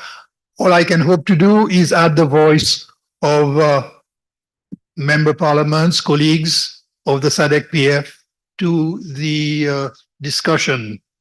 The 2024 State of Food Security and Nutrition in the World report paints a sobering picture of rising food insecurity across the globe, and we have heard the dramatic figures relevant to our region and also to the world. This is due to multiple challenges. There's climate change, the socio-economic inequalities, weaknesses in our agri-food systems and production programs generally. All of this demands our immediate action as legislators, as policymakers, and as advocates for sustainable development. The Sadc PF strategic plan for 2024 to 2028 underscores the critical role of parliaments in strengthening democratic governance, promoting human rights, and enhancing regional integration. This alliance that we are talking about today aligns with the goals of the strategic plan to achieve a 40% improvement in parliamentary effectiveness through sustainable capacity development programs. By leveraging evidence-based policies, we aim to foster accountability, inclusivity, and resilience in our agri-food systems, and therefore make our contribution as parliaments to the challenge. The Alliance is a reflection of our collective will to ensure that no child goes to bed hungry, no farmer struggles alone, and no community is left behind in the fight for food security. It is grounded in frameworks such as the Sadc Treaty, our agenda, the African Agenda 2063, the Sustainable Development Goals, and the Post-Malabo Comprehensive Africa Agricultural Development Program. And this alliance reinforces our commitment to promoting sustainable agri-food systems that are inclusive, resilient, and equitable. The Sadc PF has always recognized the unique role of parliaments in driving transformative change of the kind that we are talking about today. By enacting robust legislative frameworks, advocating for evidence-based policies, and ensuring the oversight of government actions, parliaments serve as a backbone for accountability and progress. This alliance will therefore serve as a regional platform for collaboration, advocacy, and resource mobilization among our members. The Sadc PF strategic plan highlights agriculture as a cornerstone of socio-economic development, contributing significantly to regional GDP and employment. Our commitment to supporting smallholder farmers, especially women, aligns with the plan's vision of gender-sensitive policies and climate-smart agriculture by addressing systemic inequalities and climate challenges. We reinforce the plan's goal of promoting resilience and sustainable practices. Agriculture, as we know, is a lifeblood and cornerstone of our socio-economic development, contributing approximately 17% of the region's GDP and employing nearly 61% of its labor force. Yet, smallholder farmers, many of whom are women, remain disproportionately affected by climate change, by constrained access to markets, and especially inadequate financial support. By championing climate-smart agriculture, agroecology, and gender-sensitive policies, this alliance will empower smallholder farmers and promote sustainable practices that enhance food security. The intersection of climate change with food security and nutrition presents its own unique challenges. The extreme weather events, as we have come to know, including droughts and floods, continue to disrupt agricultural production and pose a severe strain on water resources. And the end result is to exacerbate malnutrition. As parliamentarians, we must advocate for climate finance mechanisms that prioritize adaptation and resilience building measures in the agricultural sector. The objectives of this alliance are ambitious, but they are achievable. This launch signals our commitment to aligning with regional priorities, such as the Sadc Regional Indicative Strategic Development Plan for 2020 to 2030, and the global frameworks like the Global Parliamentary Pact Against Hunger and Malnutrition. There is a lot of documents out there, but we need to bring concerted action to deliver on their goals. In alignment with the Sadc PF strategic plans, commitment to regional cooperation and sustainable development, we have to call on all stakeholders to support initiatives that enhance food security and nutrition. The plan's emphasis on environmental sustainability, on climate justice, and accountability serves as a guiding framework for our collective effort. I, therefore, urge all of us, parliamentarians, governments, civil society organizations, private sector actors, development partners, to come together, to join with this alliance, to ensure that we accelerate the transformation of agri-food systems and ensure sustainable development in the Sadc region. I trust that the launch of this alliance will be a clarion call to action, collaboration, and accountability. With these words, may I now invite the inaugural members of the Sadc Parliamentary Alliance on Agri-Food Systems, Food Security and Nutrition. I trust you all know who you are, to come to the front so that we are familiar with your faces, and also to acknowledge the vital commitment that you have taken to this very important mission. Please come forward.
Well, member colleagues, here they are before you, the champions of food security on behalf of the Sadc PF. Let's have a big round of applause.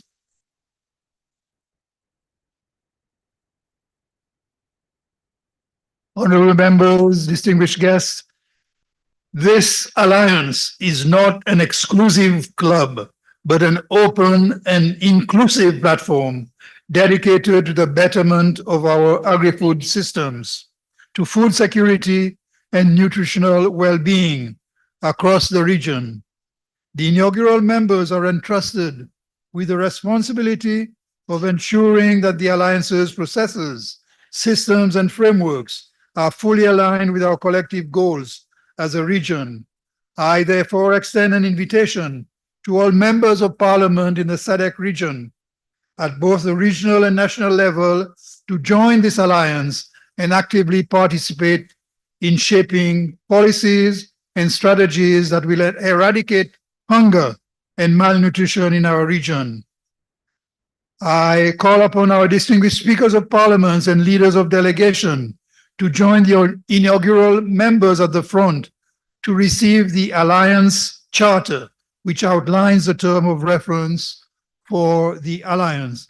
I thank you all for your dedication, and I look forward to the significant strides we can make together.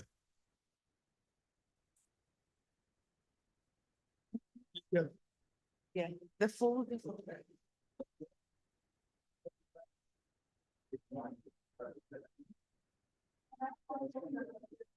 There one extra.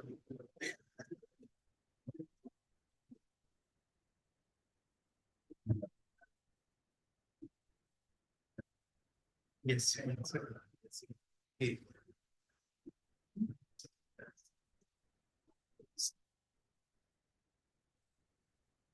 Honorable members, ladies and gentlemen, with this, I now declare open. Sorry. Thank you. I need to be heard.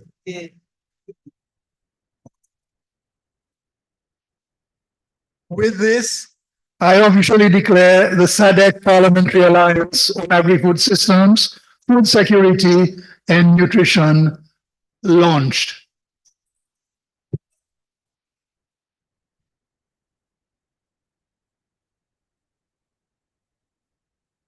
Thank you very much.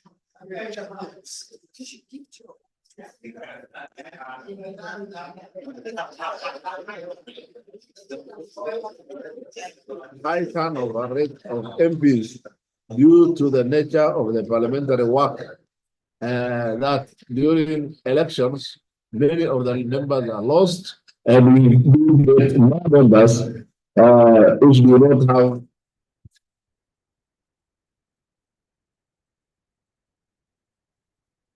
food security and nutrition at the forefront of legislative agenda in both Eastern African legislative.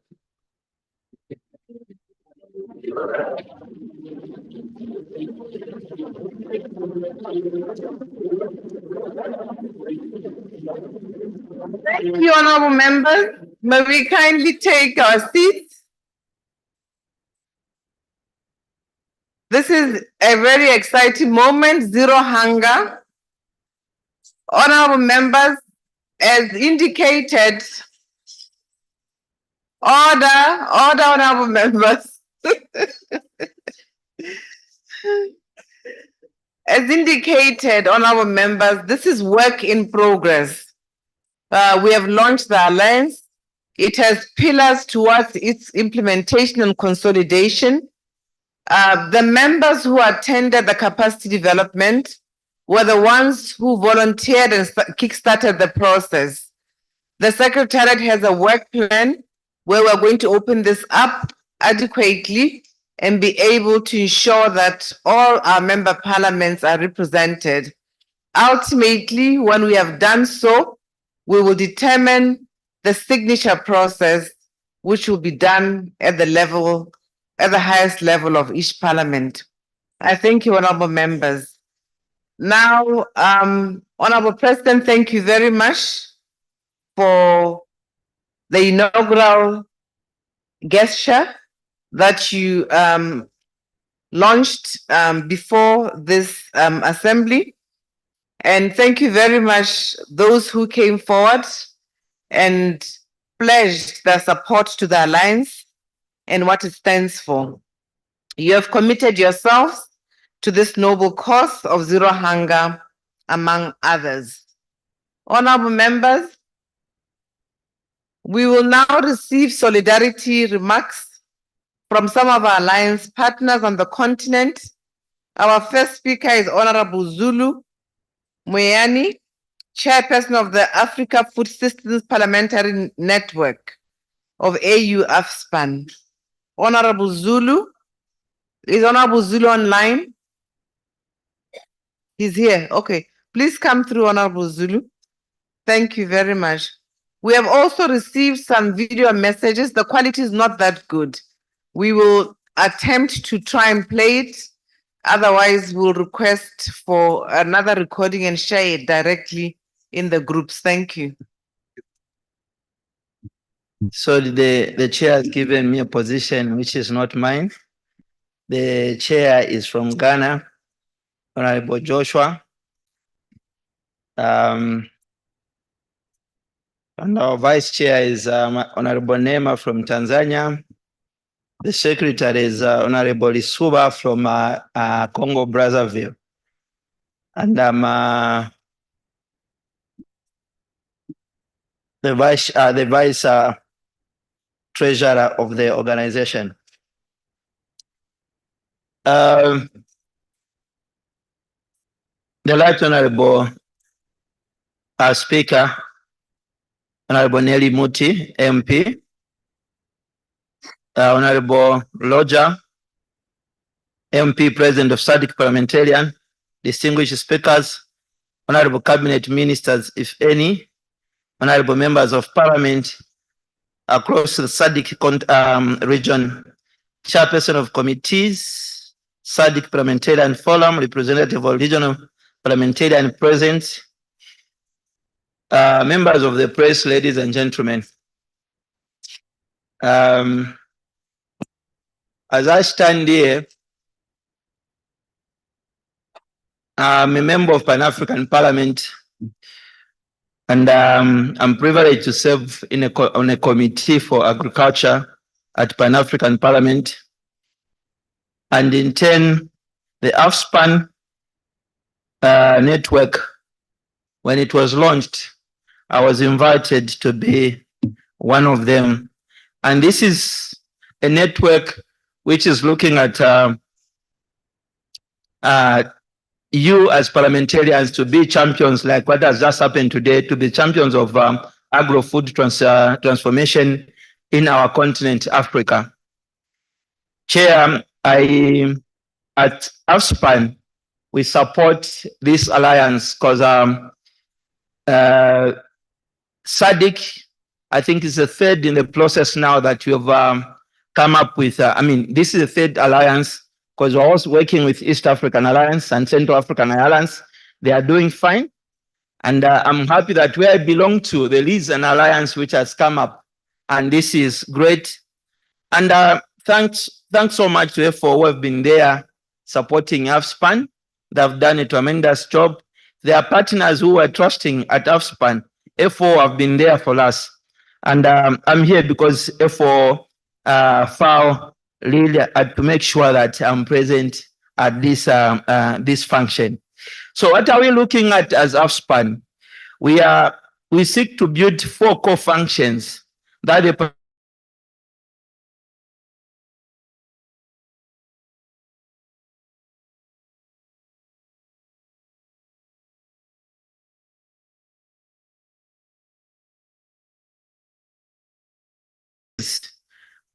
which are going to help us to come up with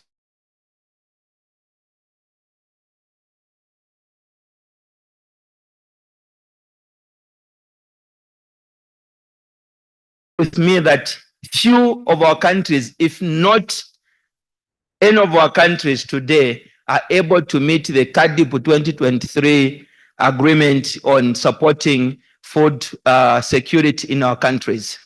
Very few. In January next year, we are going to see the heads of states going into Kampala for a new program to support, to come up with new policies on CADIP, because our first, second decades policies have expired.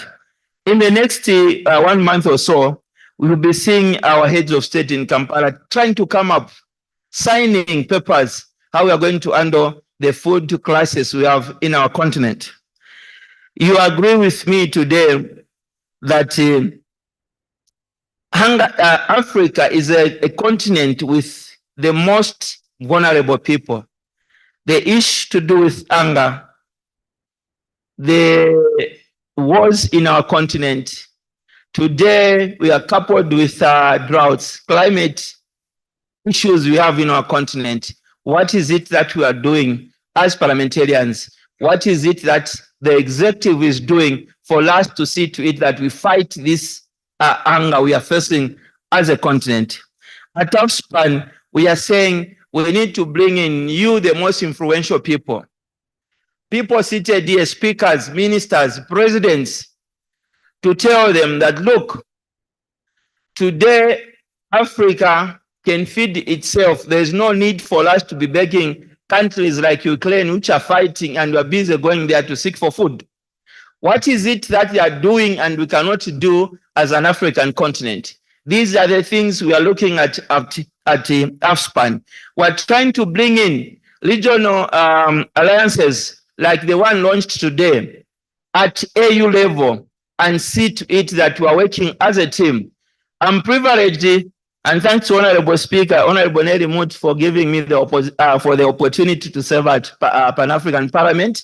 And that has opened up my mind, has opened up a lot of things, what we are not doing as an Africa, as a continent.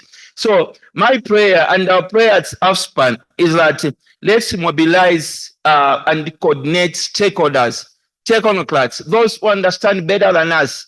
We have the representation. We are the public, in short. As parliamentarians, we are the public. We are representing our masses out there. So what is it that we want? We want our people not to go to bed without food. We want our people to go in the field to produce food which is health.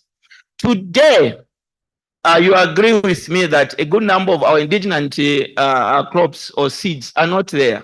At AFSPAN, we are saying, why is it that we cannot go back to the food which gave us proper nutrition food? What has happened to that food? It has disappeared, and it's disappearing slowly and slowly. So this is what we believe in, and this is what we are doing at AFSPAN. So in conclusion, this is what we are looking at, that substantive contribution that we have made, the substantive contribution that we have made to this new strategy and action plan. More generally, through the mission of our network, we seek to build, to bring together decision makers, financial and technical partners, experts, actors on the ground. The experts we have on the ground are the smallholder farmers. Those, they know better what we can grow in a certain soil. I'm happy that today, last week, we were doing a model on soil in Africa, which we've tried to peruse on our continents, which country has got better laws on soil. We've discovered that none of these SADC members here, parliamentarians who are seated here, if we challenge you today to bring the laws you have on soil, you find that we've got laws on land, water, all these things, but we don't have laws on soil. So we are looking at that. We had a week. We had 4 days to do it in Nairobi last week, and we've come up with something with the help of again FAO. FAO. They really assisted us, and they are there for us. And they did a very good presentation. It was a great presentation which came from that team you see there in Nairobi. They did a fantastic job. So and all those relevant stakeholders, it's us here. You here, people are here. You are the relevant stakeholders to this. To make the next decade a decade without anger. We need to make smart policies which will translate to real impact in practice so that we may once and for all eradicate anger, poverty in our continent, in our lifetime. Surely we are going to be very happy if in our lifetime, all of us here, we are not going to beg for food from Brazil, from Ukraine, from Russia. Thank you so much.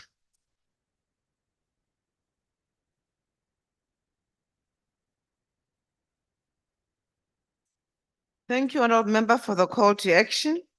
We have heard about the model law on soil.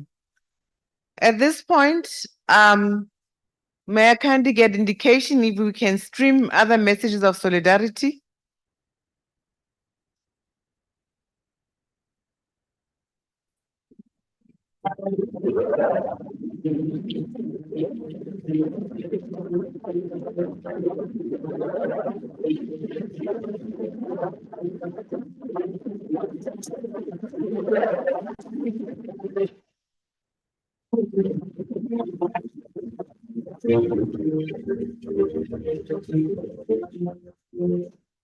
The African Legislative Assembly and the National Parliament of this region.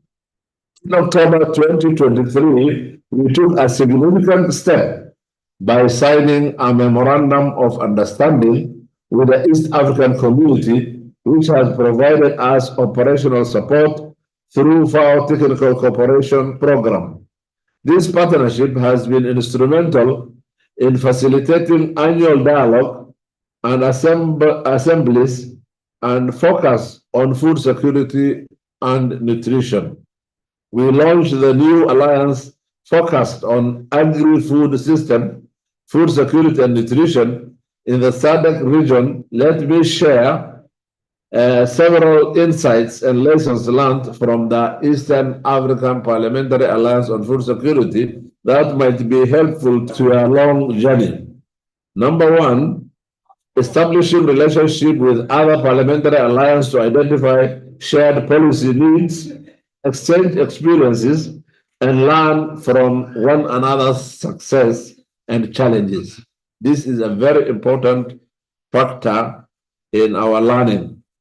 Number two, partnership with international organizations, private sector stakeholders, academia, civil society to benefit from the expertise and knowledge, as well as to secure funding for the initiative is paramount. We must nurture relationships with organizations like FAO, other partners to leverage their expertise and resources in achieving our common goal of food security and nutrition.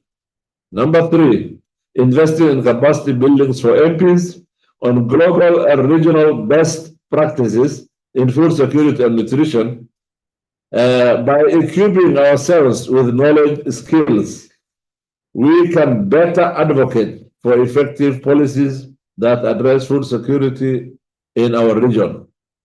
The fourth item is benchmarking best practices from other regions. With focus on ones in Africa, will provide us with valuable insight into the effective food security strategies. Fifth issue, it is vital to connect our alliances with existing regional and country processes related to food security and nutrition. This alignment will enhance relevance in our work and ensure that we address the specific needs of the regional economic commissions and our communities at large. In conclusion, I congratulate you with the launch and extend a warm welcome to you as part of the family of Parliamentary Alliance on Food Security and Nutrition. We look forward to potential collaborations with the new alliance to explore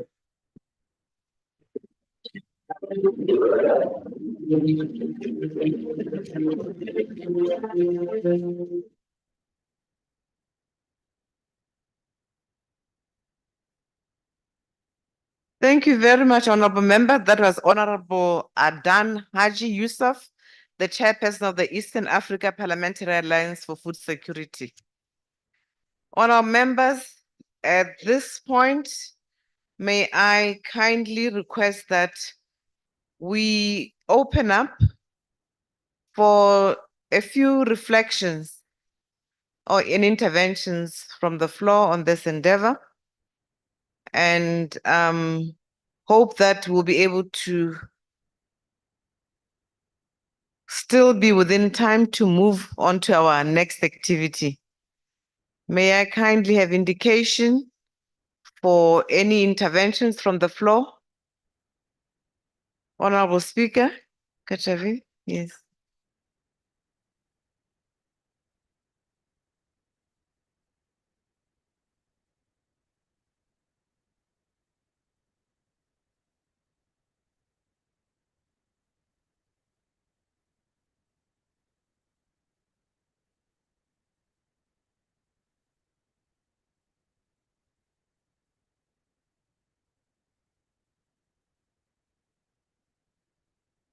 We apologize. I only realize now that we don't have mics on the tables. Could we kindly have a roving mic if possible?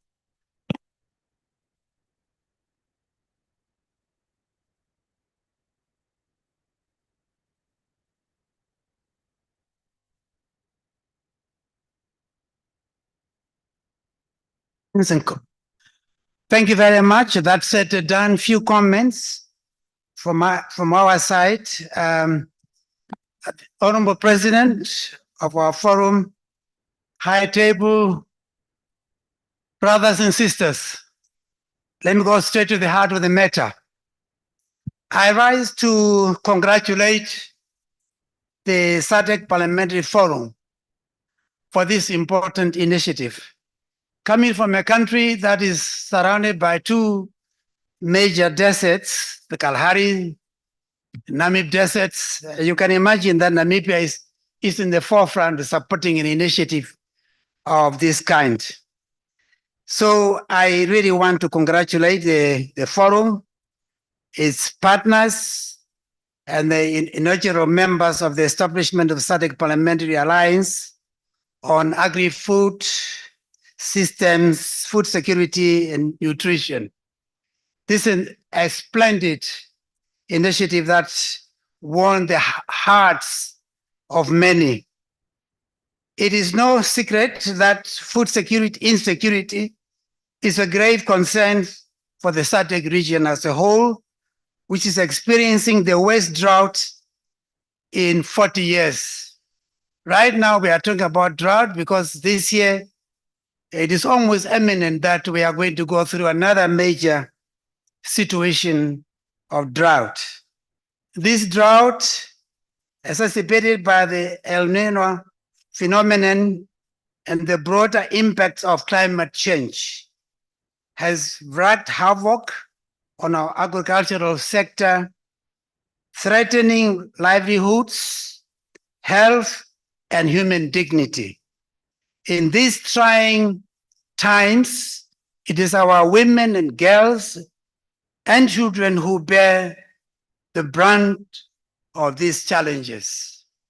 This interconnected crisis calls for urgent, coordinated, and sustained action from us parliamentarians, and the very purpose for which this parliamentary alliance has been established.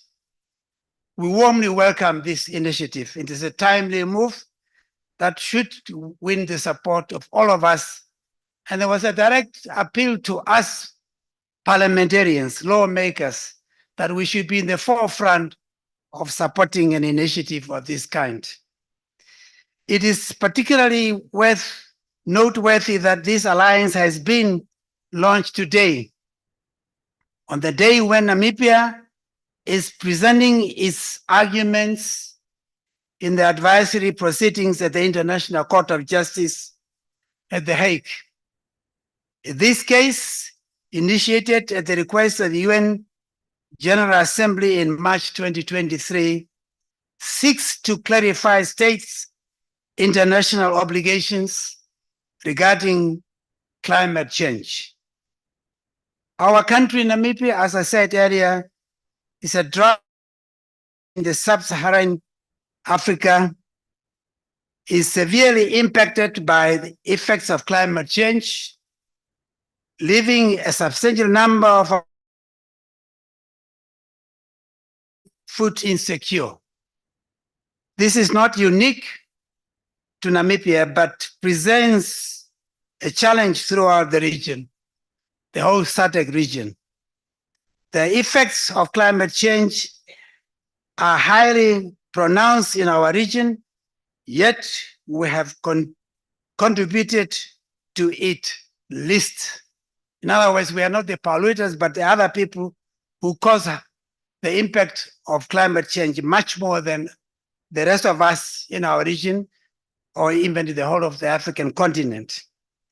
This alliance presents an opportunity for parliamentarians in the region to cooperate in addressing food insecurity, nutrition, and the sustainability of agri-food system by advocating for climate justice rooted in the global normative value of our shared responsibility to address the impacts of climate change, yet differentiated by our historical contributions to its impact on our food security whilst protecting the most vulnerable in our societies.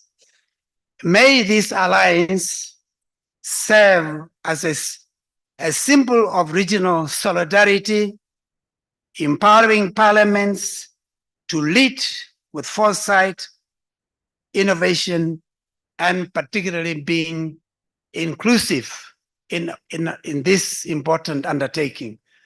I just wanted to underscore our support, and you can count on Namibia's support, both at the parliament level as well as at the government level. We are indeed with you. Thank you.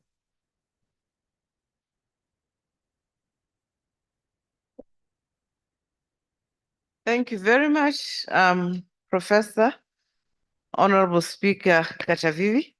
Any other indications to take the floor from members? I see no hands. Thank you very much. At this point, honorable members, allow me to invite the Honorable Speaker, Honorable Nelly K. Kashumba Muti of the Republic of Zambia, and our host for the 56th Plenary Assembly to give us closing remarks.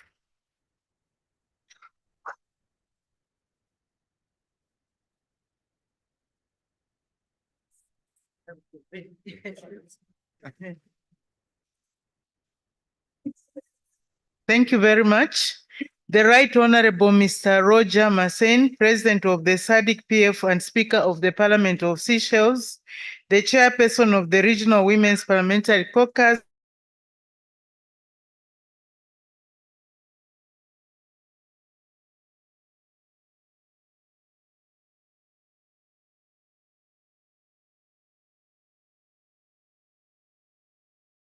of the Goma, honorable members of Parliament present, representatives of regional parliaments present, Mr. Roy Ngulube, Clerk of the National Assembly of Zambia, clerks and secretaries general of Parliament, of member parliaments, members of the diplomatic corps, representatives from FAO and development partners, representatives from civil society organizations, support staff from member parliaments, invited guests, ladies and gentlemen.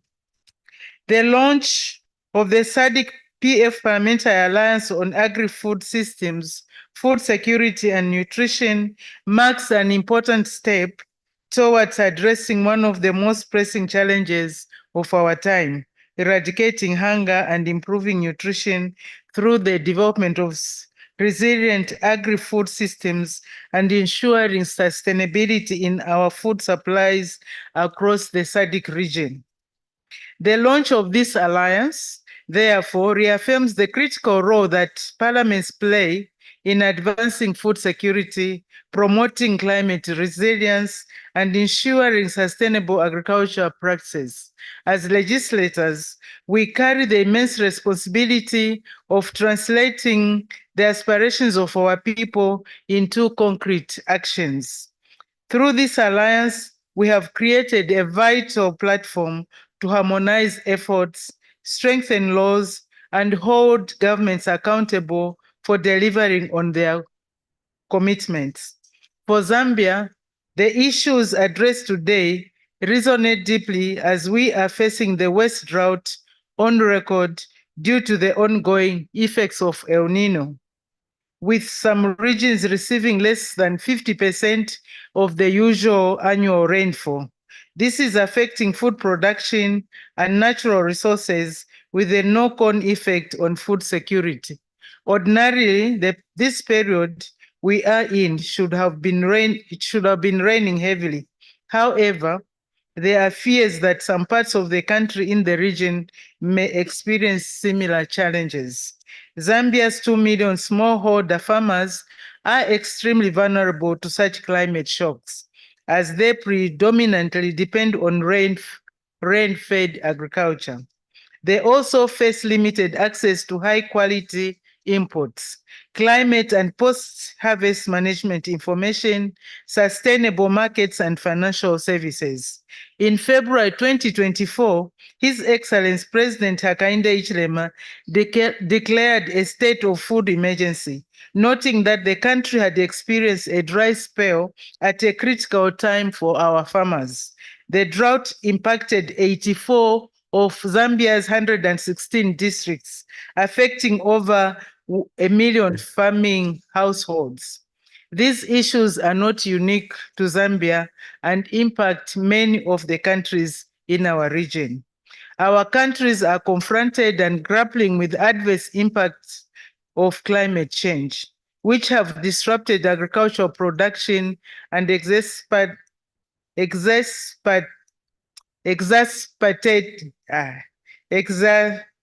exacerbated food insecurity for millions of our citizens.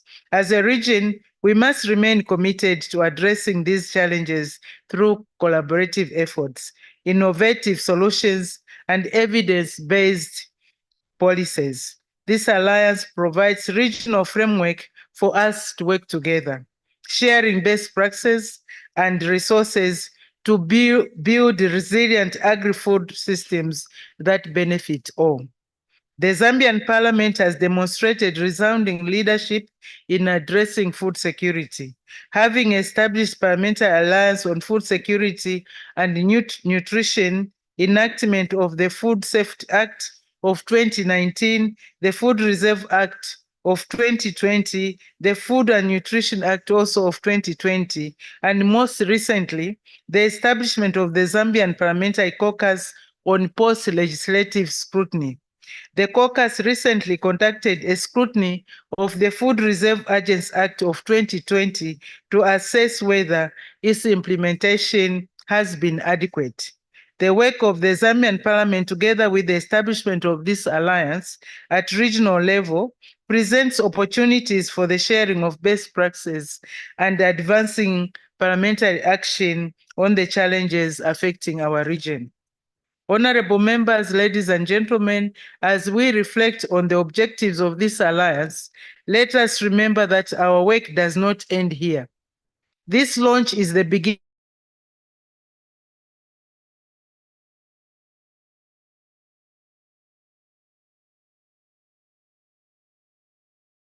focus on empowering smallholder farmers, advancing climate smart agriculture, and ensuring that food and nutrition policies are inclusive and equitable. I call on my fellow parliamentarians to leverage this alliance to drive meaningful and impactful parliamentary action through legislative action and reform and the increase of budgetary allocations for food security. Let us also continue to champion the voices of the most vulnerable in our communities, particularly women and youth, who are essential to achieving sustainable agricultural growth. Ladies and gentlemen, in closing, let's live here with a renewed sense of purpose and determination. This alliance represents hope, a hope that through collective action, we can create a region where nobody goes to bed hungry, where agriculture thrives, and where every child has access to nutritious food. On behalf of the National Assembly of Zambia, and indeed on behalf of the membership of the Sadc PF, I wish to express our profound gratitude to the Secretariat of the Sadc PF, the Food and Agriculture Organization, and the Partnership of Social Accountability Alliance. Your support for this noble initiative is invaluable. May you continue to grow and build a stronger partnership that mobilizes resources, fosters innovation, and delivers tangible results for the people of the Sadc region. I thank the inaugural members of the Alliance for their leadership and dedication in the establishment of this alliance. I heard when they were leaving, they were said, no more hunger. Indeed, a journey of a thousand miles begins with the first step, and we have taken that first step. May this alliance serve as a beacon of progress and collaboration for years to come. And may we continue to work together for the betterment of our region and its people. I thank you.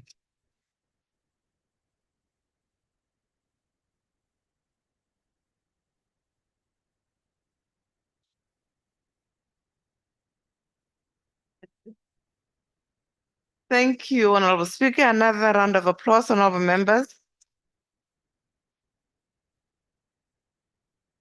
Thank you very much for your attendance, honorable members, and indeed for witnessing this initial step into the future of an alliance of which support will be dependent on all of us. Honorable members, this is the end of the session. As you're well aware, we have another session starting at 17:30, which is just going to take place outside. At this point, allow me to invite Mr. Sheldon Kurasha to run us through what to expect from 17:30 for this evening's event. Thank you, and thank you for. Good evening, honorable speakers, honorable members. Thank you, Madam SG. I have the honor to remind honorable members regarding the event this evening, the valedictory ceremony in honor of Professor Kachavivi, the Speaker of the Parliament of Namibia. Valedictory in simpler English is farewell.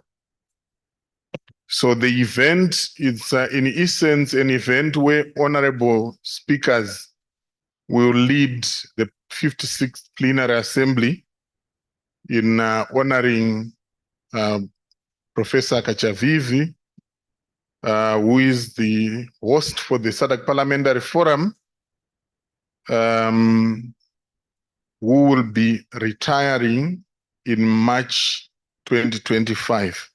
In this regard, we will commence our event at 17:30, and guests must be seated by 17:40. And we will then be led by the Honorable Speaker, our host for the 56th Plenary Assembly, who is going to be our Director of Ceremonies for the event. And we will be showcasing the richness of the region in terms of the speakers we have, because it's their event. So for colleagues who want to see our honorable speakers in action, this is our opportunity. We will be able to walk through the journey of Professor Kachaviv's life through a tribute that will be provided by the Speaker of the Parliament of Zimbabwe. We will have an opportunity for presentation of the valedictory message by Speaker Kachavivi. We will then have tribute statements from all the honorable speakers before we conclude with a presentation of a very special gift. And we will close with remarks from the Secretary General. Madam SG, I took the honors of just reminding honorable members about the program, but we have circulated the program through the usual channel, and colleague desk officers, protocol officers who may need help, please reach out to the Secretariat. The event is going to take place in the garden right across as you leave the venue. There is going to be a marquee in the lawn, and that's where we'll have the event. So we look forward to seeing you to be seated at 17:45. Thank you very much.